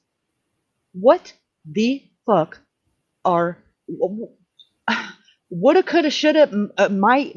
Why don't you go fucking do the shit that's already been done? How about that? Fuck my life. This is like just almost out, it almost just doesn't seem realistic, but it's happening.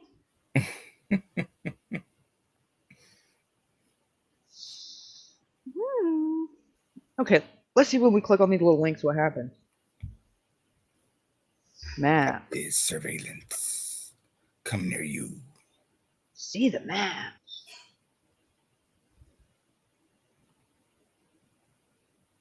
Oh my god. Good lord. Jesus Christ, I can't do it. Wow, so we got body-worn cameras, 4,594. Drones, 1,490. License plate readers, upskilled 1,000. 493. Third-party platforms, 947. Camera registry, 529. Face recognition, 888. Gunshot detection, 183. Cell site simulator, 73. Predictive policing, 197. Video analytics, 48. Fusion center, 78. Real-time crime center, 148. What is this predictive policing bullshit? Well, let's click it and see. Oh god, look at all that. Damn it. I thought it wouldn't be. What just happened? So happens to be where I stay too. Okay. Damn. Let's just put them all in one spot. That's. Hello, Nashville. Exactly. Yup. Fucking Tom Cruise. Memphis. Up for everybody. You know what I'm saying? Clarksville, Jackson, Chattanooga. Hello, Tennessee. Wow. Couple of I don't see. Oh God, we got them down here. I They're blame it all in the middle though. Tom Cruise. He fucked it up for everybody. All right, let's see. Where the fuck is California? Let me zoom out.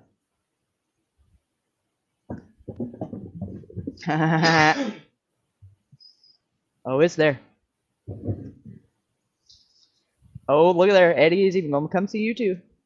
Predictably.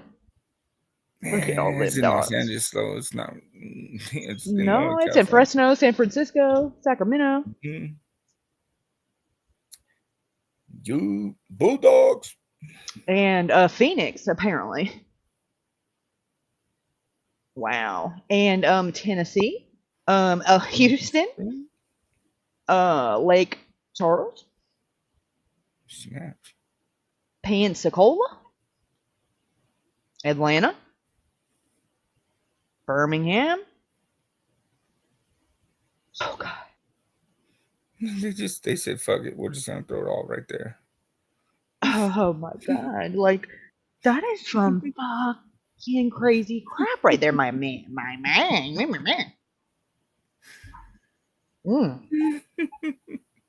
Maybe if they did a little bit of actual policing instead of this predictive policing, they could probably get some shit under control. I mean, what the fuck? How did the numbers drop like that? Oh, hell no. Oh, hell no. What that orange not doing way out in the middle there? What you doing? Investigating. What? What are you? Okay. Oh, that's Honolulu. Okay. Well, still okay. I mean, just had to get in where you fit in, huh?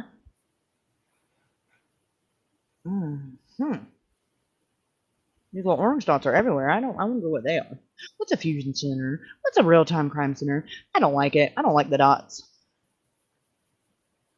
Search the data. What does that mean?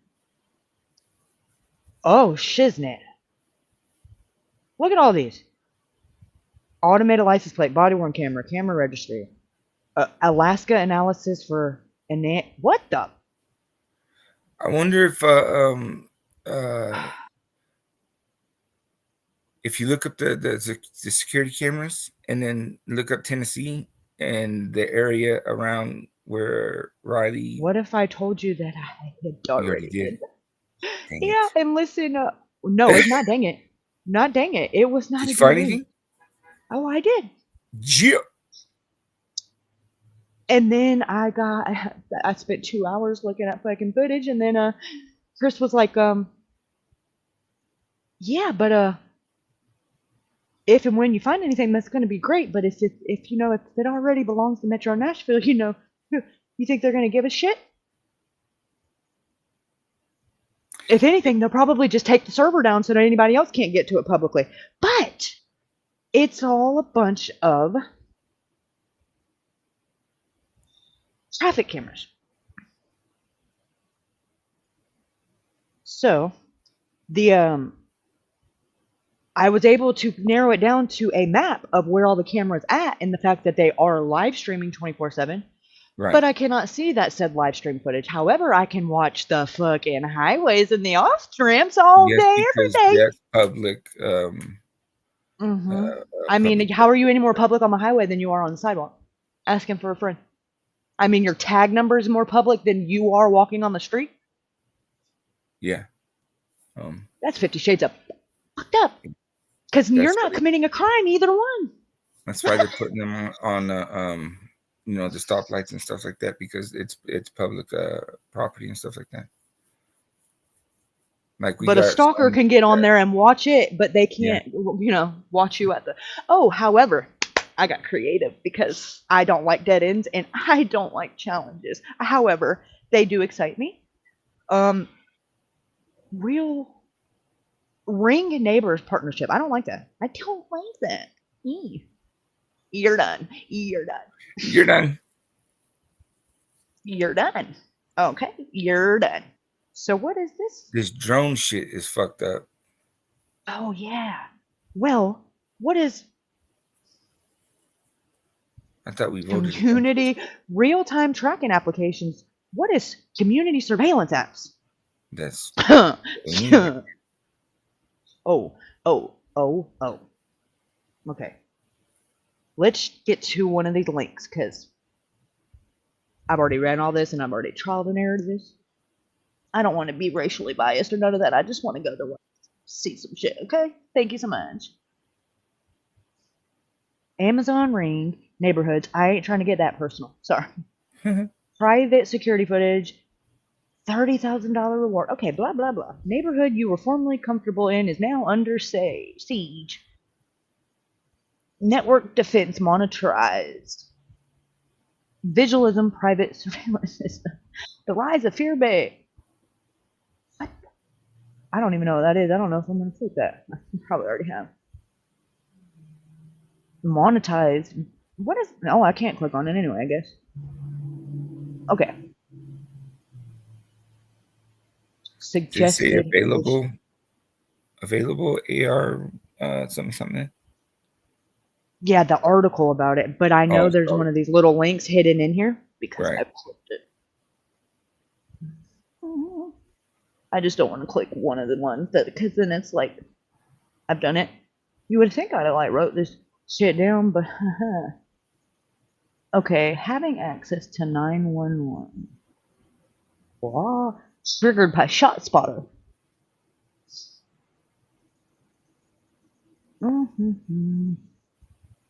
Because, you know, firecrackers and guns don't sound anything alike. Right. That's such a great idea. Heaven forbid you just do your fucking job and stop being lazy. Thank you so much. Work related to it. Okay, what does that mean? I'm just gonna see what this available at is in hope this don't get me on a government watch list. It's alright, I'm quite certain I'm on it. Download this paper? Hell to the no. They ain't getting me like that. However, I will click this. No.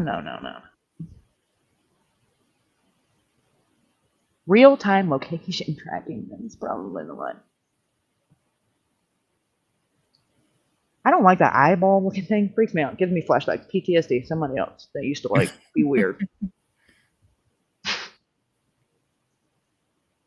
Come on, what are you doing? You fucking. That was weird. Just went from pink to purple. Hey, I'm clicking. You think you so fucking much? That's weird. You're not gonna tell me what I can click, son of a. I'll start you over.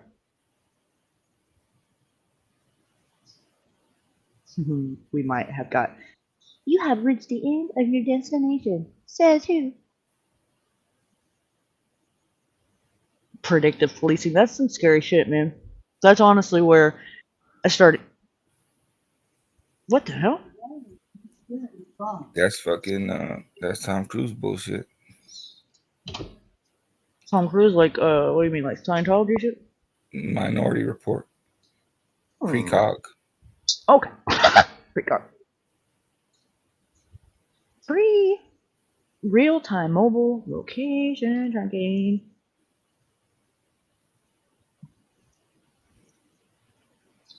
This is, you know what?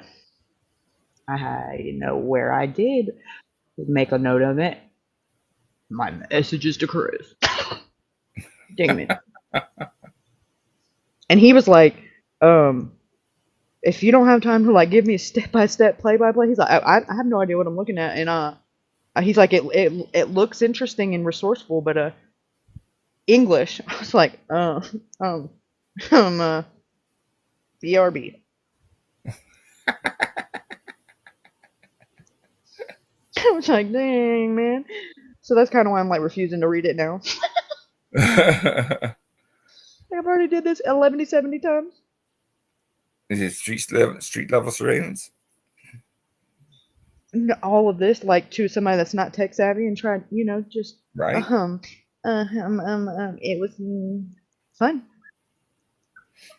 I couldn't just send links and be like, yeah, go look. He's like, I'm looking. So now what? What am I looking for? Yeah. And he's like, I didn't get to that place. I'm like, dude, what'd you click on? Not that. Jesus Christ. Abort mission. Okay, this is copy of blah blah blah. That's my mapping of it. This is the one that I found on here. Me. How long does it usually take for a FOIA to go through? Depends on the. I usually a couple 2 weeks if it's done properly. Yeah, because if you do it, if you give them everything they need the first go around, and they'll go about it. But if you have to wait for them to email you back and tell you what they need for them to put the request in, and that whole thing's a part of it. But if you just wham bam, you have, and they don't have to approve it. That's another big thing. Everybody thinks that, oh, just because I'm entitled to it means they have to give it to me. No, you have to have a good enough reason to convince them, and it's got to be for a reason that's for the best interest of the public, and not just because you're nosy. Or they will say, thank you so much, bye bye.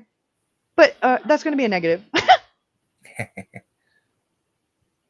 In some cases, like the Chris Waltz case and anything pertaining to Nicole Kessinger, just they don't even deny you. It doesn't even get responded to. It's like it just doesn't go through. Now tell me where the fuck that happens.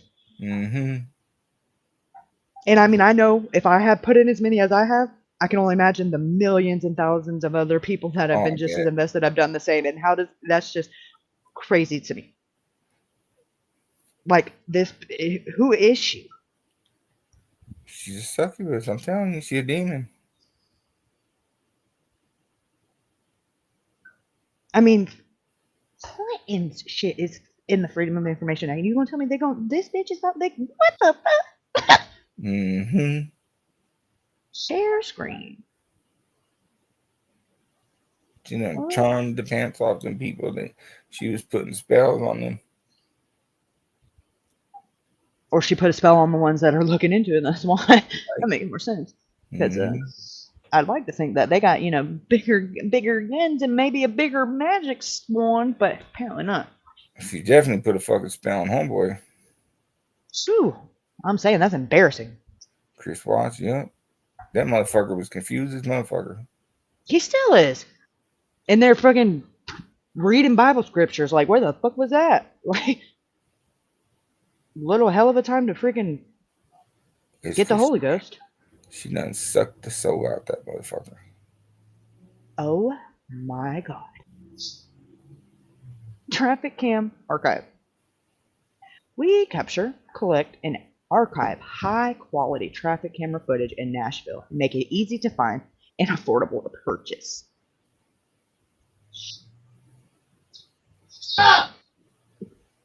Yeah, that's a way to tell them.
East Nashville.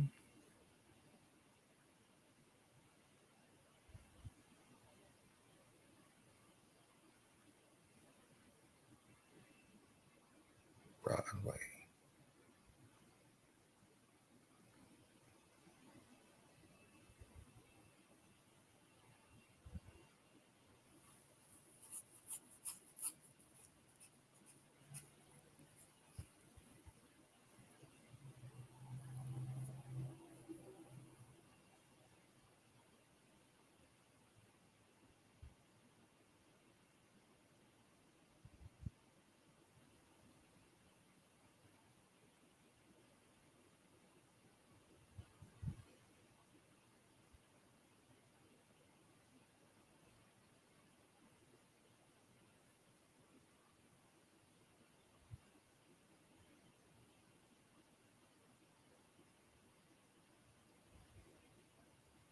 Yeah.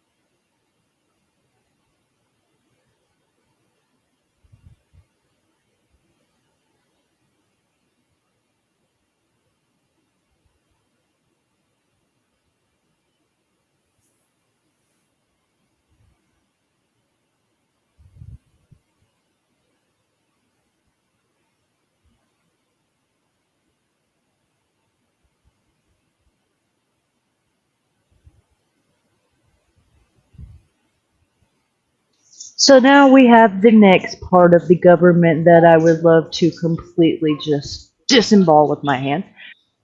Oh, it's available. It's there. You can watch it live, like right now. But if you want to see like another day, like so, like March 8th, you can see like a screenshot, a still shot of every hour on the hour. However, if you would like to see the real time footage, it's $250 an hour, as in $250 an hour.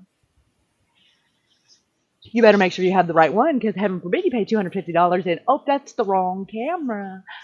Oh. Well, doesn't it let you select the camera? Or did it Right, just but pop up? you get to watch it live like right now. But if you say you want to go back and look at March 8th, like the day in interest, Right. you get to see a preview, which is a still shot of every hour on the hour. And if you want to see the footage, you have to pay $250 an hour.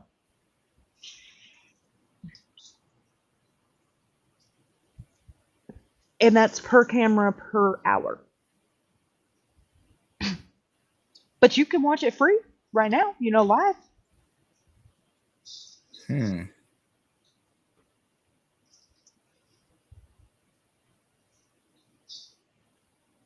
So much fun. Yeah, but it does the public so much good, right?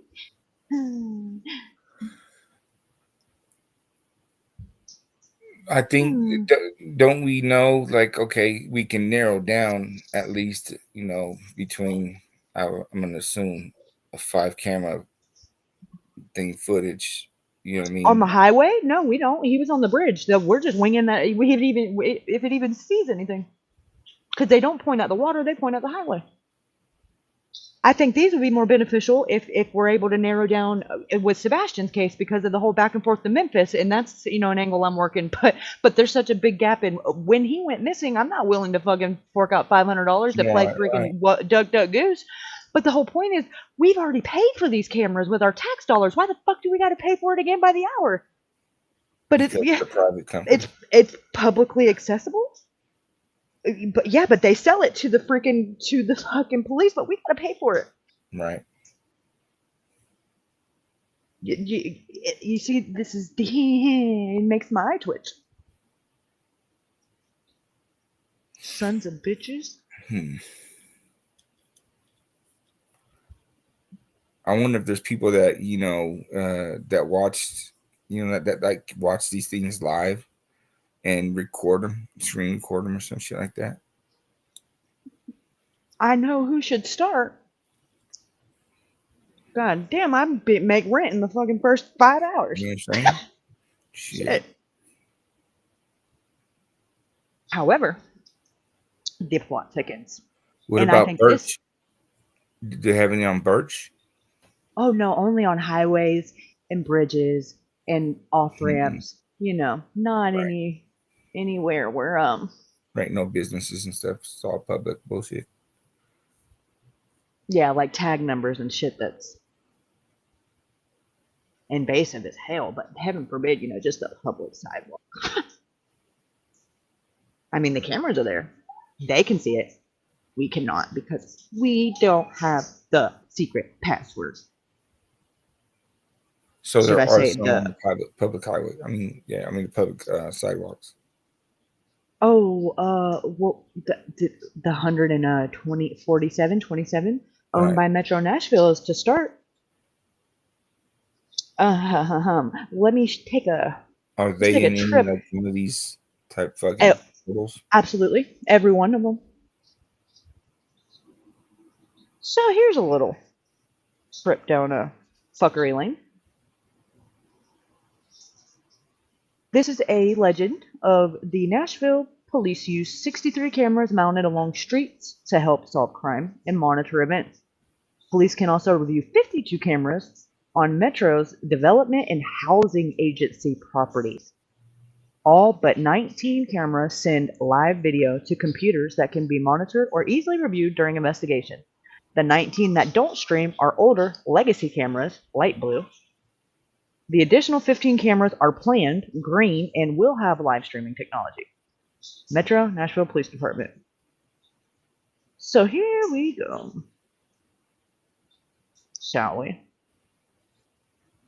Yes, we shall. And we know that he was between those bridges right there, bam. I even thought we would do more of a solid and start at the bars. Oh yeah. Because let's see, Broadway right here, Whole Food Mart right here.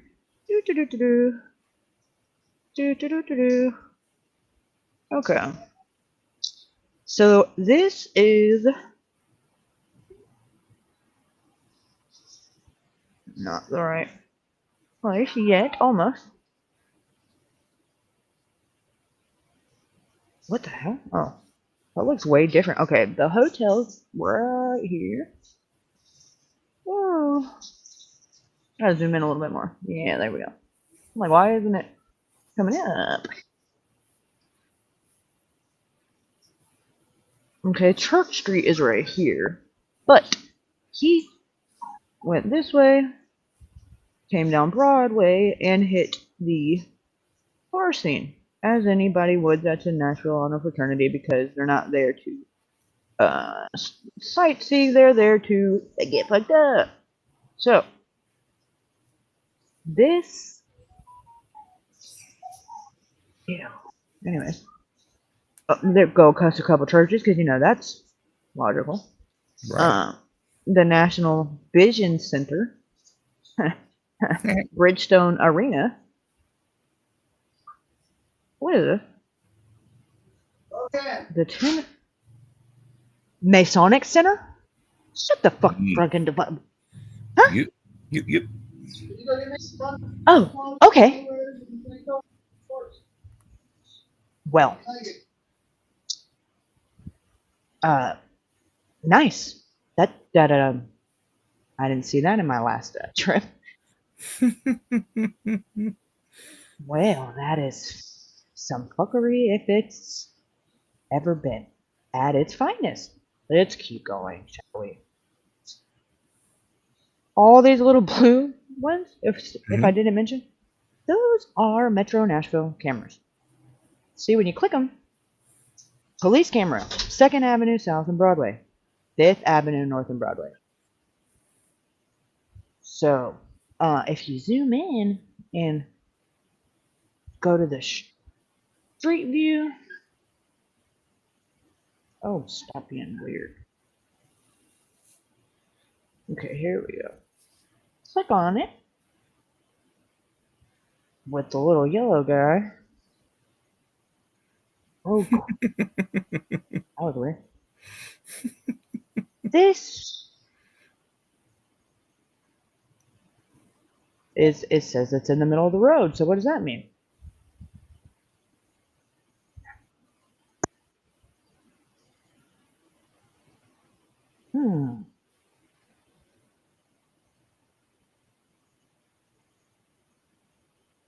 Go.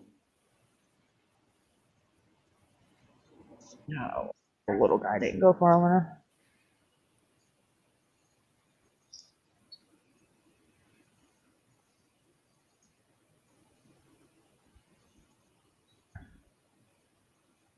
So where is it? The camera? Yeah, it says it's right here in the middle of the road. Is it the traffic camera over here? Or is it the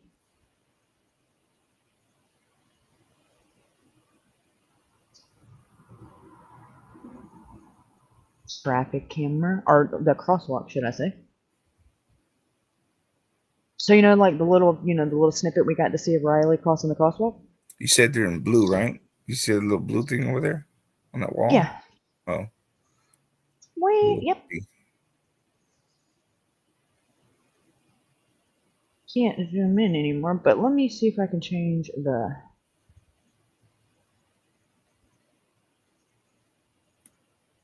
Okay, here's another one that's more not so centered up on it. Let's see.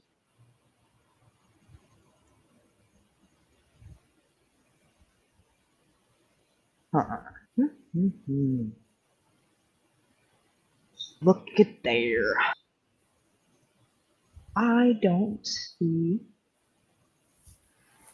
it in the middle of the road.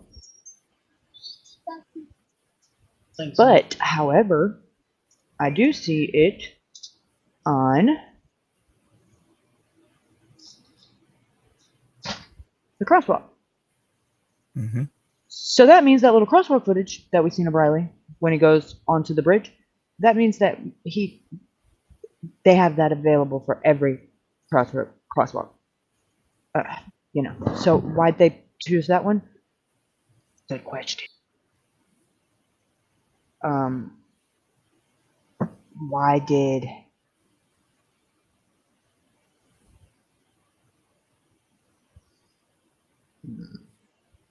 keep my comment? Okay, 3rd Avenue. Kid Rocks. Not one here, apparently. Which is like the hot spot for everything criminal. According to them, they've been watching it. They watch it go all the way back. How are they doing that? Right. Ain't no cameras here. Here's Luke's. Ain't none over here. There's no police cameras. Police are the ones, doing the watching. So just wonder how they do that. So then we keep going. This is the road that Riley did take. 3rd Avenue. Keep going. Bang, bang, bang. Keep going. And here's Comrades. Didn't turn there. But I have in my notes where I did this on Google Earth, all of these businesses, bars, everything in between, they all have them. The parking garage, they all have them from here to there. But, Metro does not. So, here is, that's not church. This is church. This is where the turn should have went this way to go back to the hotel, and for whatever reason, he went this way. Right. Yes. Okay. Again, we don't see no blue dots. So, we keep on going.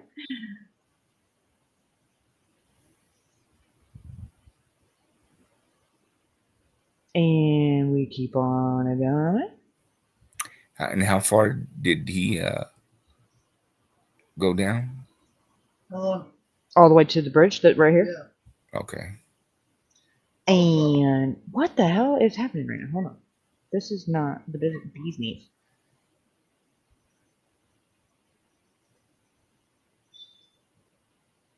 Yes, okay.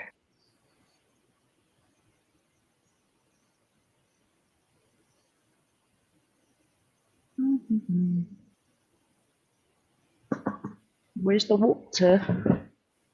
Rather.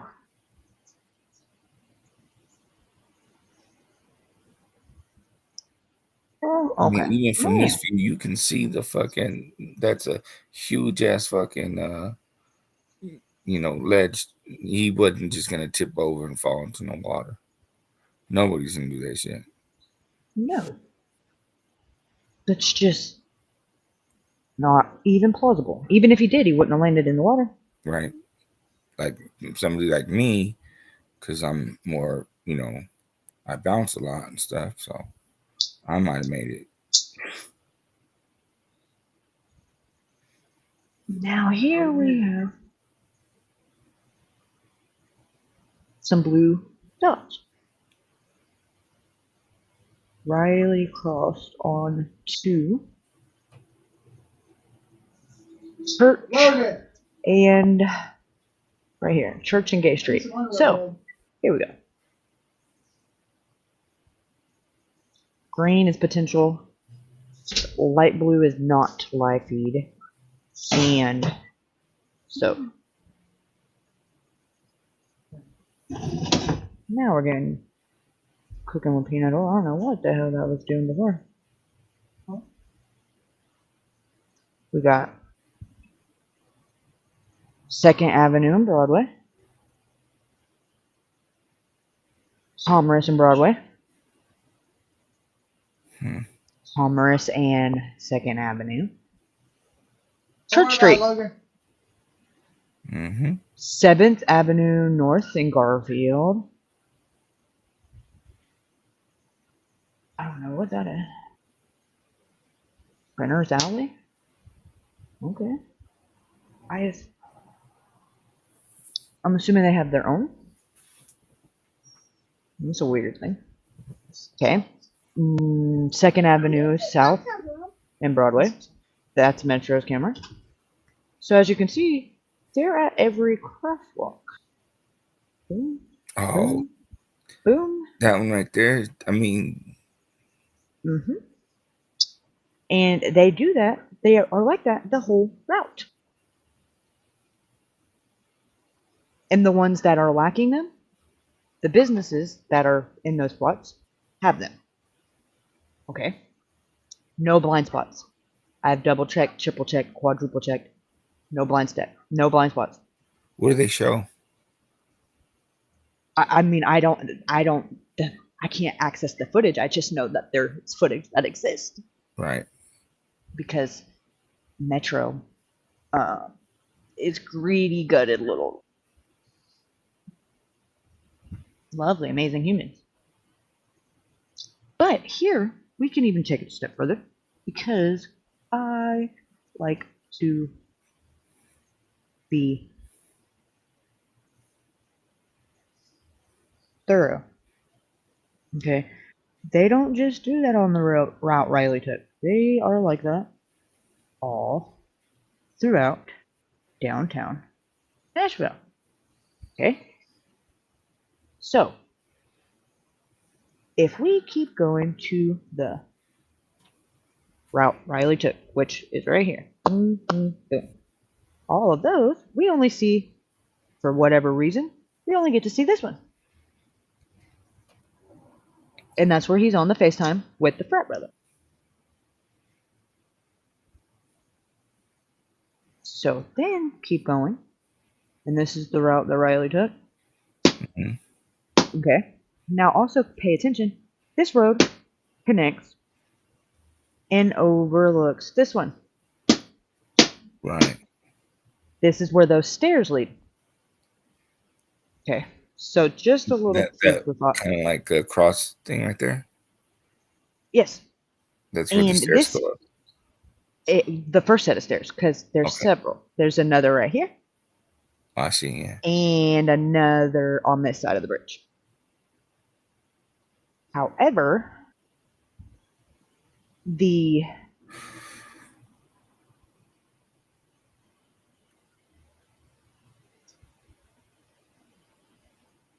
when he passes the police, man, where was that at?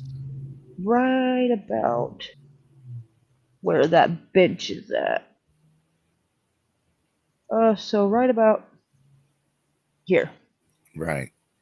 So from there, and then like we were thinking, you know what I mean? He just kind of almost disappears. It seems like maybe he got in that car, maybe he didn't. Who knows? Or maybe he dipped off and went up those stairs. True that.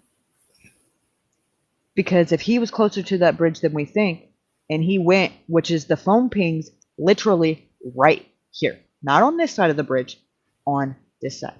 To go to the stairs. Right. And the way that the ping looks, I can't tell if it's on top of the bridge or if it's right here on this set of stairs, but it is on this side, no less. And it is at 9:53. Okay, but so Braden on the 911 call says that he's way down here in front of the police department at 11 p.m., which just so happens to be when all the weird shit happens on that super odd grainy footage. Right. Grainy ass fucking footage when they're giving us like 9:53. Yeah, 4K. Life 360 says he was here. So Braden, what were you tracking him with, my guy? Right. 5 minutes, 2 minutes, hell, I'd even give him 30 at this point, and I wouldn't like it, but that's an hour difference. That's not going to just be like a technical error or a clerical error, just like, it took a minute to catch up with it. So at 9 something is his phone pings here, and it doesn't even say ping. It says it lost network or turned off because it still had battery at 9:53 p.m. and he was on the body cam footage with Metro at 9:52. On this side of the bridge, right here. The way the ping is, like I said, it's so close that it could be on top of the bridge, or it could be directly underneath it, or it could be these stairs right here. Regardless, he crosses over. Right. Mm-hmm. And the phone somehow, meaning him and the phone seemingly just thin air. But Braden says, let's say he crosses over, the phone gets turned off, for whatever reason, and this is where he's meeting somebody. That's the only reason he's going to cross over. But the plot thickens. Metro Nashville, according to their timeline, they said the last phone ping they got from his phone records that they subpoenaed 10 days after he was missing, that the last phone ping that, according to his cellular data and not Wi-Fi, was due to a interaction or an activity on Snapchat app at 10:15 p.m. right here. Now, they state whether it's up on top or down on the street level. They say it's about 50 feet behind where the debit card was found. So you got 9:53, 10:15, and 11. There's 3 different times and 3 different locations. Granted, they're not very far from each other. However, I don't like I cannot have a choppy timeline. If I can't narrow down a timeline, there's no case. Homeboy crosses over the bridge, and the phone is shut off there. His card was found, on the. It would mean like if he crossed over again, under somewhere in this bridge area, right on the sidewalk. But why would why would the phone somehow manage to turn on and not alert Life 360, which is defaulted to do that, but yet it would ping on Snapchat? And now this has not been shown to the family. This was reiterated and explained to them by the detective. Was their synopsis of it? Okay. So then you have Braden, who has this. Oh, I am. However, I'm going to take it with a little bit more than a grain of salt and say, why are they wanting us to focus right here? Almost like they even went the extra mile to plant the card where it was found 9 days after 911 call. The debit card was found before the cell phone information was released, so it's not like they knew the phone would ping there because the phone there was no pings yet. The family had the Life 360 app, which they have access to because they're in a family circle, And that was over here at 9:53. Right. Fast Eddie says, if you go across the bridge, would it be a quick route back to the correct address, the hotel? No, you would have to Oh wait, it even gets even more interesting than that. Because if you go up these steps right here and go around this little loop-de-loop, you go on the path that fucking weirdo goes on and like people watches, you know. You want to see the path? I can show you because he goes down it every night. It goes this way up towards this like green little fucking thing. You walk through the elevators and you walk through Centennial Park, and that's where he walks every night and sings Highway to Hell. Who does? Oh my god. Butters on this? It's not Butters. His name is Pierre, and he's honestly, I don't know. He's Haitian. Oh shit. You don't fuck with Haitians and Sicilians. Thank you. And what he doesn't do when he's people watching in Nashville, he drives around to all the world dangerous hoods and, you know, records there. What? Almost like he's on the clock, you know, like, hey, ops, here you go. You don't have to be seen on camera because here's your mark right here. Right? And I don't know why. Okay, let me just show you this because it disturbed me that bad. And I'm not one to like conspiratorize, but I can't find any purpose to what he's doing. And the things that he says when he's doing it just make my skin crawl. And I don't know why people pay him for him to do this. Every single weekend. From the time the bar is open until the time they close. Every Friday, Saturday, and Sunday. Pay him to... they pay him to go inside these bars. No, I'm saying he's getting super chat after super chat after super chat after super chat. Like almost like, oh, thank you, bud. Like now I'm not on any camera, and I got my next mark because I know who's dressed wearing what and where they're at. And it never even had to go in the bar. And if there's other people involved, like say the bouncers and bartenders, almost like you can say, oh man, now they're separated and by themselves, and boom, before you know it, I've got you all to myself. But he was there recording the night Riley went missing. What did I say? What?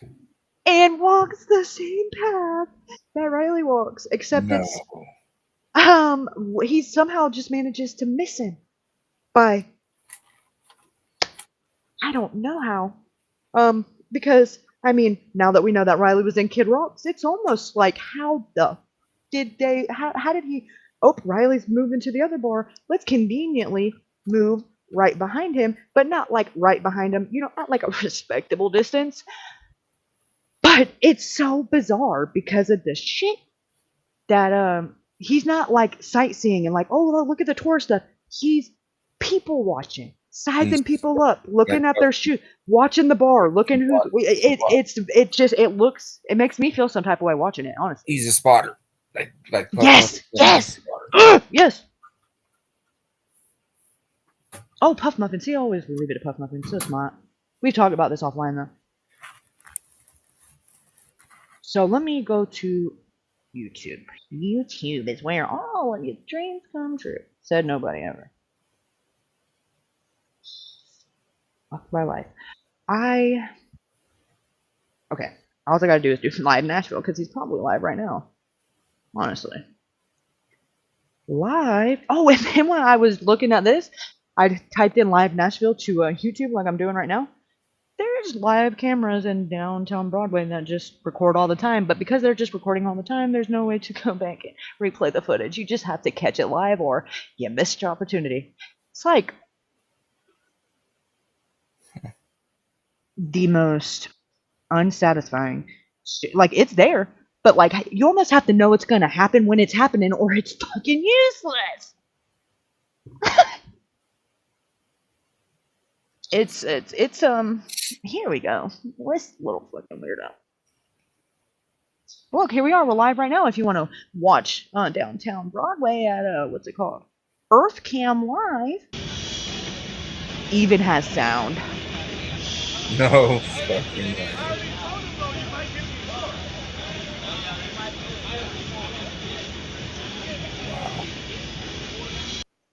Man, if only we'd have known it was going to happen as it was happening, you know, then maybe we could have screen recorded it. You know, I don't want to be like that guy to get into it with people. His voice just.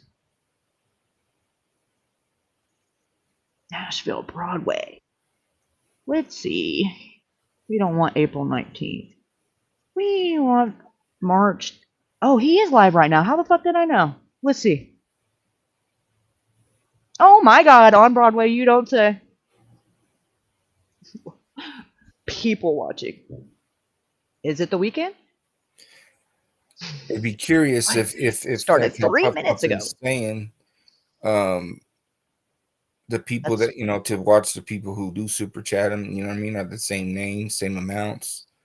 You know what I'm saying? Listen, his chat is full of some emoji sharing MFers. And I've done some research on that. And apparently, like, gang banging in 2024 is like all emojis and a, you know, cryptic talk. So, they could be talking about it right there and I wouldn't even know because I'd have to get the damn emoji dictionary and translate it. Because it don't mean the same thing it means when I send it, I know that. But apparently when you put a certain combination of it, what the fuck? Oh, look at that. Is this Kid Rocks? You don't say. It's like he just goes straight there every time. And listen, another thing, he doesn't have to wait in line like everybody else. He doesn't show his ID. He doesn't even pay a cover charge. He walks up in front of everybody else, bumps elbows with the bouncer, and walks in. Wow.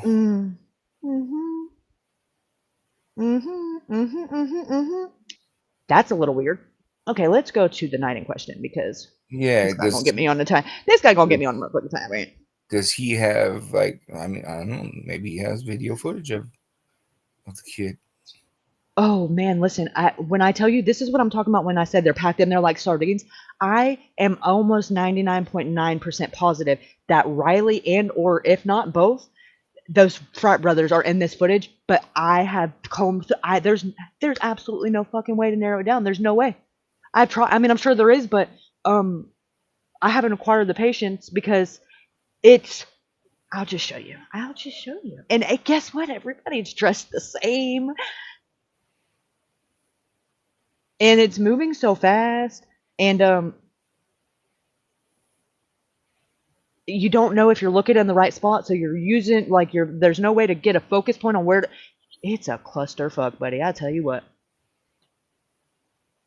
You couldn't pay me to do this shit one time, much less every weekend. And I mean, he gets paid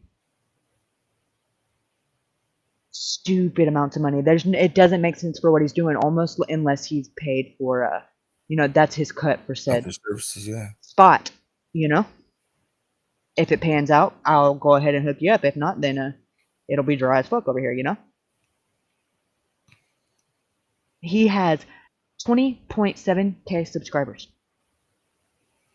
His videos get 1,000 views, 3,000 views. But he gets. Let's go to live. If we were to go through some of these, these videos and just look at the chat and the speech and stuff like that, how hard do you think it would to be able to break the code? Oh, not hard at all. And I've started, and honestly, it scared me. I'm not gonna lie. Because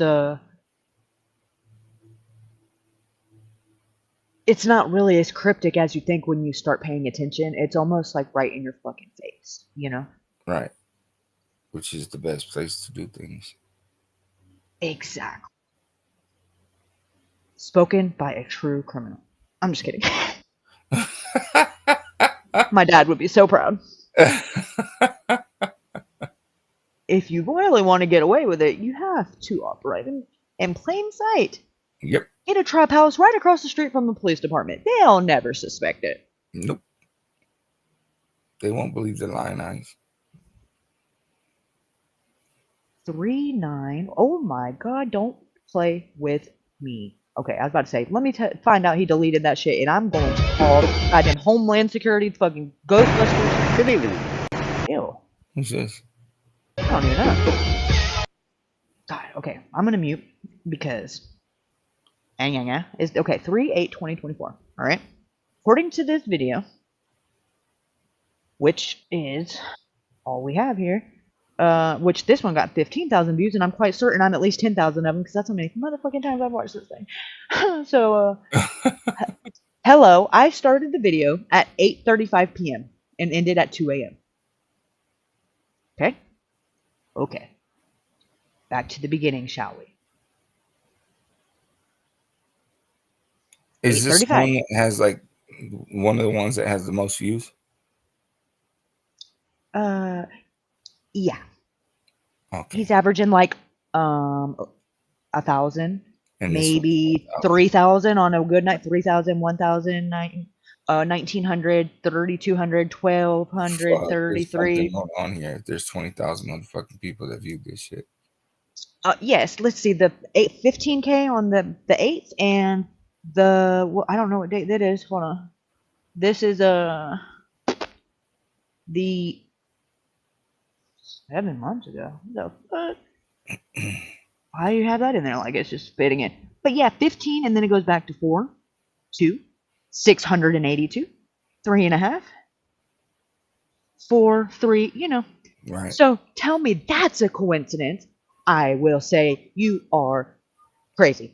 And then the plot even gets a little more suspenseful because somebody that is familiar and actually follows this guy came in the chat whenever I was deep diving this a little while back and said that somebody that they followed, another content creator, I forget their name, Traveling something, came down and from another country and was like collaborating with him and took him to a bar and he got roofied. I literally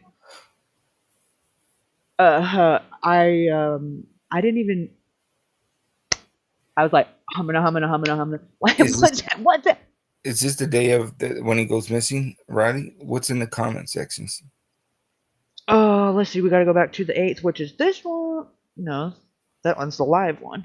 This one, 15K, that's how we know. Yep, this one. So, a bunch of people commented on it after the fact. 63 comments saying, hello, Riley's missing. He doesn't respond to any of these comments, by the way. Saying, hey, did you see Riley? You know, Riley was missing that night. Oh, blah, blah, blah. You should contact the family. Doesn't respond to any of them, by the way. And then the other weirdos that are just like, yeah, the band's awesome. Fuck what everybody else is talking about. Like, what the fuck?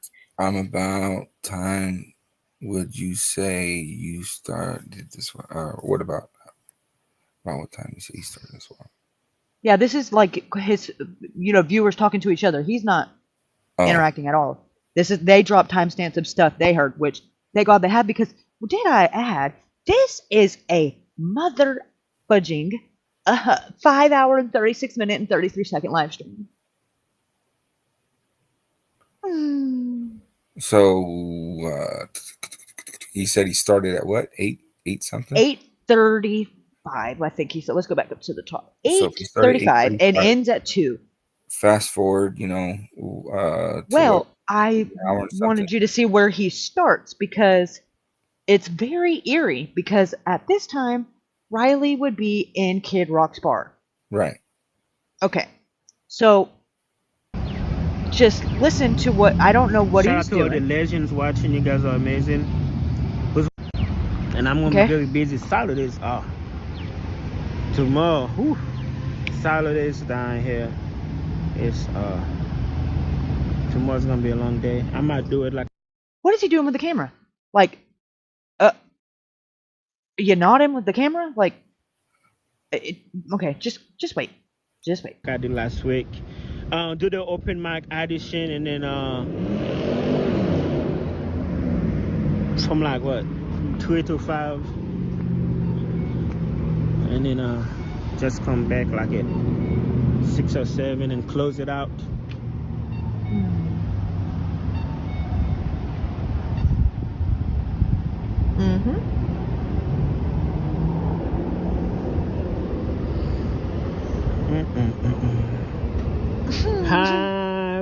way to hell. What the Boom, fuck? boom.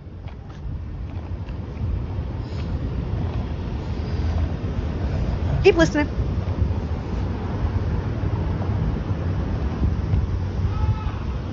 What is that? Yeah, somebody screaming like, "Oh, what? Oh, fuck." Hello, John Major. How you doing, buddy? Hello, Sheila. Good to see you. Hello, CB. He's talking to his chat, by the way. I'm Hello, like, who the Miguel. fuck is Hello, he talking Leda. to? There's nobody there. Hello, Chris. Hello, Jessica. Now,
Hello, Nathan. How you doing, Nathan?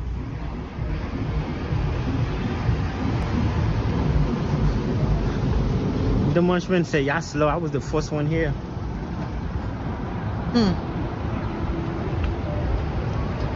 Wow.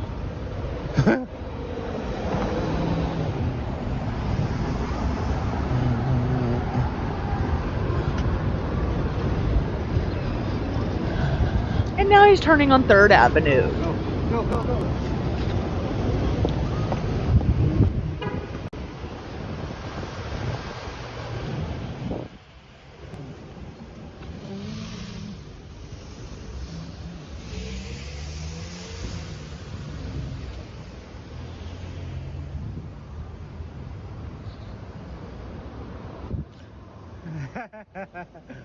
I be love you now. I be loving you know, the part where Dean is, you know, doing his thing, you know, having his bidding war for the last song.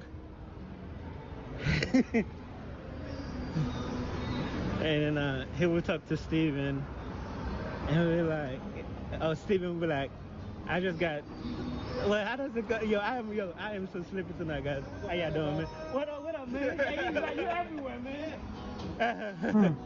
I am so, damn, he'll be like, Steven, check my phone to see if we got anything. Every night, I love it. It's the best part. It never gets old. What? And then, you know, Steven just bullshitting on the phone, act like he's doing something. And then What the fuck is he talking about? and Steven be like, what's the passcode? I was like, dude, you What's the passcode? This is not even cryptic. Okay. I was like, dude, you got bad memories. We're going to... What do you see right here? Truck that. The motherfucking food truck. Yeah. We are about right here, about to be standing where Riley took the fall. Approximately what time? About 9:46. So this is about almost an hour to the minute beforehand. Before, right? Yes. So the time that he starts, let's say he is in Kid Rock's, where I'm gonna assume that is where he got roofied or drugged or whatever, right? So then he gets drugged, he gets notified, says start walking down this way, whatever this, you know what I mean, down. because he's on the phone saying, check your phone, Right. see if we got anything. And he's sitting there doing God knows what for I have no idea. And Right. then almost like he's waiting on a signal. Right. Which would be. And then, right. And Riley didn't get to Kid Rock until about 8:15.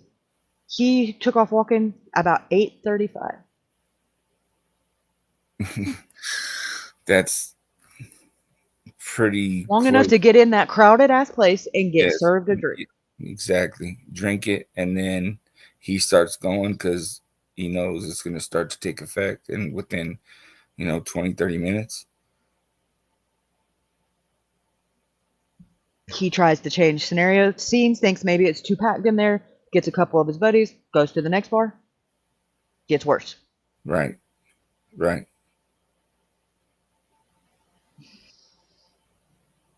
Watch how he's okay. If you were a vlogger, okay, for instance, let's just humor and play devil's advocate, and you were giving your audience a sight to see, you would be walking slow.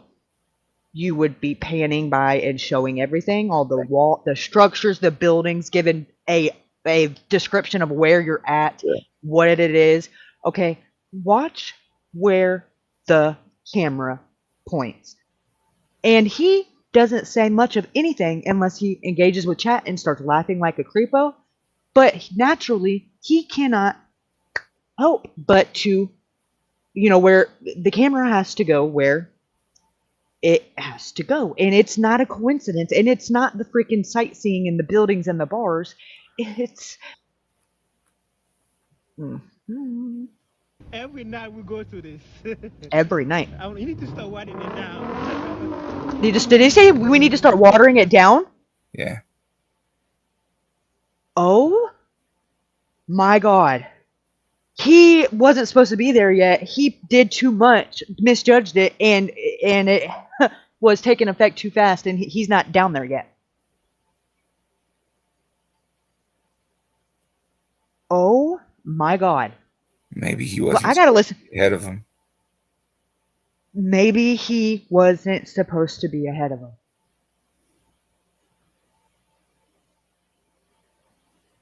And maybe that's why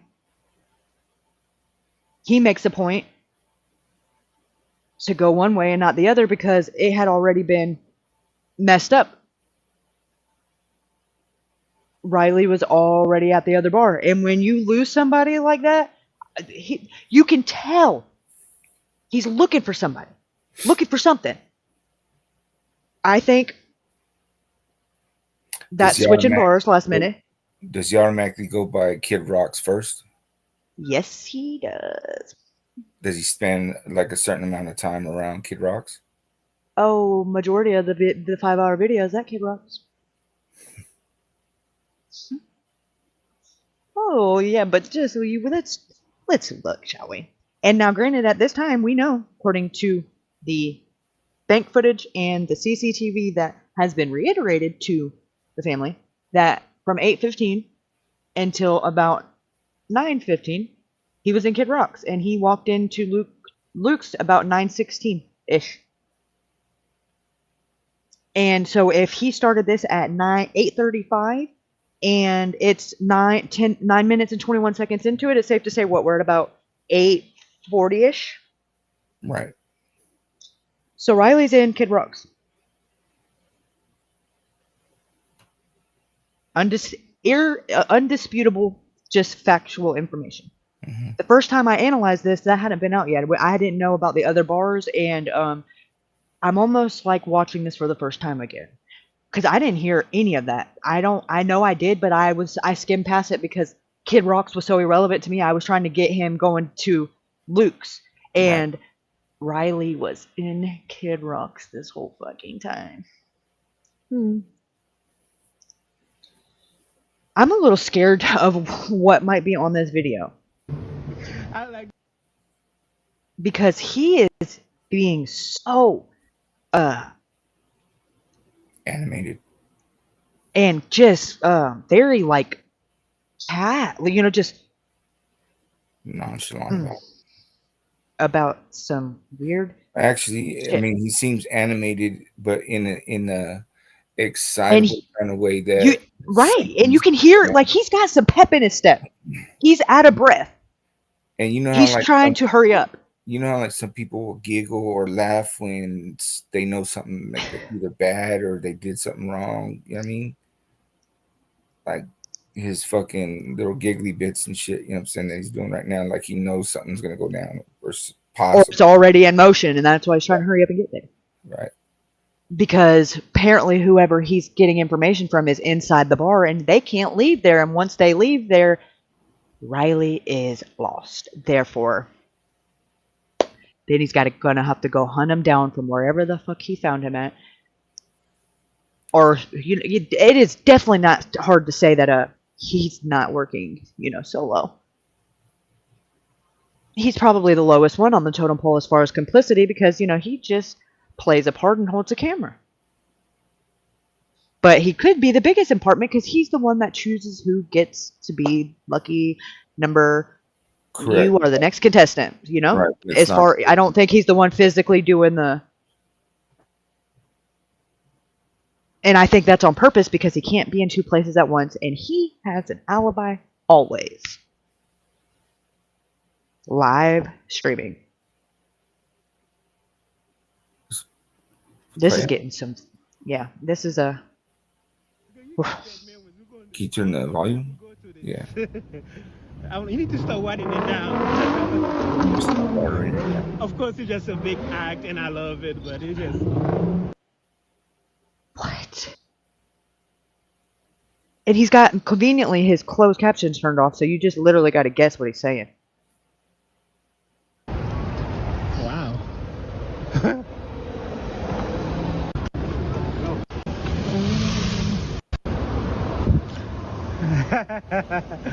I be loving I be loving the part where Dean is doing his thing, having his bidding war for the last song. His bidding war? Yeah, his bidding war for the last song. Huh. Yeah, he's like, and he would talk to Steven. And he'll be like, Steven will be like, I just got. Well, how does it go? I am so sleepy tonight, guys. How y'all doing, man? I'm so sleepy. You're everywhere, man. I am so. Dang. He'll be like, Steven, check my phone to see if we got anything every night. I love it. It's the best part. It never gets old. And then, Steven just bullshitting on the phone, act like he's doing something. And then, and then Steven be like, what's the passcode? I was like, dude, you got bad memories. We're going every night we go to this. You need to start writing it down. Of course, it's just a big act, and I love it. But it's just, I love it. It's just very entertaining. Yeah, what are you talking about? You about to see. I love it. It'd be so fun to watch. Like, check your Venmo.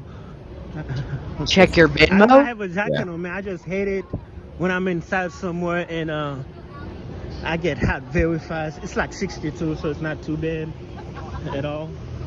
I should be okay. What up, Pia? How you doing?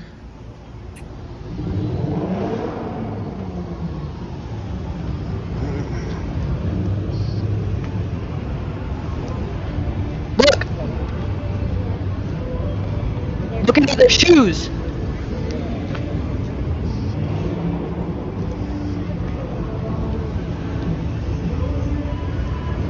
Oh, that's a nice van. Is it? That's a nice one. So let me borrow for an hour, take a quick nap. Alright. Let me see what's happening here. Come on, guys, we gotta share the sidewalk, man. Go back to Bowers.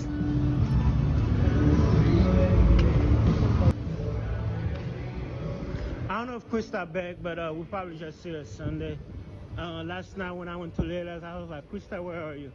But she was watching on TikTok. She said she was taking a break. Well deserved. Shout out to Krista. Follow her everywhere. Follow Layla's everywhere.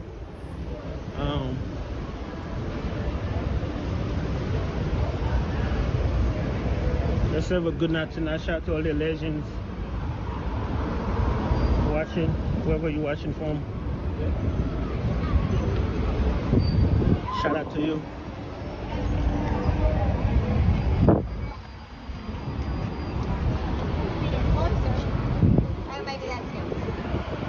Hi, hello there. Where's our Uber?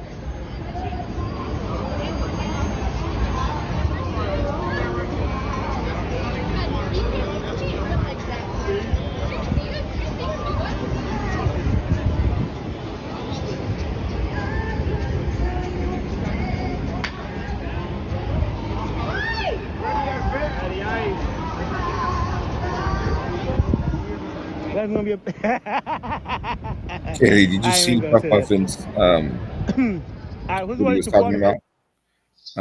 His comment about the last song at the bar where they ramp it up all up for the money.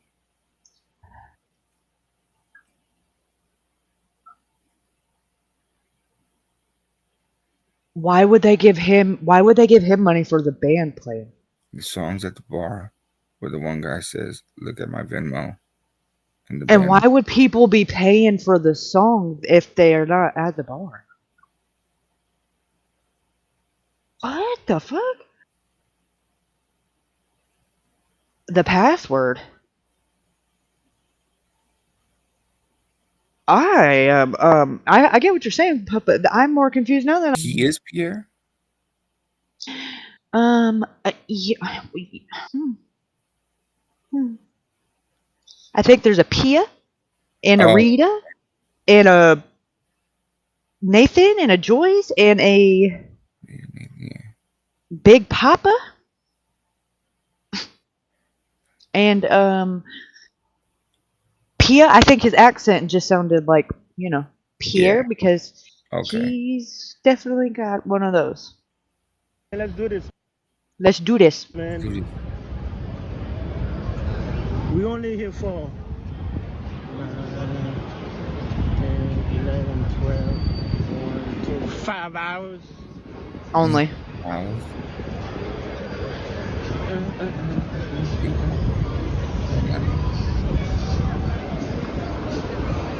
Yeah. Right. Yesterday, God Book had the grand opening. The videos on YouTube. The boys beautiful. The first time I went in there, I didn't have no connection problem, but it's beautiful. I love it. Sure.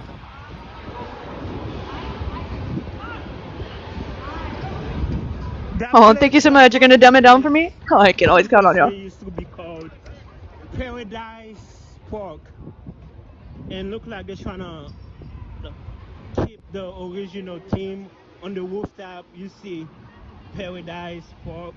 By the way, Krista used to play at Paradise Park. Okay, what are you talking about? Okay, Godbook Place. Before that building used to be called Paradise Park. Krista used to play there. But if you go to the rooftop, you'll see some sign that says Paradise Park. Or even if you look at some old picture of Broadway, you will see Paradise. I think it's called Paradise Park. Alright.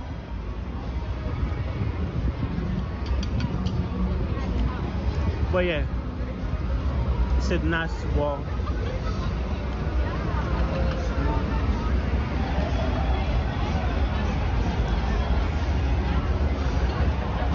How you doing, Pia? Big Papa. What? Oh, really?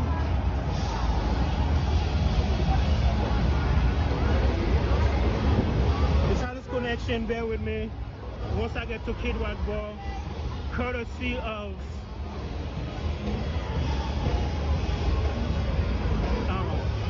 school.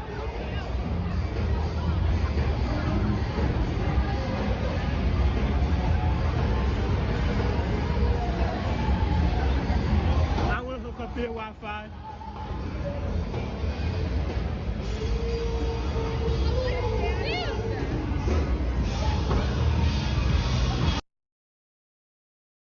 Oh, hell to the motherfucking no. His motherfucking chat says, "Hey, Pierre, have you been to the new Garth Brooks bar?"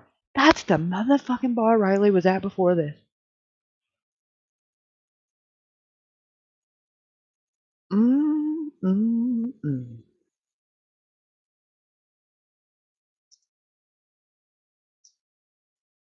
Also, the bar that Riley's mom said that he had the drink that tasted like barbecue.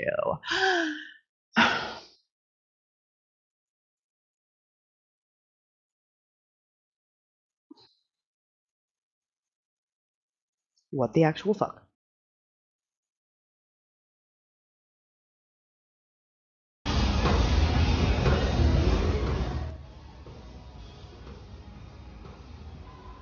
Hello, Billy.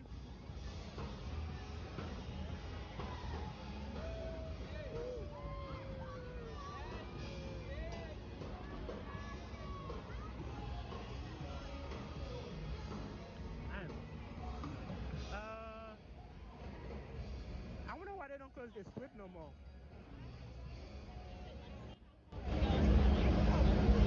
I wonder if I missed something. Does anybody know?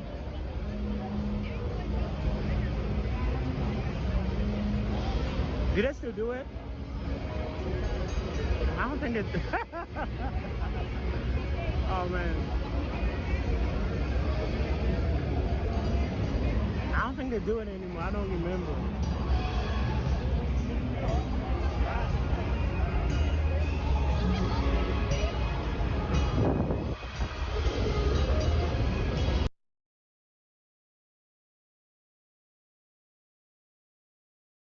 Oh my fucking god. Now someone else in his chat.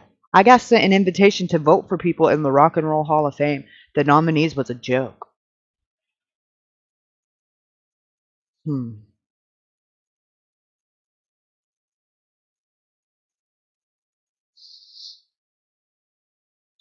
Well.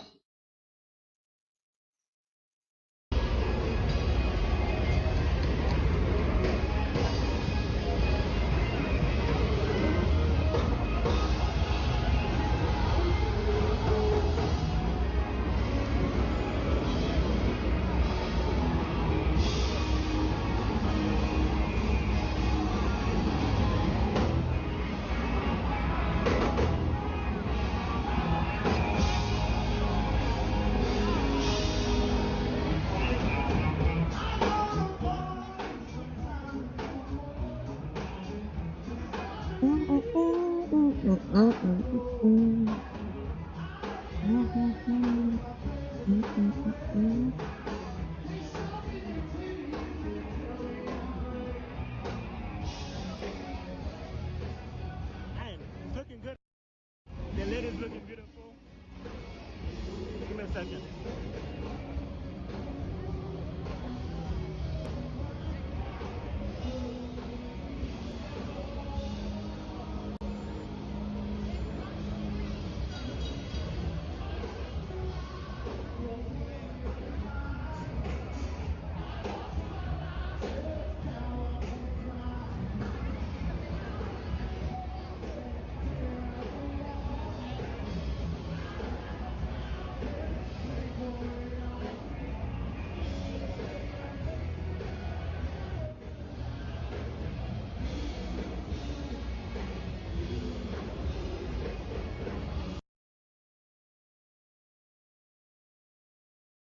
You guys, what the fuck am I reading right now?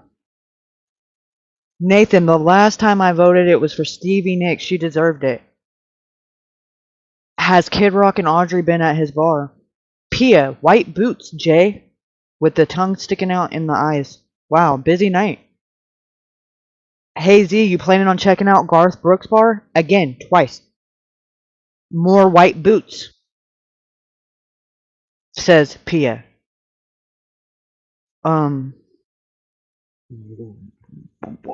What the fuck am I reading? Okay. Calm down. You're done. You're done.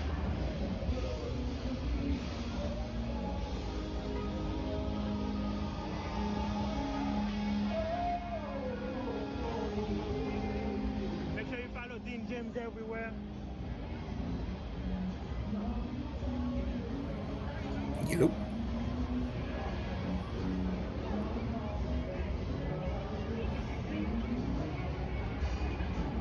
So basically, what Puff Muffin's saying is what he's talking about is he's saying this dude is just explaining to the people that are like gonna send the Cash Apps or Venmos for when they're talking about the battle of the last songs to the band members in this place. You know what I mean? So he's like basically telling them what they're gonna see when they send them the Venmo.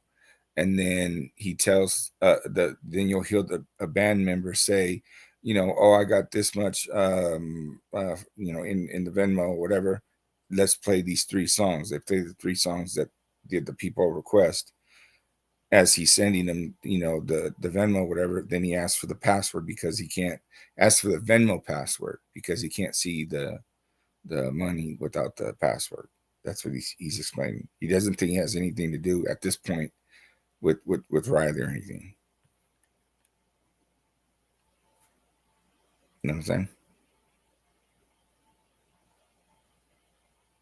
Hashtag. So. But he later, like. And that's his favorite part of the night? Huh?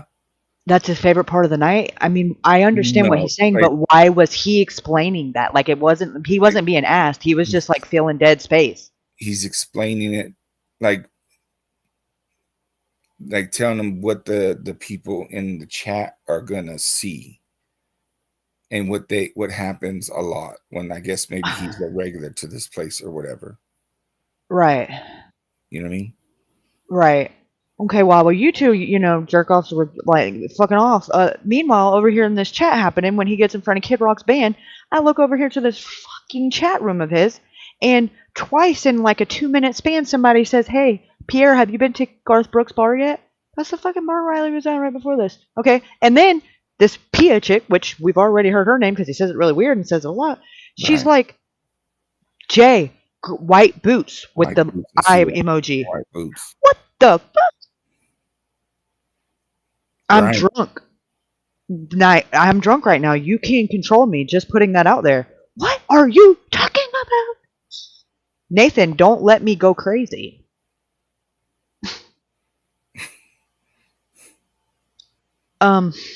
Big Papa. Good evening. More white boots. Busy He night. must be part of maybe it's the sorority. Think? This group? The white boots. Oh, I thought these girls, like, you know what I mean? Like, they kind of Oh, you know what? It might be. You know what? I didn't even think about that. It might be. Because their formal is black and white. But their formal's not until tomorrow night. Right. But that doesn't mean that they're not just having a black and white weekend because it's a theme and, you know. Right. And they can all match and, you know. But there's an awful lot of that have already passed. There was like 6 or 7 that he first passed in the very beginning. Right. Well, I don't think it's far-fetched to say that boots in Nashville are going to be like, you know, a rare sight. It's almost like saying, you know, oh, look, they got a cowboy hat on that's got lights on it. Well, yeah, you know, that's what happens when you go to Nashville. That's supposed to be like Vegas. But why are they pointing it out when they are there every weekend?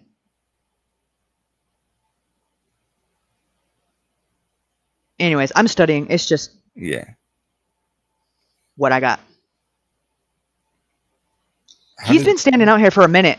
You know, it's almost like he's waiting for confirmation. Maybe he doesn't know which one he's in because he's been standing outside Kid Rock's for several minutes. And right now we are about let's see, 15 minutes into it, and he started at 8:35. So about what, 5 to 9? Riley's still in Kid Rock's for about 15, 20 more minutes.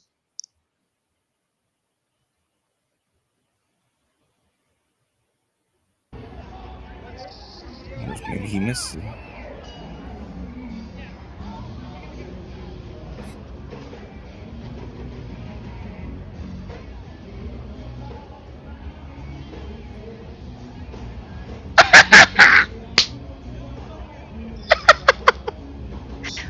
Oh God, I'm going to hell. What? Hold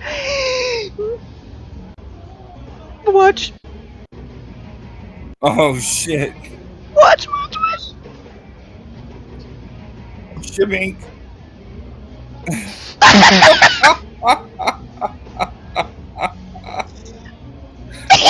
What? Damn.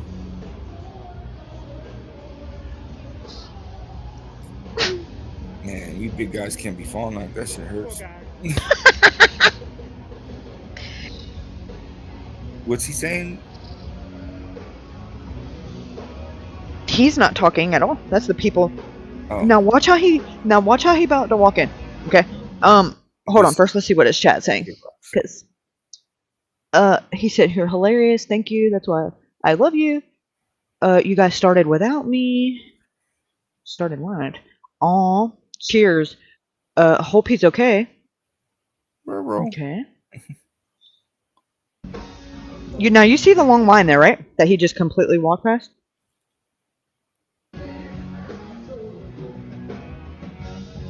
Prompt elbows. Oh. Yep.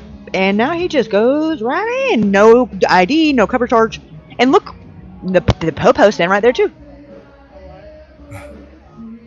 This is Kid Rock's inside Kid Rock. Yes, it is. Oh shit. He's not looking around. He's not showing people the tourist shop or nothing. He's on a mission to go do something.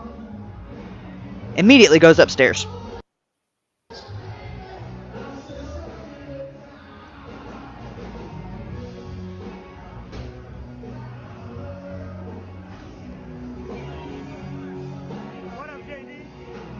What up, JD? You say Arkansas? Can you turn up the volume?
Can you turn up the volume here? And tell me that ain't a damn fire code violation. Hell yeah, shit.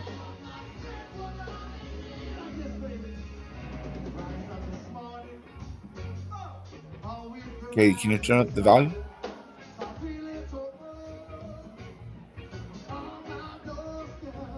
Okay. Yeah, there you go. This is my message to you.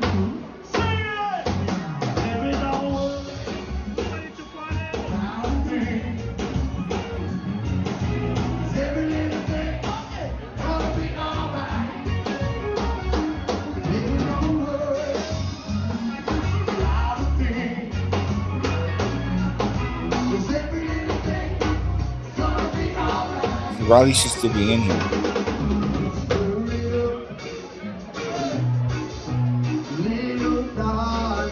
Correct?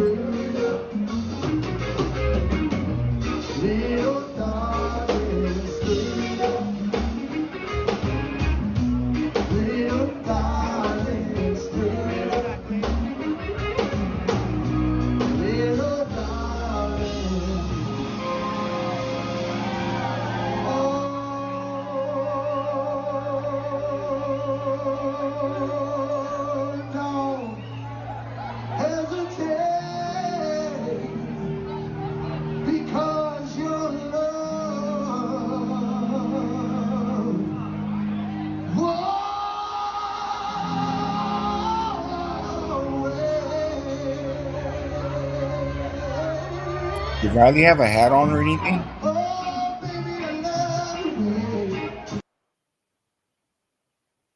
No, he did not. He had on blue jeans, a half black, half Right. brownish, whitish shirt with a black pocket on the white part. And his hair's And blondish his brown. hair is dirty blonde, and he looks like every other little bachelor No, in but there. he's tall. He's 6'5". Remember that. Right, but if also keep in perspective that he leaves at 9:15, so at nothing else, But we he's know when to yeah. look for the exit, but I don't even know where that is at this point, or how you could get there, because they're packed in like a bunch of sardines. Right. But And at this point, right now, he's still in here. oh, well, let's see, because he, if this video starts at 8:35, and this is at the timestamp of 23 minutes, that would be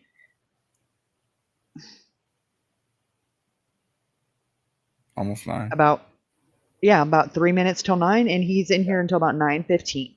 Okay.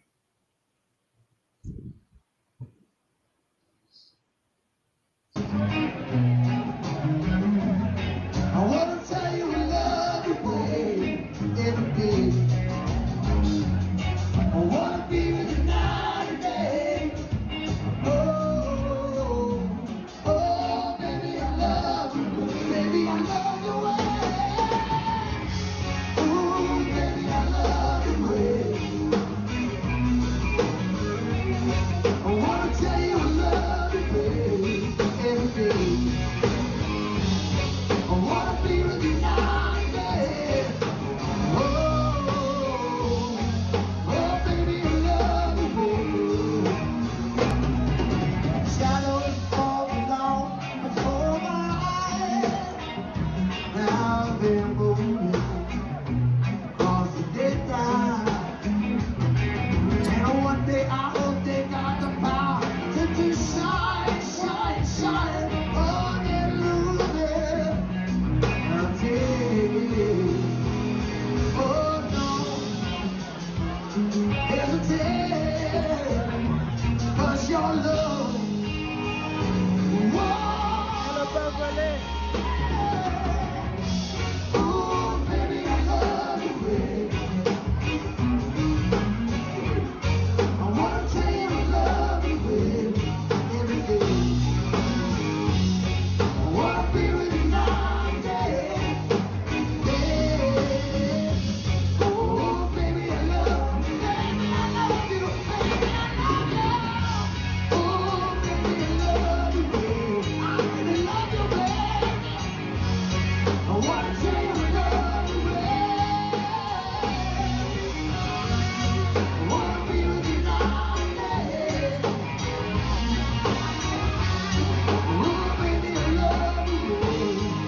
He's looking for somebody to exit.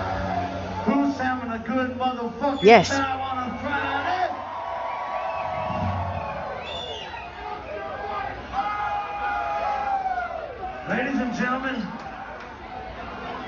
We got $20 for a song by Eminem.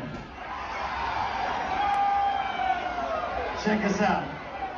Eminem's a $100 request. We need 4 more $20 bills. And Tyler Gordon is gonna do the best fucking rendition of Eminem you're ever gonna hear in your fucking life, baby.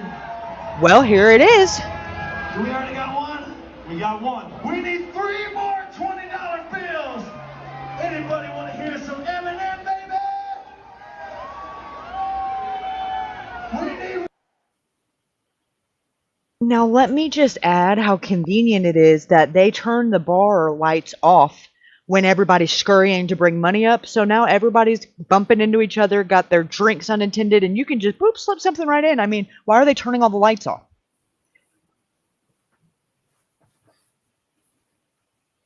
And now you can't, I mean, they all look the same now if they didn't before. I mean, it's like, what the hell? Whose side are you on here? He's either looking out the window for either maybe it could be Riley or somebody like to let him give him a signal or some shit like that.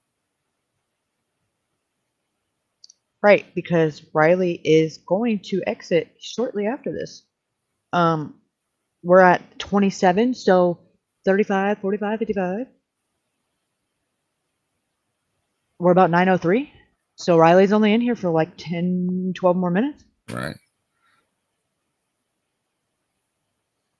And for him to just walk up, yeah, this isn't the very top. I think there's a 3rd floor. Yeah, there's a rooftop. Okay, so he walks up to this area because it's probably the best spot to see somebody. Maybe that's the exit right across from the guy who's talking. Yeah, where he came in at, Right, yeah. those steps are a door that lead out. Where he came in at? Where he came in at, not where he nudged the bouncer, but where he walked in that door and went in up the stairs, right, like where the steps are. The steps lead down into a door. Okay, but I'm seeing like the door across from where the guy singer, whatever the fuck he is on stage. That's not a door though. Like that's just. Okay. All right. That's because it's like they have where you could see the band from the window or whatever. Right. But that is I don't know if there's another way. I'm assuming that they can get to that from not having, obviously, from being down there. Which is probably where like that gift shop is and stuff. I don't know. Or the bathrooms. Like I don't know what's on the other side over there. But that looks like the street. Cause I mean, there's a car right there. So yeah, this right here is the side. Like this right over here is Luke's bar on this side of the road. Oh, okay. Oh, so he doesn't go to the right. He goes to the left. Right. But he had to go out the door and then walk around where he had his camera pointed at. He would have to walk right by there. Right. And ultimately, we don't know that he doesn't catch it on footage because, like I said, when I analyzed this the first time, it was I completely skipped past this part because I was trying to catch Luke's 32, and that information changed. Therefore, here we are. But do you see the lights, body to body and all? It's just a very careless way to serve alcohol to young college kids. You know, it's just like first of all, like who the fuck serving alcohol with that many stairs? That I don't know how they ain't just full lawsuits. No shit. All of that just seems like a bad idea and something bad waiting to happen. If I'm with my lady and shit like that, I don't want these motherfuckers like right up on my chick and shit. You know what I mean? Like right, and there's no way not to be. You know. Like, and they're all drunk and hooting and hollering. Hell no. You know it's hot as hell in there. No, miserable. And the music sucks. I'm just gonna say it. What country music bar sings fucking watered down ass whatever this is? And $100 for some Eminem? What is happening? Nashville would be ashamed. Willie Nelson would be ashamed. Hank Williams is ashamed. Honky tonk. Fuck. Just because it's got Kid Rock would be ashamed. This is just a tourist trap meant to attract and draw in college Absolutely. kids spending money that ain't theirs, and with phones that they can easily have replaced. It's all materialistic to them. I don't necessarily think that they seek out for anybody to lose their life, but I also do not think that they give a shit at all if somebody does because of what they're doing. Right. And that is maybe their intentions was just to rob the kid. I absolutely wholeheartedly believe that, and I think they were probably successful in doing that, considering he doesn't have his phone or his wallet and all the cash that was in it, Right. And who knows, they could have left him like that.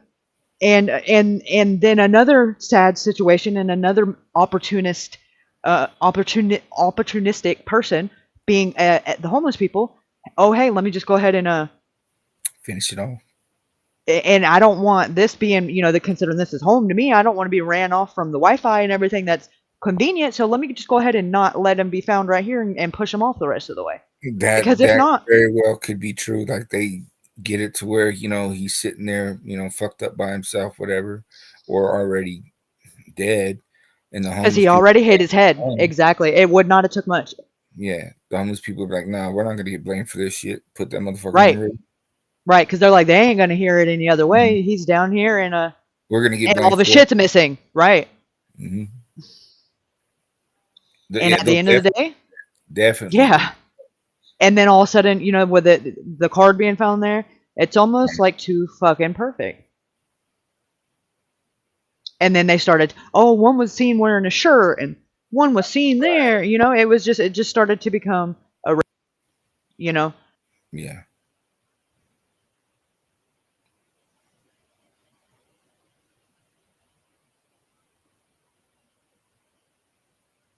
Unfortunately, I'm starting to think that Riley was a victim of very, very many different avoidable circumstances and ultimately tragedies.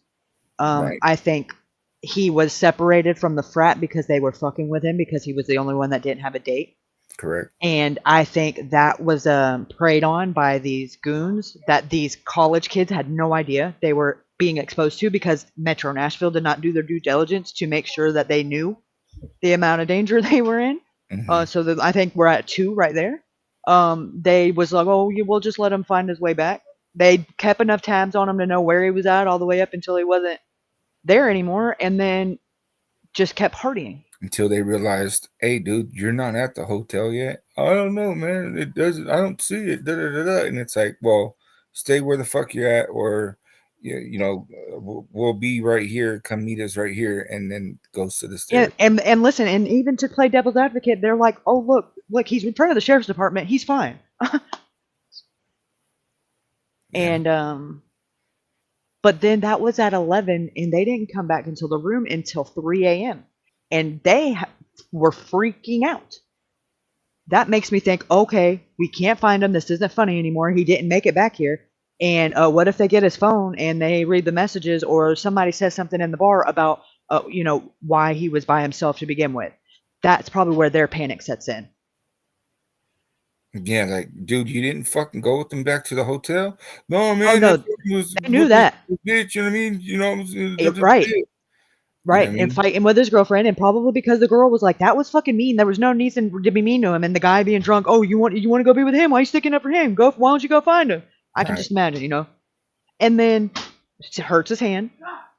3 a.m, comes back in there, causing a ruckus, disturbing the other, residents at the hotel, to the point they complained about it to the hotel. And they do whatever they do, and they don't call Riley. They don't call anybody, but they do call Riley's mother and ask her if she's talked to him and knows where he's at 10:30 the next morning, and still had not called any help, and waited for 2 more hours after that initial phone call when Michelle was almost there, and she says, "Are you called 911, right?" "Oh no, I thought you were going to do that." She said, "Call them now." So they're not trying to call him throughout the night. I don't think so. I don't think it started until they knew that parents were on the way, and I don't even know if they did then, because really there's no way to tell, because it was going straight to voicemail, so the calls wouldn't be logged. But they can say they tried all night, but you know, they didn't go physically look, which is what you do if someone's phone is not working, you know. Right, but it would show up on Especially if you knew the last place he was at. Yeah, the law enforcement, like, you know, got their phones and looked at their phones to see if they did try to call the motherfucker. Oh no, they didn't. They haven't even formally been questioned. Oh, that's right, huh? We don't even know who they were. We know there was 200 of them there, and about 10 of them, boys and girls that were in the bar that night. We don't even know who Riley's roommate was. If it was the same one that walked him to the bottom and went back up, if it was the same one on the phone, still a mystery. The only reason why we know the one who called 911 is because he says his name and spells it on the 911 call. Right. That's it. And you can hear him, the one on the 911 call, talking to several other of them in the background. Right, right. And I think he was very, very matter of fact about things that it's bizarre for a boy that age to know about another boy. Like the specific phone, make, you know, the brand, make, model.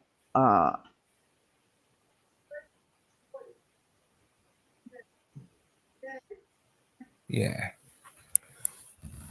Let's see. But what else we got here? And I don't know why that would even be relevant. Like, told him what kind of phone he has, and hadn't even said the phone number at that point. Yeah. You know, like, why does that matter? Like, I said, that's just something that's. Did the cop ask him if he had a phone, or what kind of phone it was? Well, he asked him about the how he knew where his location was, and that was his response. Oh, because he's got an Apple. Well, no, he didn't even say how. He just said, yeah, I showed him in front of the sheriff's office, you know, down there by the river. And he's like, so how did you know that? You said his phone last showed him? And he said, yeah, his phone, iPhone 15 Pro Max. You know that? Like, unless he's on that family plan or whatever the fuck, 360 shit, how does he know?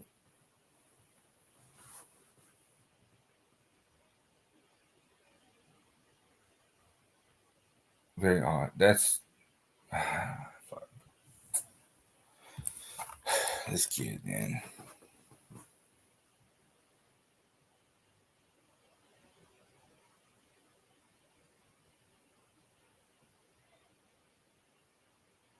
Ready? Hello.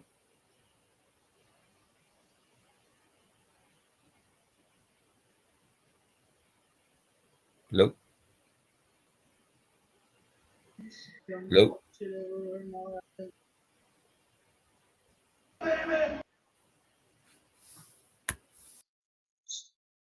Can you hear me? I can hear you now, yeah. My bad.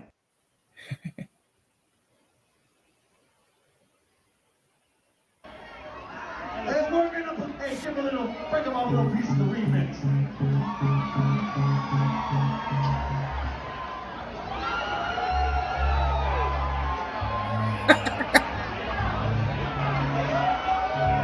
What's up, Buster? We just got $120 for motherfucking Picking up money, son. Yo. Tip that cameraman. All right, look. Hang on. Jimmy's getting married. If you had one shot or 5 shots of tequila, we'll drink them. To seize everything you ever wanted. One moment. Look. Would you capture it? Or just let it slip? His palms are sweaty. These weak palms are hitting his vomit on the sweater already. He's nervous, but on the surface he was calm and ready to drop bombs. But he keeps on forgetting what he wrote down. The whole crowd goes so loud. He opens his mouth, but the words won't come out. He's choking out. Everybody's choking now. The clocks run out. Time's up for the round. Stand back to reality. Off the goes gravity. Off the goes gravity. Choke. He's so mad.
acapella. Fuck a pop and talk, fuck a clock, fuck a trailer. Fuck everybody, and fuck y'all if you doubt me. I'm a piece of fucking white trash, I say it proudly.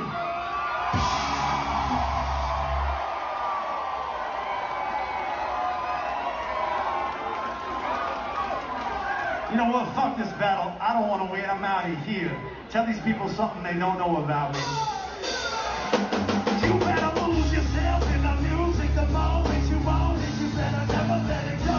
You only get one shot, and now makes your chance to blow. Cause opportunity comes once in a lifetime. You better lose yourself in the music. The moment you own it, you better never let it go. You only get one shot. Let's do another one. You got one more in you? Come on.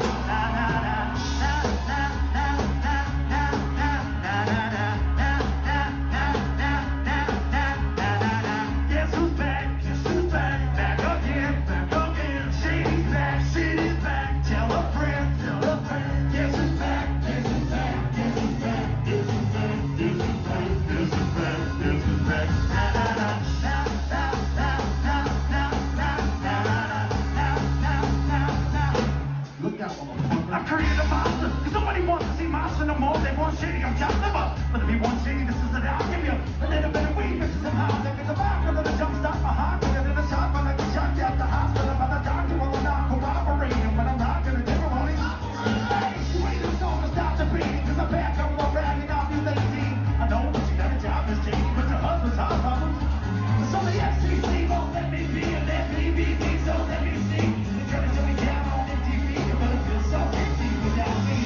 Some of the dicks bringing the dick, fuck that, so we can break it, some of your dick and get ready. That shit's about to get heavy, I just shove for a lawsuit. So there's some sign of the job of me, so everybody just follow me, cause I need a little controversy, cause it feels so empty without me. Then there's some sign of the job of me, so everybody just follow me, cause I need a little controversy, cause it feels so empty.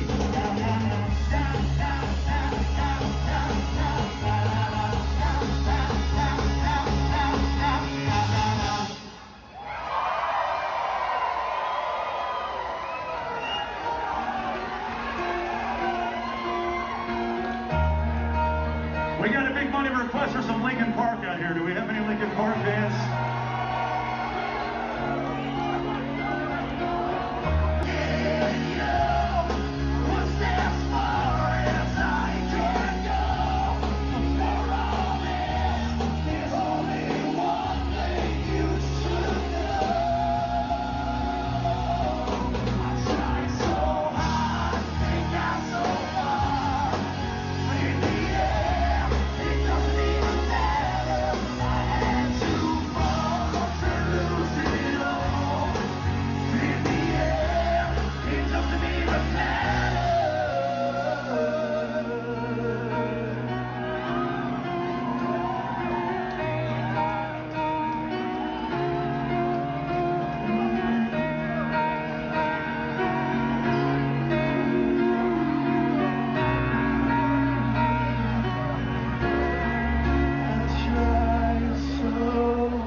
I don't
Come on.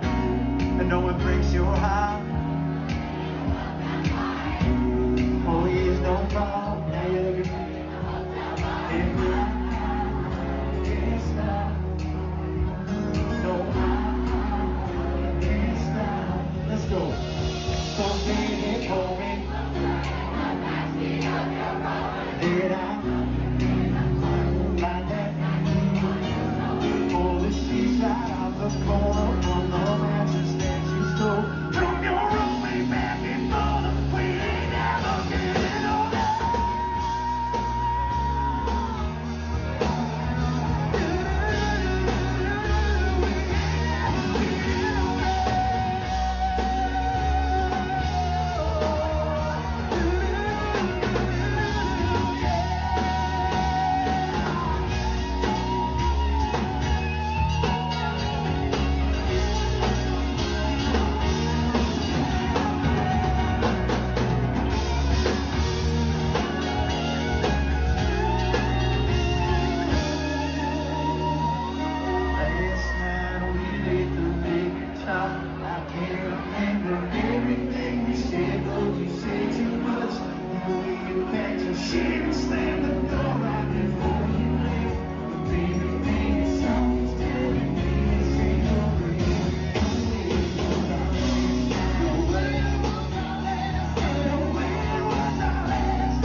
If you're having a good time, say yeah!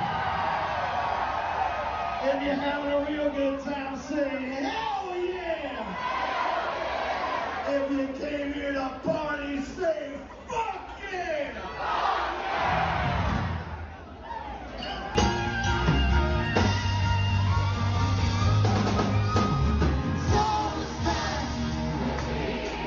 Come on, y'all! Oh-ho!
Now listen up. I'm gonna walk around one time with this band's tip bucket. Y'all don't have to tip the band, but this is our full-time job. This is how we are making a living. We are splitting everything in this bucket 5 ways at the end of the night. And we're working for your tips and your requests all night long. So if you have anything at all that you want to hear, or you just love what you've been here, please tip the band, folks. We greatly appreciate you. Now, that being said, hey, baby, where you been all my life? Hey, we just got a $100 bill for a honky-tonk sing-along. And we're gonna put this next song goes out to the late great Toby Keith.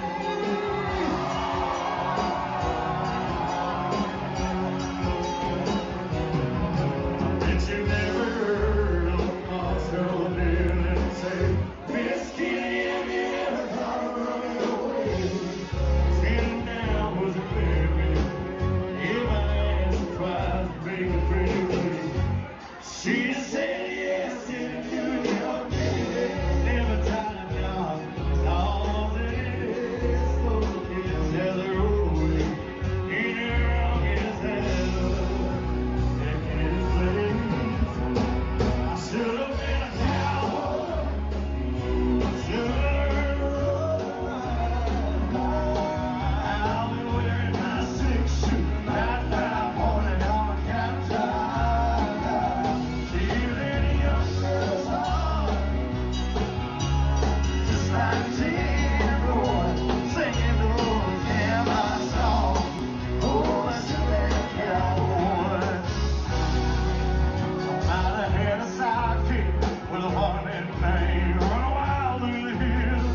Do we know, like, if I never went to know this, I would never. do we know, like, if the group was in the back, in the middle, anything?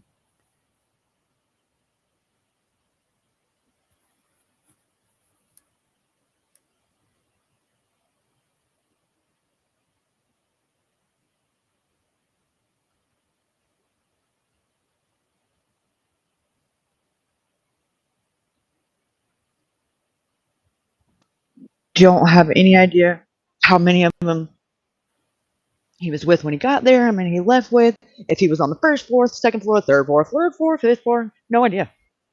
No shit. I would assume he was, near the bar, but I don't know that either. Right. So now this right here is the time that maybe he should be already out of the. This is according to him at 2 a.m. According to Pierre. Mm-hmm. It's 2 Because this a.m. is the end of his video. This is the end of his video. Yeah. What does he say? Like, I'm gonna rewind a little bit so you can listen to him walk. And it's raining. And it's raining. Keep that in mind too. Raining. He goes by the food truck. Oh, he goes down the same path. Oh yes. I mean, Get with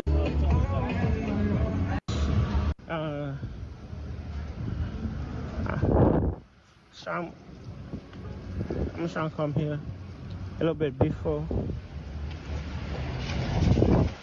I want to tell you I should be here. And then I might end it after the audition for about an hour or two, get something to eat, take some videos for Lucky Bastard while I'm there. Go till late as 8 because I'm gonna be here all night. Yeah. Like I literally could come here and go live all day. It's so easy. Because I have so many, because of Unkiton School, I have so many resources. Like I could just literally film every band is a 4-hour shift. I could do Johnston for 4 hours. I think it's 2 to 6. And then you got Dean James right after him, 6 to 10. And then the men's waters, you see, it will go by really fast. And then every, the other boards and stuff, I can just use it as a feeling. So, it's unlimited. It's unlimited with, unlimited contents down here. This one is wobbly because I turned up the gimbal because I'm trying to charge it on TikTok. Speaking of TikTok, we may not be having a TikTok for too long. That's why you need to follow me on our platform, please. That's why you need to follow me on Facebook, YouTube, Twitch. Just in case if something happened with one platform, it's not. This is the food truck, right? We can keep it going, Yeah.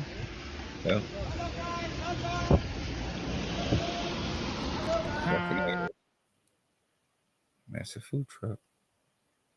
And that's what he looks like he runs into right here. When he falls. Right here.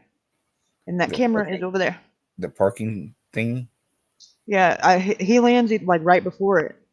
Or, you can't really tell from the angle of the camera if he hits it or not, but it's right here in this vicinity, so I'm assuming there's a curb or something. Yeah. Or it kind of goes up.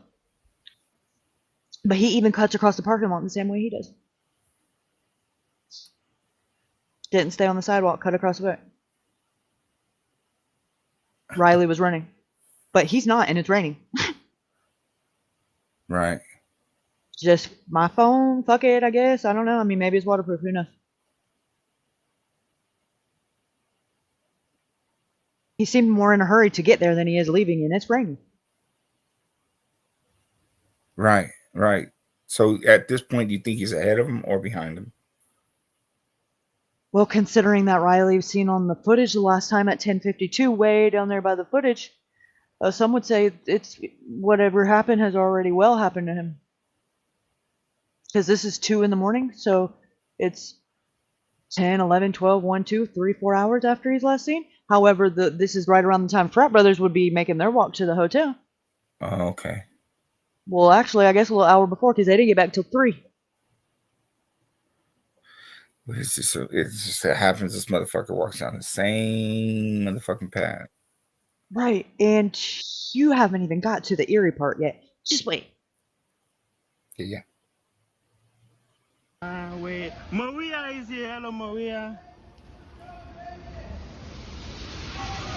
But thank you for the money. No, yeah, some you guys are very loyal, and I'm very lucky to have you guys. And those who wish to move forward or go somewhere else. Some of you guys have not been seeing you. No, honestly, I'm more focused. Like, I come here, I'm having a good time with you guys. You guys are very loyal. You guys are really Nashville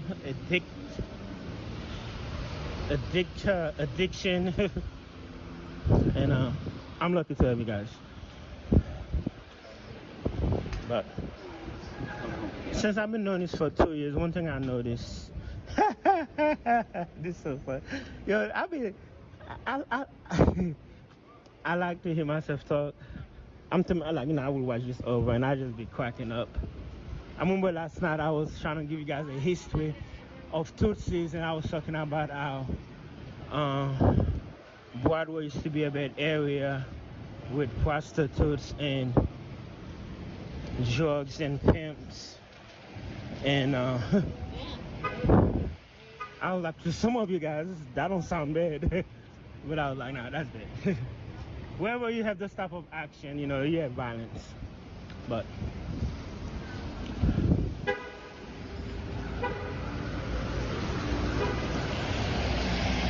nah, man, I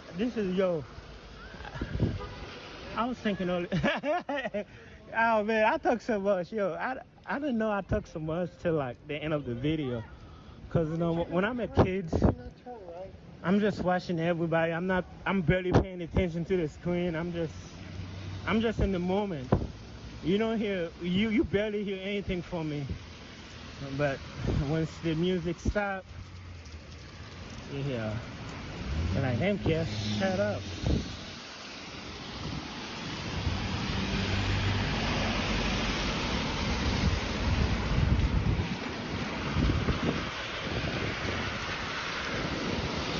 Nah, I like to let nature run its course.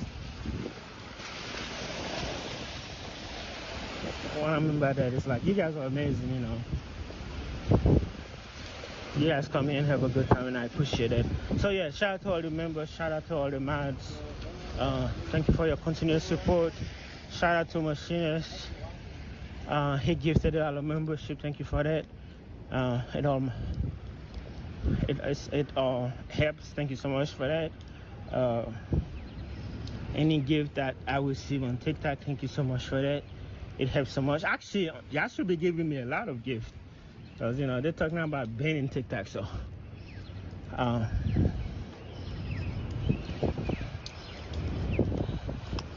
But no matter what happened, y'all know where to find me. I got the same name on all platforms. So all hope is not lost. My TikTok friends, if y'all can log in tomorrow, y'all know where to find me. Kim, you can find me on Twitch, Facebook. I don't know why you hate YouTube, but you know where to find me. And vice versa, guys. If YouTube should be down tomorrow or whatever,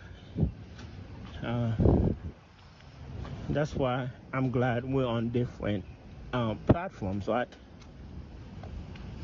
But shout out to all of you. To all of you legends, you guys are amazing, man. This is this is like, I love this. I love doing this. I love vlogging. I love being with you guys. You guys are like, you guys, especially for me, starting from zero, and you guys, we're doing hundreds, thousands of views every night. I'm like, yo, you guys are amazing. And then people will come meet me and stuff like, Zippy, I'm watching you. I know you. I know you. I know you. It's like a feeling that don't get old. I'm not gonna lie to you.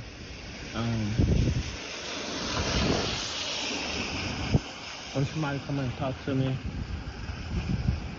But now we got something nice going on, guys, and I want to say thank you so much for everything. Shout out to everybody who's still Team Zipier. If you're not, I don't hate you. You know, everybody contribute. I have people like Sunken Grave, for example. Like Sunken Grave is a friend of mine on YouTube, TikTok. Like, what are you saying, Pierre? His username is Sunken Grave. He's actually one of my day ones, and he support me like crazy. Even financially in the beginning. So, and I'm forever grateful for that. So even if I never see him again, it's not like I hate you. You are shorter. No, I don't see it like that. I see it as thank you for getting me started. Thank you for helping me build this empire. I am forever grateful. This is where I'm coming from. My name is Pierre. Welcome to the channel, guys. Let's do this again tomorrow, man. You guys are amazing, man. Shout out to you, JD, Gavin, everybody, man. You guys are amazing, man. Do I make good money? No, I make a little money. It's cool, man. I could probably make like a little 50 here, 50 there every Wednesday. Sometimes 40, sometimes 20. And it's weird. I don't know how exactly it pays. One time I had a 278 deposit from TikTok. I'm like, where's this from? But it's not like. Then the next week it's like $4, and the week after that's like 20. Then I have a 50. It's up and down. It's based on donation. Like, if you guys like the video, you send me gift. However they calculate it, that's how I get paid. But I probably do on TikTok. I think it's safe to say at least 200 a month. That's a lot of money. I probably receive that from TikTok a month. Sometimes more, sometimes less. But just to give you an idea. Alright. And that helps out a lot. It helps out a lot. Alright. Thank you guys. You guys have a good night. Let's do this again tomorrow.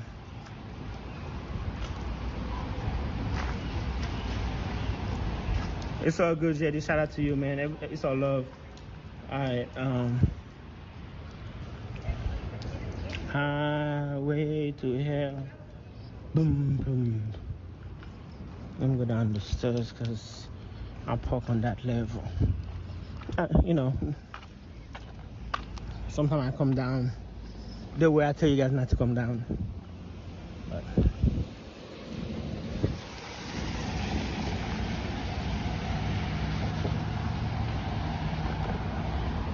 yeah, the deal, I don't, like I said, I don't be paying attention to what you guys saying. I don't know what the deal with DA. Not DA, EA. I just feel all of a sudden, one day I was talking about nudies. I went to nudies and I was like, EA. Then I was like, oh, hey, I remember EA. I was like, I ain't even seen him in a while. If I never went to nudies, I would never, like, notice he's gone, like, if that makes sense. But I don't know what happened. I don't know what happened, man. Everybody have the reasoning. I'm about to say something. Don't take it. Don't take it in a bad way. I'm not calling you guys sheep. It's like a metaphor. If I have 99 sheep, if I have 100 sheep, and one of them is missing, I'm gonna be grateful for the 99 sheep. I'm not gonna put too much work to go look for that one missing sheep. I'm not. What the actual fuck? You talking about the red lights from the? No, he's right here where Riley's phone pinged. But this is the spot, like where the fucking actual Life 360 ping. Granted, it's 4 hours later, but he says this is a metaphor, and don't take this the wrong way. But I would rather have 100 sheep and be grateful for the one, and then and then not worry about the one that goes missing. If I'll worry about the 99 that I do have, and I'm not going to go look for the one that goes missing.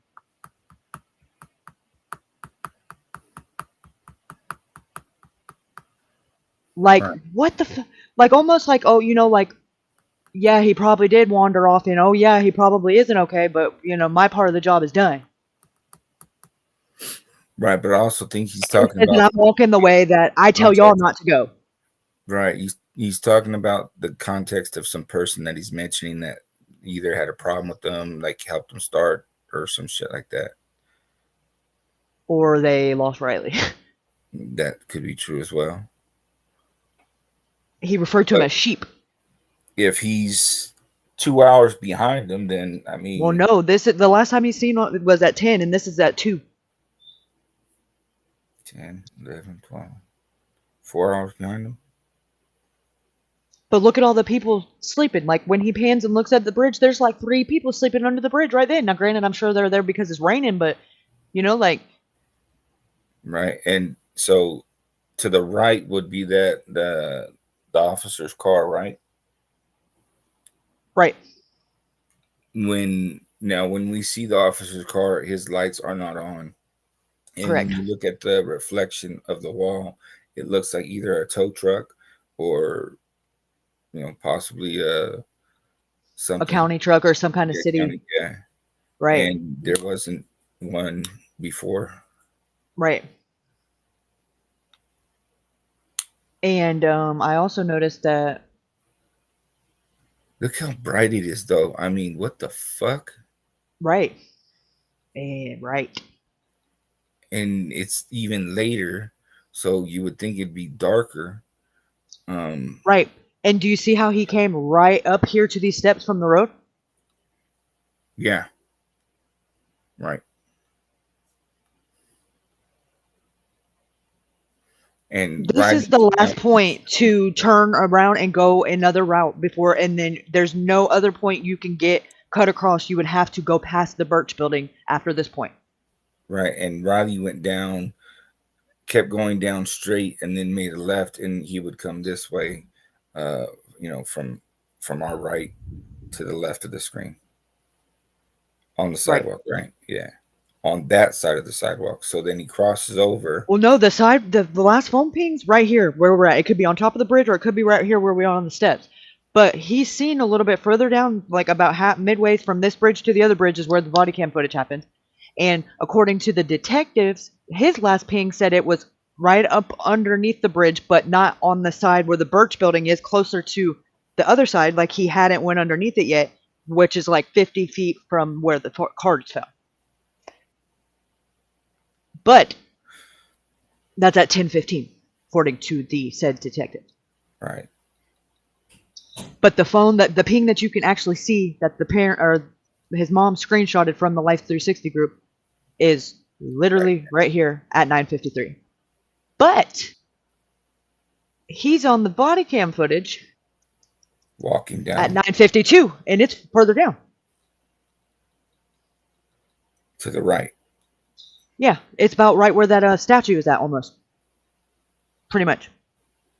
So it's like midways between the two bridges. Right. So he passes the cop, and then all of a sudden that's why he disappears, because he runs. Unless that's a fucking jump cut. And it's edited. And that's why he turns like that, because when you turn like that, you can leave so much room for anything to happen. And that could be why there's no fucking timestamp. That's absolutely why there's no timestamp, because he was there doing a 45-minute report on a car burglary, and we got to see 47 seconds. Right. And it's him looking at the ground. Right. And we also know that that's not the cop. That is the ones that walk by the Birch building, because his name was released when he released the body cam footage. and he is African American, and all four of the officers that walked by were white, and one of them was a female, and one of them that walks by right as the movement and shit is going on at 11:03 and 11:07. The white one that's kind of pudgier, bald headed, he has no gloves on, and the short one that's walking in ahead of him that's got the hat on, he's wearing gloves, black gloves. Right. But the one that's doing the investigation of the car burglary, he's not wearing any gloves, and he's not doing any investigating. Let's just be honest. He's just shining the flashlight, looking around. Right. Doesn't have and I want to say, like, to me, it would be very odd if a cop, especially out here, was investigating burglary or whatever into a car window, would not leave their lights on, especially at night, regardless if it was across the street or not. He's illegally parked with the lights off. That's, what, you might be right. He's on the opposite side of the road. To the point I had to convince myself, like, is that even the car that he's in? But there's no other ones. And then where were the fucking other ones parked that came walking up out of nowhere? Where the fuck did they come from? They had to be up top. Right. Coming up from up here down. Yes. Up here and down the way. Because the only thing that's past that point, as far as parking goes, is police parking. All those signs say police personnel only, police personnel only. So it's not like you can just park anywhere in those parking lots. You can park on along the road, but those parking lots, like where the abandoned building is, and then right past it, those are for the police department only, police personnel only. And there's a Metro Nashville camera right up on the like where the gate is, and it flashes blue. You can see it in the footage. Right. That's right. So why would you give us that fuzzy ass fucking bullshit? Almost like well, think about it. I know for me in itself, in the rest of the world, it got all my focus for the first 2-3 weeks of this case, and even after he was found, I've circled back to it every time I have free time. And if it's altered and edited and purposely, you got to think about that and what the intent behind that would be, because they didn't have to release anything. Keep that in mind. We would have never even known. I didn't even know that. They would have had no idea that was even a justice building. It would have came out eventually. That fucking video was published without being pressed, with it out of nowhere. It just some random Brandon Smith just posted it with random ass. Here you go. Like, what? It was posted before all the CCTV was posted from the walk. I feel like they released that because of the press that they got from everybody wanting more from that. Because then we started getting nuggets of the body. It all came in spread out and out of order. And the last thing that we got, literally the day after the bank card was found, was that body cam footage. Right. They had it the whole time.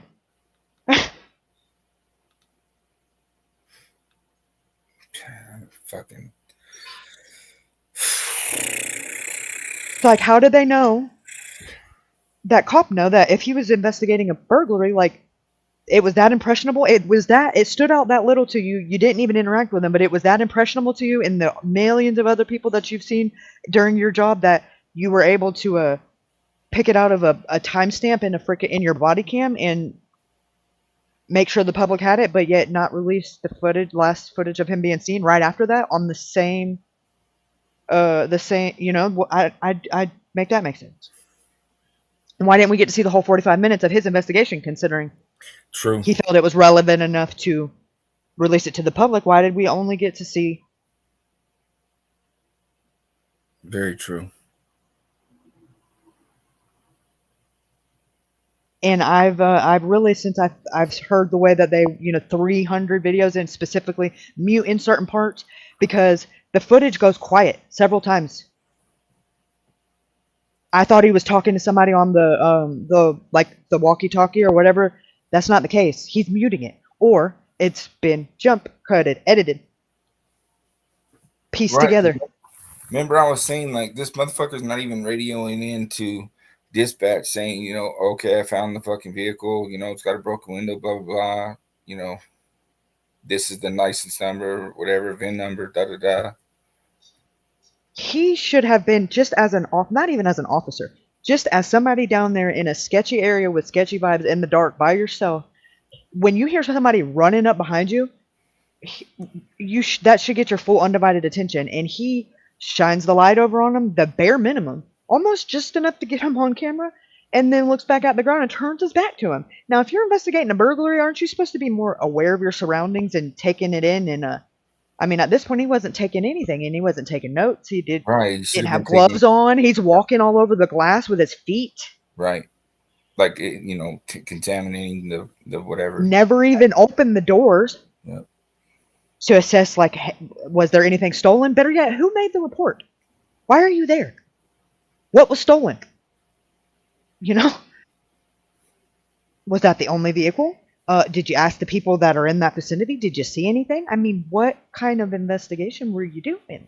Right. And was there a 911 call that got you down there? Because 45 minutes is a long time to only see 45 seconds of it. Right. Like, was there a 911 call? That's right. A great question. And they never left. That cop never, I mean, unless it's in one of the cars that go by, it wasn't one of the ones that goes on foot. However, when you see the other two come walking by, the vehicle that goes by that gets everybody to get away from the wall is that red truck. Correct. But he's not followed by any law enforcement in a vehicle. I don't know where the hell they were walking to.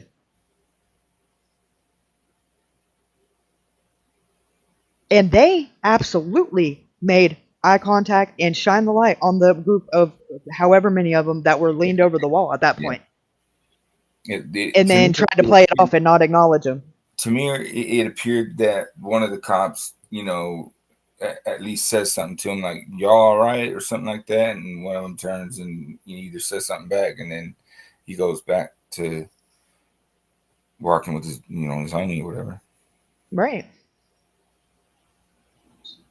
Very odd, because that's at 11:07, which is right in the area in time that and the 911 friend have audio, and we know that they definitely come in a clear ass fucking picture. So, or better yet, why don't we get the other 3 fucking cameras that got the other angles that we need? Yeah. You pick the shittiest one with the least significance, and then fucking put a hazy filter on it, and then released it. Like, here you go, I'm doing my due diligence. Well, at this point, I hadn't even known that he was over there. Because, like I said, this was no body cam footage. There was no crossing at Gay Street. This was just he got kicked out of the bar by himself and was gone. The family fucking didn't even have the Life 360 until 10 days later. So keep all of that in perspective when this happens, because the way that it happened was almost like one caused the other thing to happen. Like, I don't know that any footage would have been released had people not been so drawn in by this, and then everybody started, okay, well, look, let's get businesses and let's look at all these cameras. I don't think they anticipated the public to just not sit around and wait for them to do it and to start making moves themselves, and then they had no choice but to do something as far as release some kind of that footage. And I think they choose the shit that would made him look drunk, and then made him look sober, and then made him just vanish right where the card is. Phone ping. But the only ones that knew that phone ping that at this point was them, because they're the only ones that had all that information from the beginning. We were the ones, the family was the ones all waiting and got it trickled out in sections. One thing on the 18th, another thing on the 10th, another thing on the, it came in waves, and it was all chronologically out of order, and none of it made sense, and even made less sense the more you tried to piece it together with a timeline. And meanwhile, we're getting little nuggets from the homeless, and one of them was, let's go branded. The other one was wearing a shirt. Right. And meanwhile, nobody knows where to look, where to start. Everybody's out there looking, but ultimately just walking around in circles, hoping that somebody's going to come say, "Hey, you're out of bounds, or you're in the right area," and that never came. So when they get back to the hotel, it's like, where the fuck is Riley? Right. And that is at 3 a.m, which is 4 hours after they would allegedly have contact with him. And they don't come looking for him. They don't call anybody. They panic and seem to fight amongst themselves. And ultimately, I guess, get their story straight, because they sure did make a lot of noise. And seemed to be panicking, according to the other person staying on that floor that heard them through the walls, slamming doors, and all of them were like, they were in a panic. Something had them freaked out. And when Riley's dad, they were looking through each room, slamming the motherfucking doors because he's not there. He's right. Not here. He's not there. He's not here. Fuck. Right. Yeah, exactly. Right. Oh my God. Fuck, You haven't seen him either? You haven't seen him either? Are you sure he's not just... But then he couldn't have got to the room even if he made it, because guess what? His key was on the dresser in the room. Oh, no. Don't know if it started out that way and he forgot it. Don't know that he didn't make it back and leave again. At this point, don't know anything, because Metro Nashville got the footage from the hotel and has not released it to the family either. Every place the family has called to try to get footage from or information from, they were already talked to by Nashville and told not to give any information, not to anybody, that it was an open investigation, pretty much threatened them with impeding an investigation. Right, that's too much. I mean, for one, okay, he gets fucked up, roofied, drugged, whatever, right?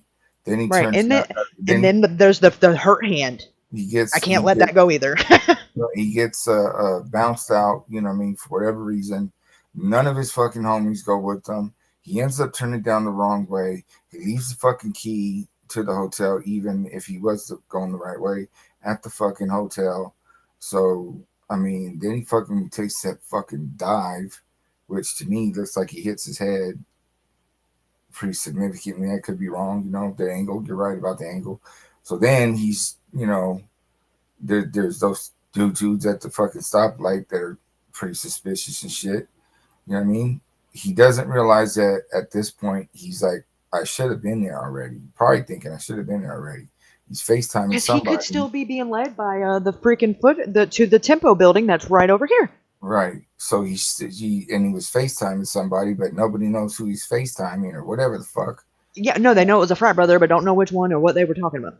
Right. You know what I mean? That's when the couple said that they heard them. That was that same incident. She said, the woman said that he had it because it was a FaceTime, so it's pretty much on speaker, because you talk out loud, and that she could hear multiple voices that were male, and they were telling him to keep going, just keep going, like giving him directions. And she assumed that he was parked somewhere, because her and her husband were parked in the garage up top, and that's where they parted ways. Riley kept going along the river. They went up across the top and went to the parking garage.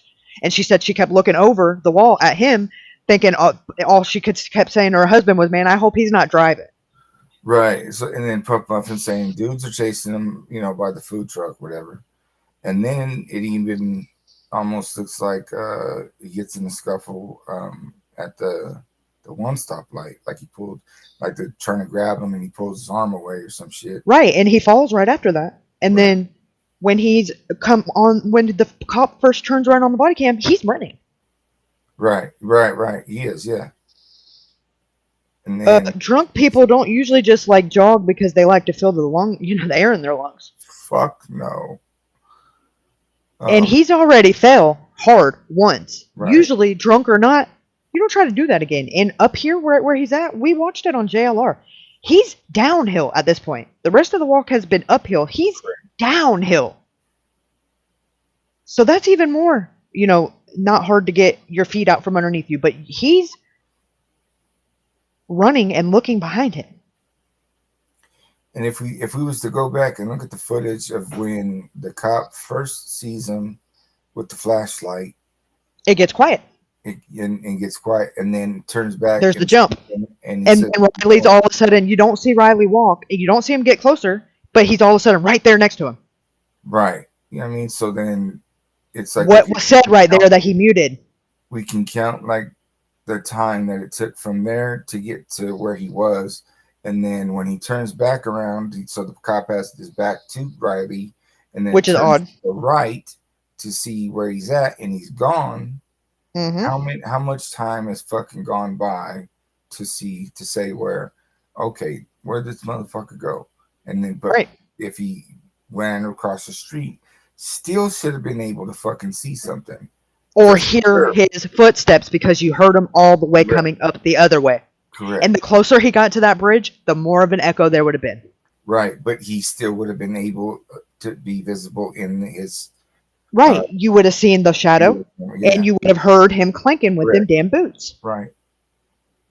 Because it's a further distance to go left than to go straight, you know what I mean? Exactly, and regardless if he went up those steps, he either went up right there where he went with that cop at, where those big steps are, or he'd have had to go all the way under the bridge and cut over, and you'd have seen him. Right. Or at least his shadow. And he is not anywhere on the vicinity of the sidewalk. And I mean, I've slowed it down, zoomed it. I've even zoomed in over there to the bridge to see if his shadow is over there. And he is already out of sight. I'm wondering, like, what if Riley... The only way that could be possible is if there's way more time that goes by than we're being made aware. Because he's not Houdini. Right. Check this. So I'm wondering if Riley realized I'm at a fucking bridge. This is not the way I'm supposed to go. So he does cross the street, realizes he does need to go the opposite fucking way. So he's trying to correct himself to say, let me go up these stairs to go back the way I should have, maybe. Right, because that way would put you right back on the road. And if he got back on that road, he would have took it straight to the hotel. Correct.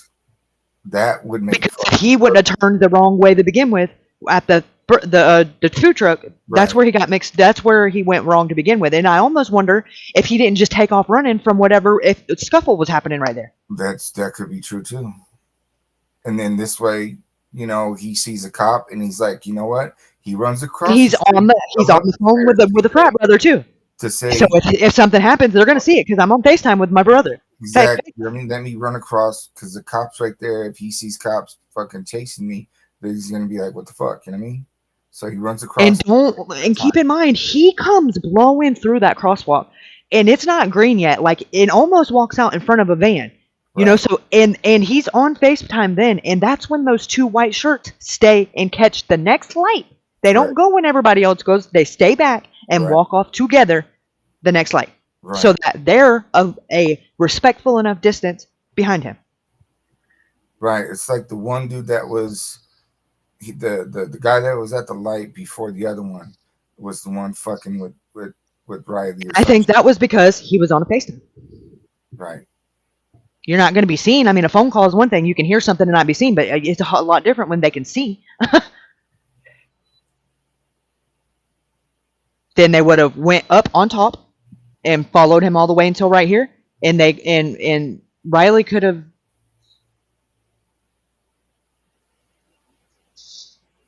There's so many different possibilities. To me, it would make sense that the kid fucking realized, you know what, somebody's fucking chasing me.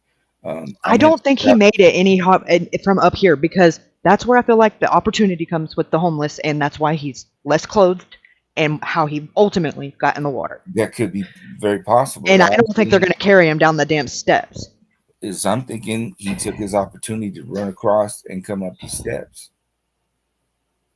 To get, you know what I mean? Because this way he gets away from the people that are, originally chasing him because they're not going to chase him in front of in front of the cop.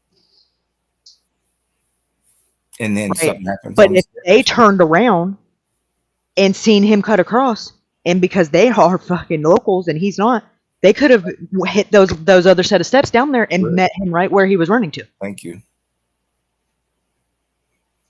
They had the upper hand regardless, no matter how you look at it. The fact that they're more familiar with the area and the fact that they're not roofied or drunk or either or.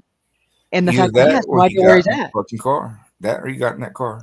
That's right. The only things. And I've kind of convinced myself that I think I hear him say something and I hear a car door, but I don't, because of the fact that it's muted and edited, I don't know if it's designed to do that. And is there another, and now knowing what I know about what they have been known for, and the last 3 years since they've had body cam footage as a department, that's all they've done is edit it and mute it and clip it. It's really hard it makes a lot more sense why there's no timestamps, and it honestly makes me wonder, like, if that wasn't even a completely how do we know that's not 3 o'clock in the morning? Well, Think about it. Or 2 o'clock in the morning, or whatever, or because that's the only thing that we have to go on that says that we have this timeline, because everybody's like, oh, 9:52, he's on body cam footage, but is he? Because there's no timestamp. We're just taking this fucking schmuck on his word. And supposedly a minute later, his phone pings and goes off. He didn't have his phone in his hand at that time, so you're telling me he got his phone out? We can do this. Okay, so whatever time that he left from the one bar. There's no fucking timestamps on any of it. Whenever he had left, whenever he got kicked out, that time 9:36. Okay, so that is when we start, and then if somebody was to say, okay, the only other timestamp that we have that we can see is not released by the police. It was released by the hookah shop, and that's at 9:46 when he falls. If let's walk down that same path that he goes, you know what I mean, and see how long it takes us to get to where he was at that, that's the only other way that we would get some kind of real timestamp of how long it took him from 9:30 to get from there to where he was in front of the fucking cop, and that's your timestamp, right? Somewhat semi close to it at least. Because there's a 10-minute gap from Luke Bryan's until right there at 3rd Street in front of the food truck. And the only reason why there's an actual timestamp on this footage is because it was not released by Metro Nashville. It was released by the vape shop and and it was their security footage. And that's when he falls and then he's kind of stumbling. That's at 9:46. And then the crosswalk has no timestamp on it, but Metro Nashville says it's at 9:47, and that's when he's crossing over to Gay Street, and he's on the FaceTime with his frat brothers. Right. And couldn't those people that said that they had said something, if they didn't leave a name or anything, to reach back out to them to say, hey, can you give us a time that maybe you think that you had said something or that you guys were out right there? I think they did an interview with News Nation. It might have got brought up on there. You would think that would be something worth mentioning, but they didn't. Police didn't want to talk to them. They got the same runaround we did with the cold case hotline when they tried to call the tip-in. So that's why they said fuck it and called Ashley Banfield. And then the same kind of the same concept, but then wait a second, hold on a second. 9:52. Is the body cam, allegedly. Okay, but then we have, remember, the family seen footage that we didn't, that they seen, and it was timestamped, and that was at 9:57, I want to say they said? I'd have to check my notes. That he was still... that's under... No, that was right before the sign, the yellow sign or whatever that says 14.8 or whatever. Yeah. So it's further down to the left. Yeah. Right before the bridge, the second bridge. Yeah, not this one, but the next one over. And that he was running, lightly jogging, like he was right before the cop turned around. So, oh fuck, man. That puts him further down. Yeah, and the phone didn't go with him apparently. Right. So maybe those two dudes fucking, yanked his phone. Crossover. Yanked his phone, and that's why the phone goes off, and he kept running. Right. And so he maybe gets away from running, whatever, and they're thinking... Or he has no idea that road is about to lead him. It loops back around. There's a dead end, and it loops back up to the 1st Street. They could have been he had no idea he was about to... There was no way to not go right back and walk right back into him if he ran past that Birch building, because that street loops back up to 1st Street, and then 1st Street turns into Union, and then it goes around and turns back into Church, depending on which way you go. But it's all closed because of construction, so you can walk it, but there's no cars. Right, but I'm saying, so, if you're right, and those dudes crossed over way up, to the right and came up and then met him right here, somehow they scuffle, whatever, steal his phone. He runs down the stairs, runs to the left, you know what I mean? And the dudes figure, well, if we chase him, that cop is still there, you know what I mean? So they're not... And they know the cameras are where they are. And keep in mind, how many ghosts did we see running by? Fucking A. that we have. I mean, they could have been anybody. There's a couple of them that come running by at odd times that are only one person that are moving so fast like that you joggers. can't see. Right. Right. And then they're followed by people, those two guys in white shirts right after they dart by. And white shoes. And then it's like that's at right after the footage. So it's like, okay, he's on there at 9:52. This is at like almost 9:55, and I think the next one is like a few minutes after 10. So that would mean, what the hell were they doing, or what consisted of an hour before they're coming back by at 11? Making sure he got in the water. I mean, trying to get into his phone. I mean, that's a long time, to be. Usually, you try to get it and get gone,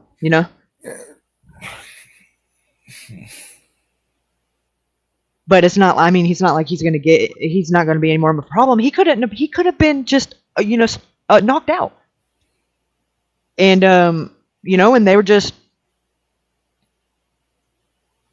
making sure they got everything that they wanted out of it. Right. And what about this? So, okay, he gets down to, remember, where they're looking over the fucking wall and shit, right? What if they actually get into a scuffle right there, and he does do like he's got his back to the wall. He does fall over, flip over the wall, and hits his head. They're looking down. That's a long way down. The motherfucker's dead. So they start walking up that way to get down, safely to where that motherfucker's at. And maybe the only way to do that is over there. You have to go back past the Birch building, because there's no way to get down there that's not impelled by rocks. The only way it levels and slants to get down there is that spot in the fence where the dog, the beware of dog sign is. You'd have to go in right there. Right, but that's what I'm saying. But why carry him back that way? Because they're carrying something. I'm saying maybe they're not. Maybe he flips over the thing and he falls down. Or maybe it's one of them and they got hurt. That could be true. With the scuffle. Like, what if they both fell? Right. And Riley was out of it to get back up, because you could crawl back up right there. You could walk back up right there if you know what you're doing. But if you're roofied or drunk and already concussed, absolutely not. You're gonna fuck yourself up decent. But if he falls on his fucking cranium, that's what I'm saying. If they fell, both of them or whoever of them, they could have just walked back up the slant. He's not getting back up. You know what I mean? Right. So and then they could have. The homeless could have found him there. Oh, fucking hey, this shit. Oh, what is that? What, And then I don't need this here. This is where you don't shit where you eat. Right. Exactly. And that's why those people are like, put up a dog sign or some shit, because they just got it where it was not going to be. If his body was found there, they'd all got ran off from there.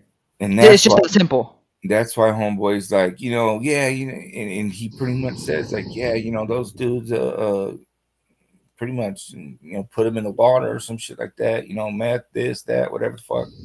Yep. But he's trying to get JLR's focus on the other homeless encampment down there on the other side of the river, which is ultimately, isn't that where he was found when it was all said and done? On the other side of the river? Away from there. Hembridge, remember? Hembridge or whatever avenue. It's evil over there. I mean, some would say that's a weird thing to say. And then the other guy right before that was sitting over on the other side, said, all I know is that he was drunk and had a fistful of cash, and that's not good around here. Well, that's the first I heard. His family didn't even know he had cash on him at that point. But the homeless people did. That's not a good thing to be, floating around in with the circumstances being what they were. That's not a good thing to have knowledge of and to feel the need to repeat when you're asked about it. That doesn't look too good, in my opinion. You're folk like, why do you know that? He shouldn't have had a fistful of nothing. Unless you had a fistful of his calf afterwards. Right. And I'm sure with those crime rings and shit, it's like a dog-eat-dog world. Whoever's going to get to him first. And trust and believe, it's like, if you let them get down here to our side, like, you don't, this is fair game. You had your opportunity up there in Nashville where we're not allowed to be. Right. And then it just became like a Hunger Games type shit. All them scooters come down. That was a lot of activity, and there's nothing down there. And around the same fucking time.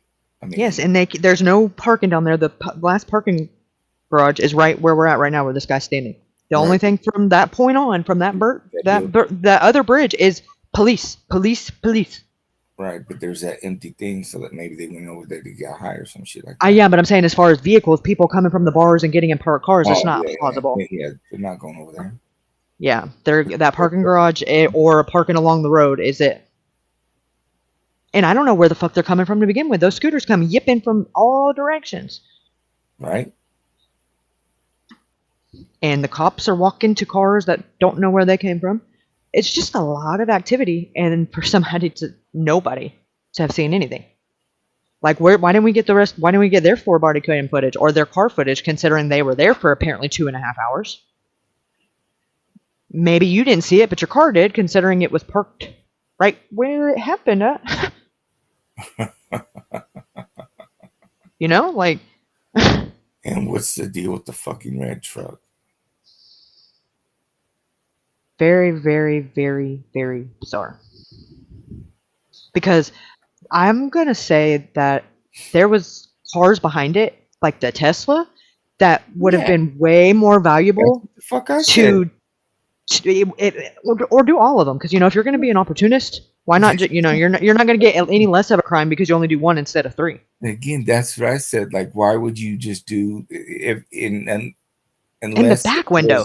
It was a what would you say? A targeted vehicle. You know what I mean? That's the only other reason it would be a targeted vehicle.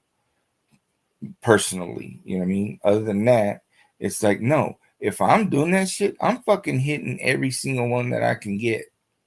Because what's the point of just hitting one and then fucking running off with nothing and getting in trouble for the bullshit? I'm gonna and how did they know? How did the police come to investigate it? Was there 911 call? I mean, it don't seems like that they come to those in that area. And here's the thing: if there was a 911 call, wouldn't it would have come from the person that owns the fucking vehicle? And the person that owned the vehicle probably would have been staying there until the fucking cop got there. Yeah, why? And they're probably still at the bar, and I don't even know that their car's been hit yet, because it doesn't leave until right around 11. And that's, well, we obviously know homeboy wasn't on foot patrol because there was a car across the street with no lights on. Right. Which is very fucking odd because I don't know any fucking cop out here at night that would shut their fucking lights off. Honestly, I really don't. Don't you have to have your running lights on for there to be a... Absolutely. It's a safety matter. Yeah, but not only that, but isn't there something to it, like with the footage, like the dash cam? Well, I mean, they can just, if you got dash cam on, what good is it if you ain't got no headlights on? We just sitting in the dark. Right. And why wouldn't you pull over, like, where you can see the damn... Like, why would you leave your car where it could get stolen if there's somebody breaking into cars? That's the other fucking issue, right? Cops don't fucking wander a hell of a fucking far away from their damn fucking vehicles neither. Exactly. You can steal the shotgun. You can get in there, take that motherfucker for a joyride, whatever. And he had no weapon drawn, just a flashlight. Right. Nope.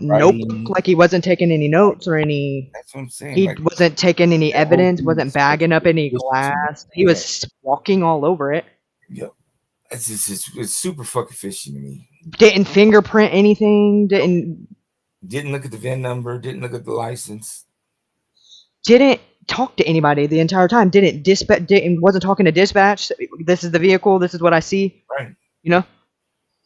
And they're constantly, they get out of the car, like, okay, dispatch, okay, I see the red truck, da-da-da-da. Yeah, they got to log everything, play by play, especially if they're by themselves. Yep. That's super and it's very bizarre, too, that whatever caused them to come to their investigation, that was, that's not what they made contact with first. That's point A. Like, they just randomly walking by and there's a busted window, so let me get my flashlight and but his car's on the opposite side of the fucking road. How did he see the broken window? Right, and it was released in the statement that he had the body cam footage because he was there on a separate investigation doing a whatever he called it, investigating smash and grab burglary. And I believe he even said it plurally. He said it was 45 minutes that he was there after he seen Riley, sitting in his car finishing up his report, and didn't see or hear nothing, didn't see where he went, and apparently didn't have his body cam the rest of the 45 minutes, just, 47 seconds, sorry, my bad. With no timestamp. Nope, just the Metro Nashville seal of fuckery.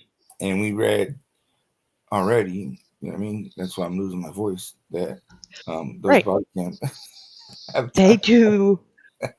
I mean, if they're willing to do that to the board of that oversees them, you think they're not going to fuck this kid is he was out of bounds anyways. He shouldn't have been there, in their eyes, like he should have known better anyway. Yeah, what are you doing here, white boy? Yeah, like you knew what you was getting into, like, just you could just tell they had that mentality the entire time they investigated it. Just drunk kid that just didn't know when enough was enough.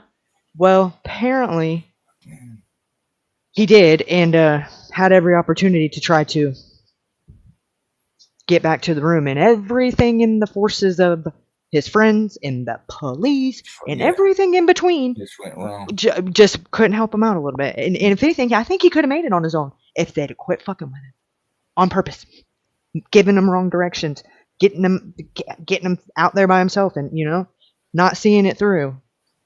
He was actively getting wrong directions from them assholes. If boy would have fucking walked outside with them, he would have made sure he turned the right fucking way. He was on FaceTime saying, keep going, when Riley was crossing the crosswalk. He turned left and he didn't. He fucking made a right. They probably weren't even looking at him. They were just humoring him because he kept calling. And you're fucking up, I'm in the bar and and probably, look, we got him to do it, because I think that's what it started with, honestly. I think it was because Riley was by himself and Riley wasn't a little prick, so he was probably oblivious to the fact that he was being fucked with, Because those are his own, supposedly.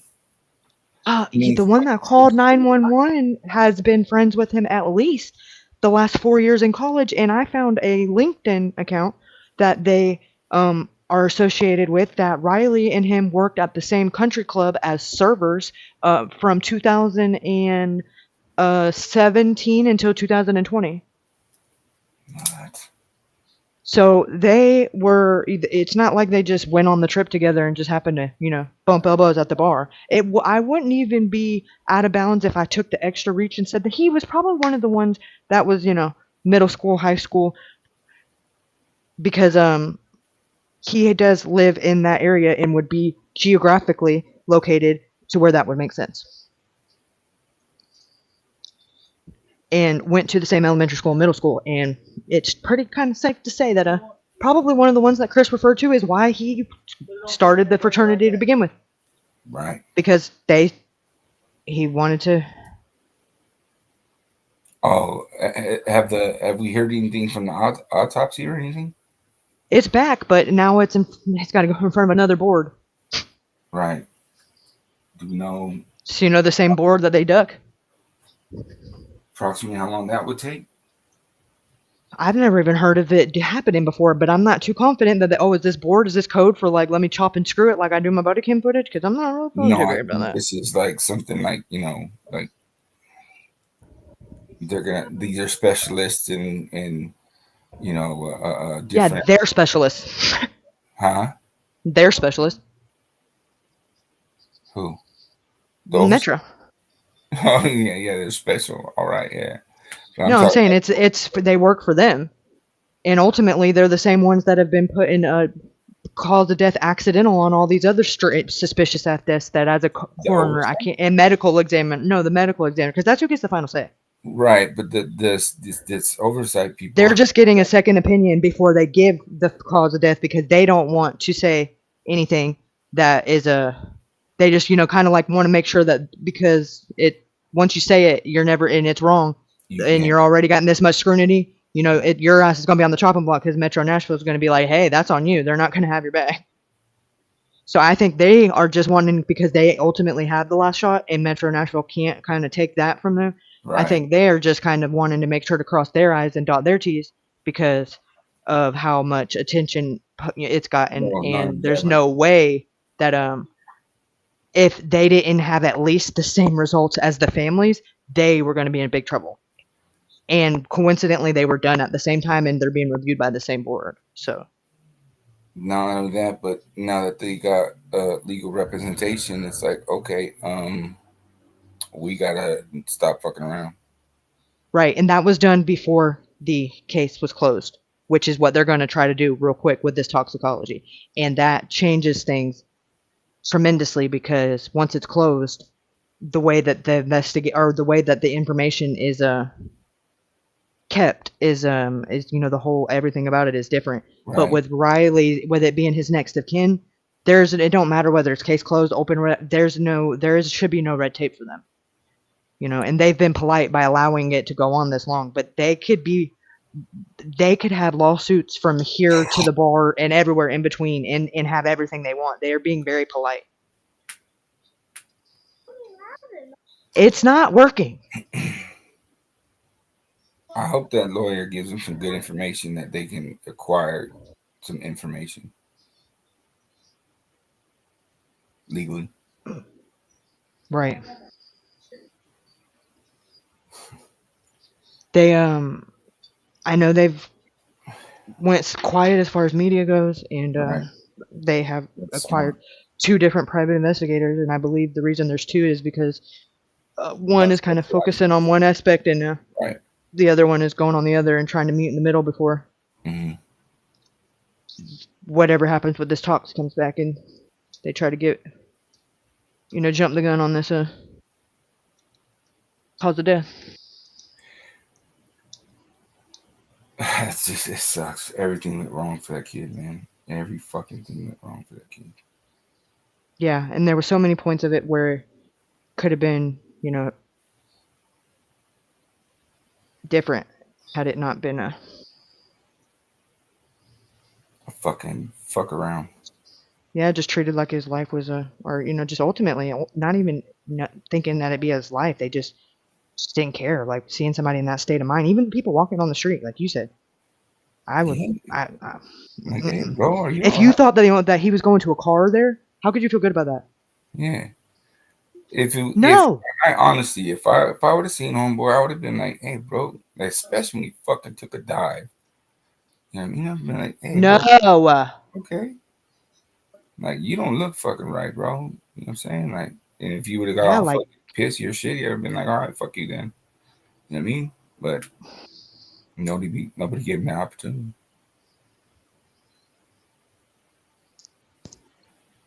Or like, hey, man, you're walking fucking little too strong there. I don't care. A little too strong. Fucking, you get them. Where you headed? You know what I mean? Like, you know where the fuck you're going? Right. And he's a kid. I mean, he's a fucking kid. You know what I mean? These adults that are just passing by him.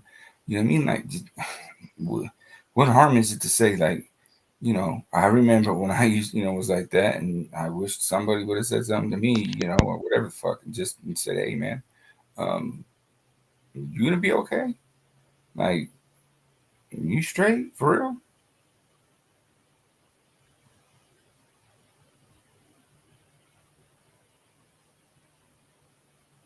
And then if he was on the FaceTime with this fucking homie, you know what I mean? It could have been like, look, try to, be boisterous to the people that he was talking to. Like, hey, I don't think your boy's good, man. Like, you guys need to fucking come get him or some shit. Where's he at? And then he says where they're at. Oh, he went the wrong motherfucking way. We've been giving him fucking wrong directions. Some bullshit like that, man. Just something simple. Something easy. He would have been all right. Would have woke up the next day and they would have laughed. Ha ha ha ha.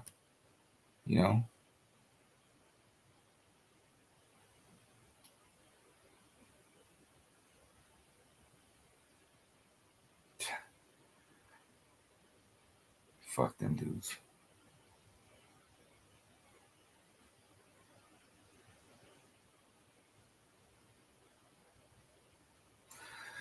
Well, shit.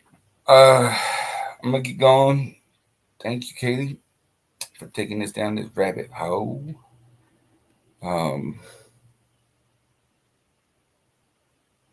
Hopefully, you know what I mean, that you keep in contact with that guy, and hopefully they get some good information. Something. They need to get some kind of justification for this shit.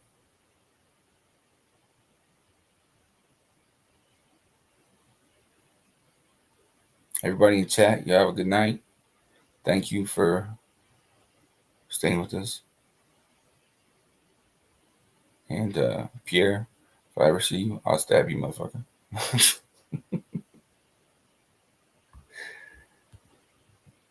All right, Katie. Hello? You there?